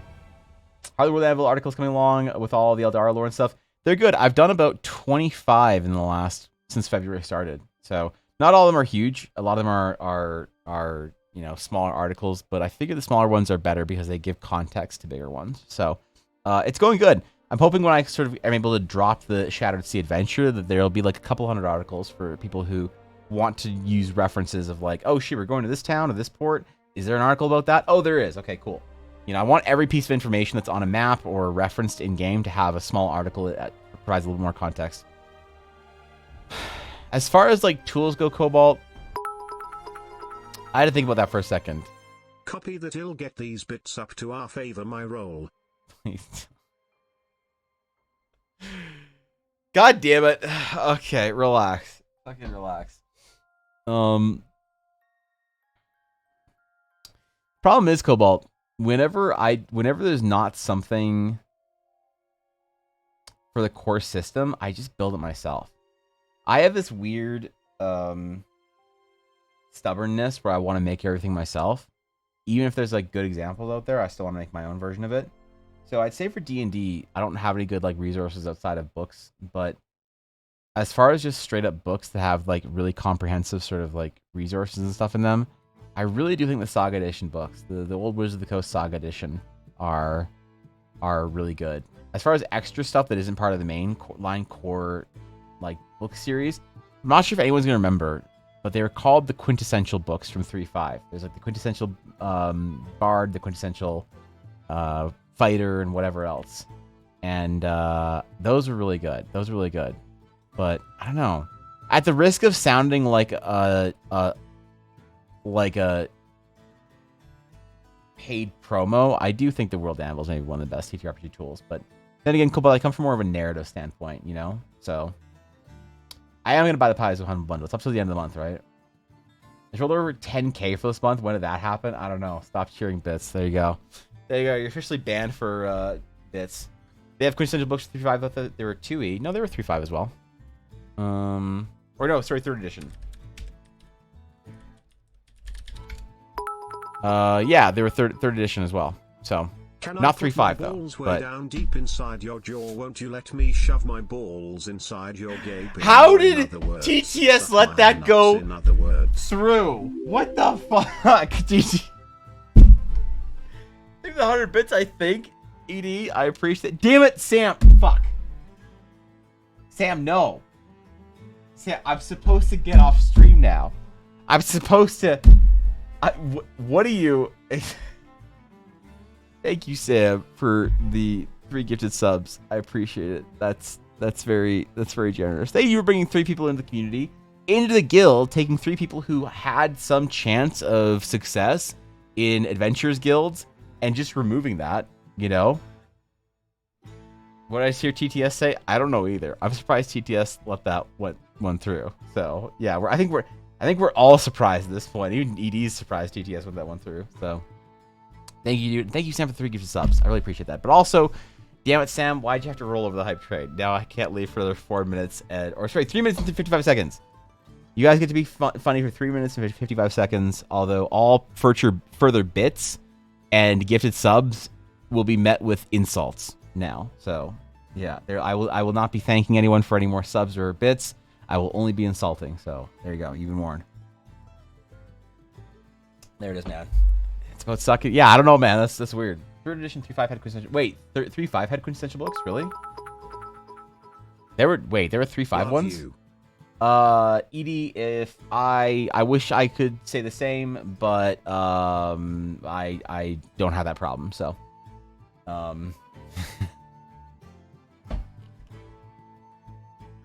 it's gonna be 2 months before you can change your name back. It's gonna be 2 fucking months, dude.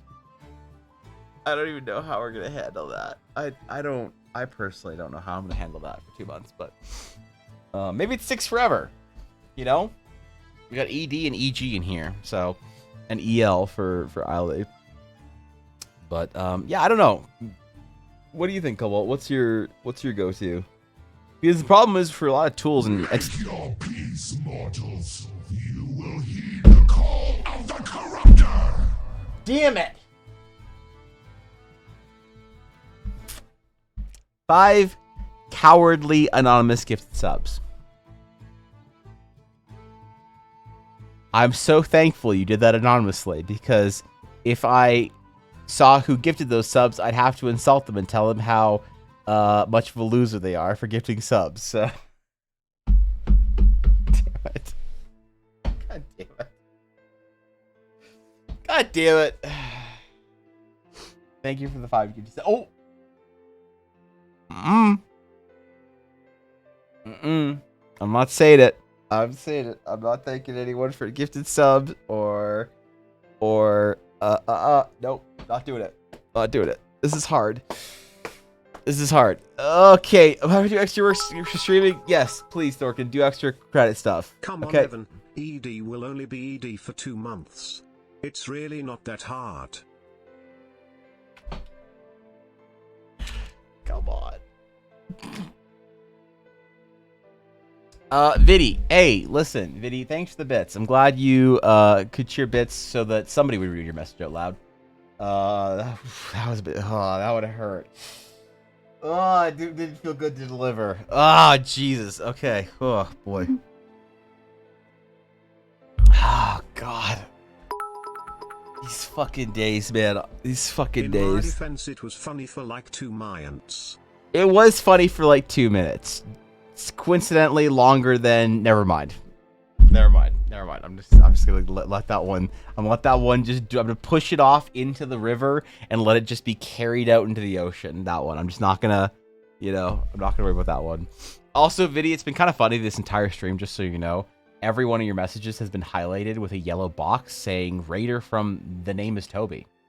Because apparently raiders get highlight boxes or whatever. So when you raid into my stream and you're here the entire day, your messages are just highlighted the entire day. Come on, Brian, you can do it. Don't you have like a kangaroo to go fight or something? Edie, what? Can you not waste your fucking bits? Yep. Okay.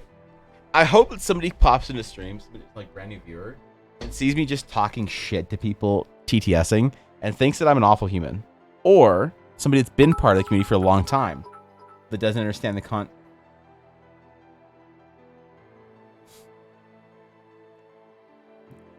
Okay, now you're just being mean. I'm not saying it. I'm not saying it's the worst part of my day, man. Every fucking time. All right. You guys have had your fun. Okay.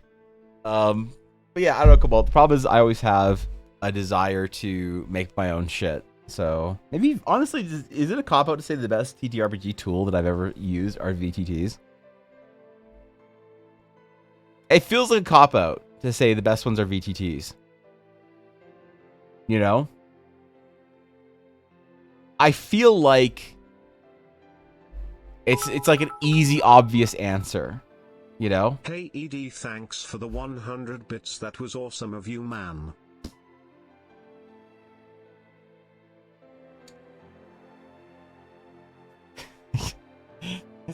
That's a new low of degeneracy. Okay, dude. Alright. That's a new low. I don't know, I just got here. That's fair.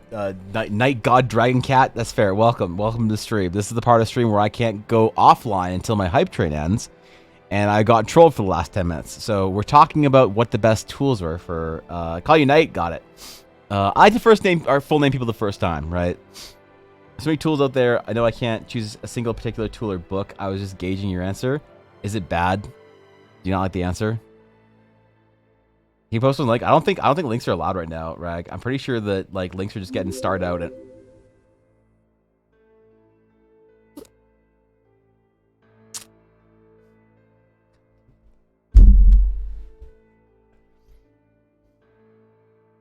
God damn it. God damn it. Yeah, there's some new shit with links right now. They just see those little stars. What a wow, anonymous sub.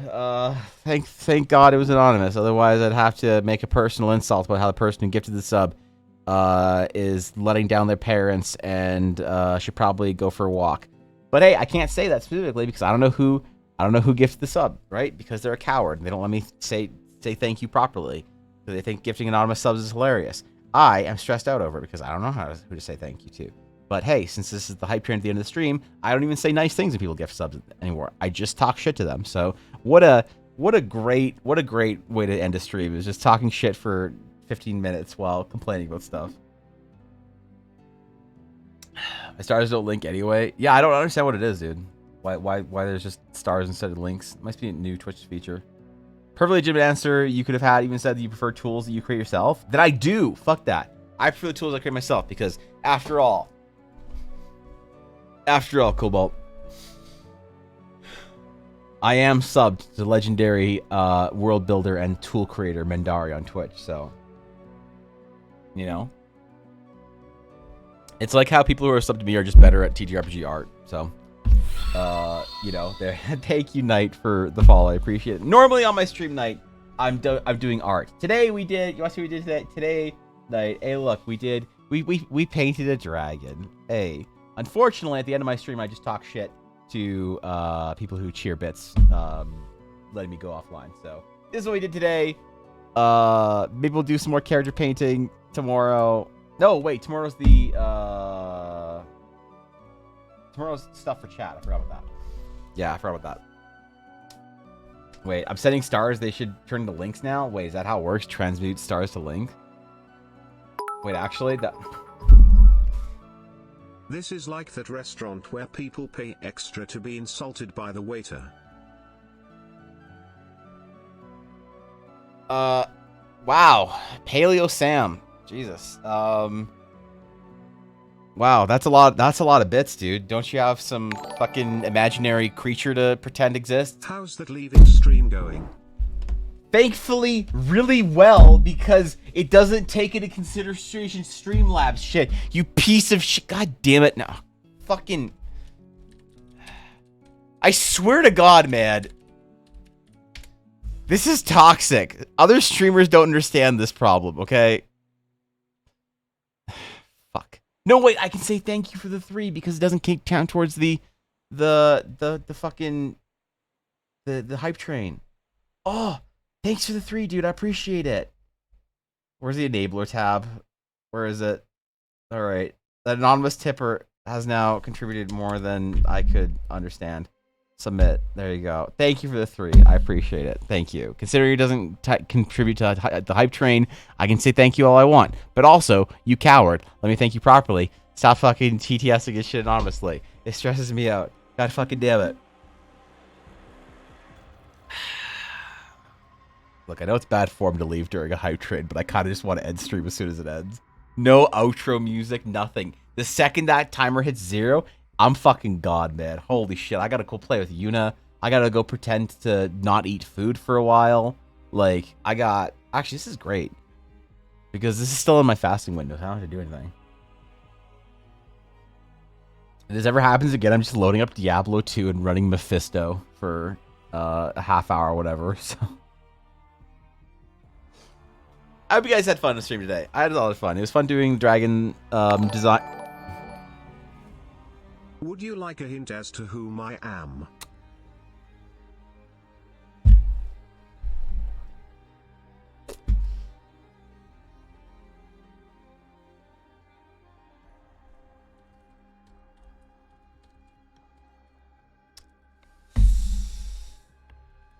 It's kind of better this way. Thank you, an anonymous tipper, for maybe being one person, maybe a bunch of people, maybe an anonymous tipper, Ghost of Biddy's Past, and hashtag Team Ella are all the same person. I don't know. All right? I don't fucking know, and none of us will ever know either. God damn it. God fucking damn it. What does it say up top? At the top of chat? What does it say? Hold on. Height train complete. Oh, but I was just gonna... Wait, I can't end stream yet. I didn't finish my announcements yet. Because I was going to announce when the first Eldaricon was going to be. Because we talked about the first Eldaricon being in 2023. And yeah, we actually have dates now. I was planning on the first, like, the opening ceremony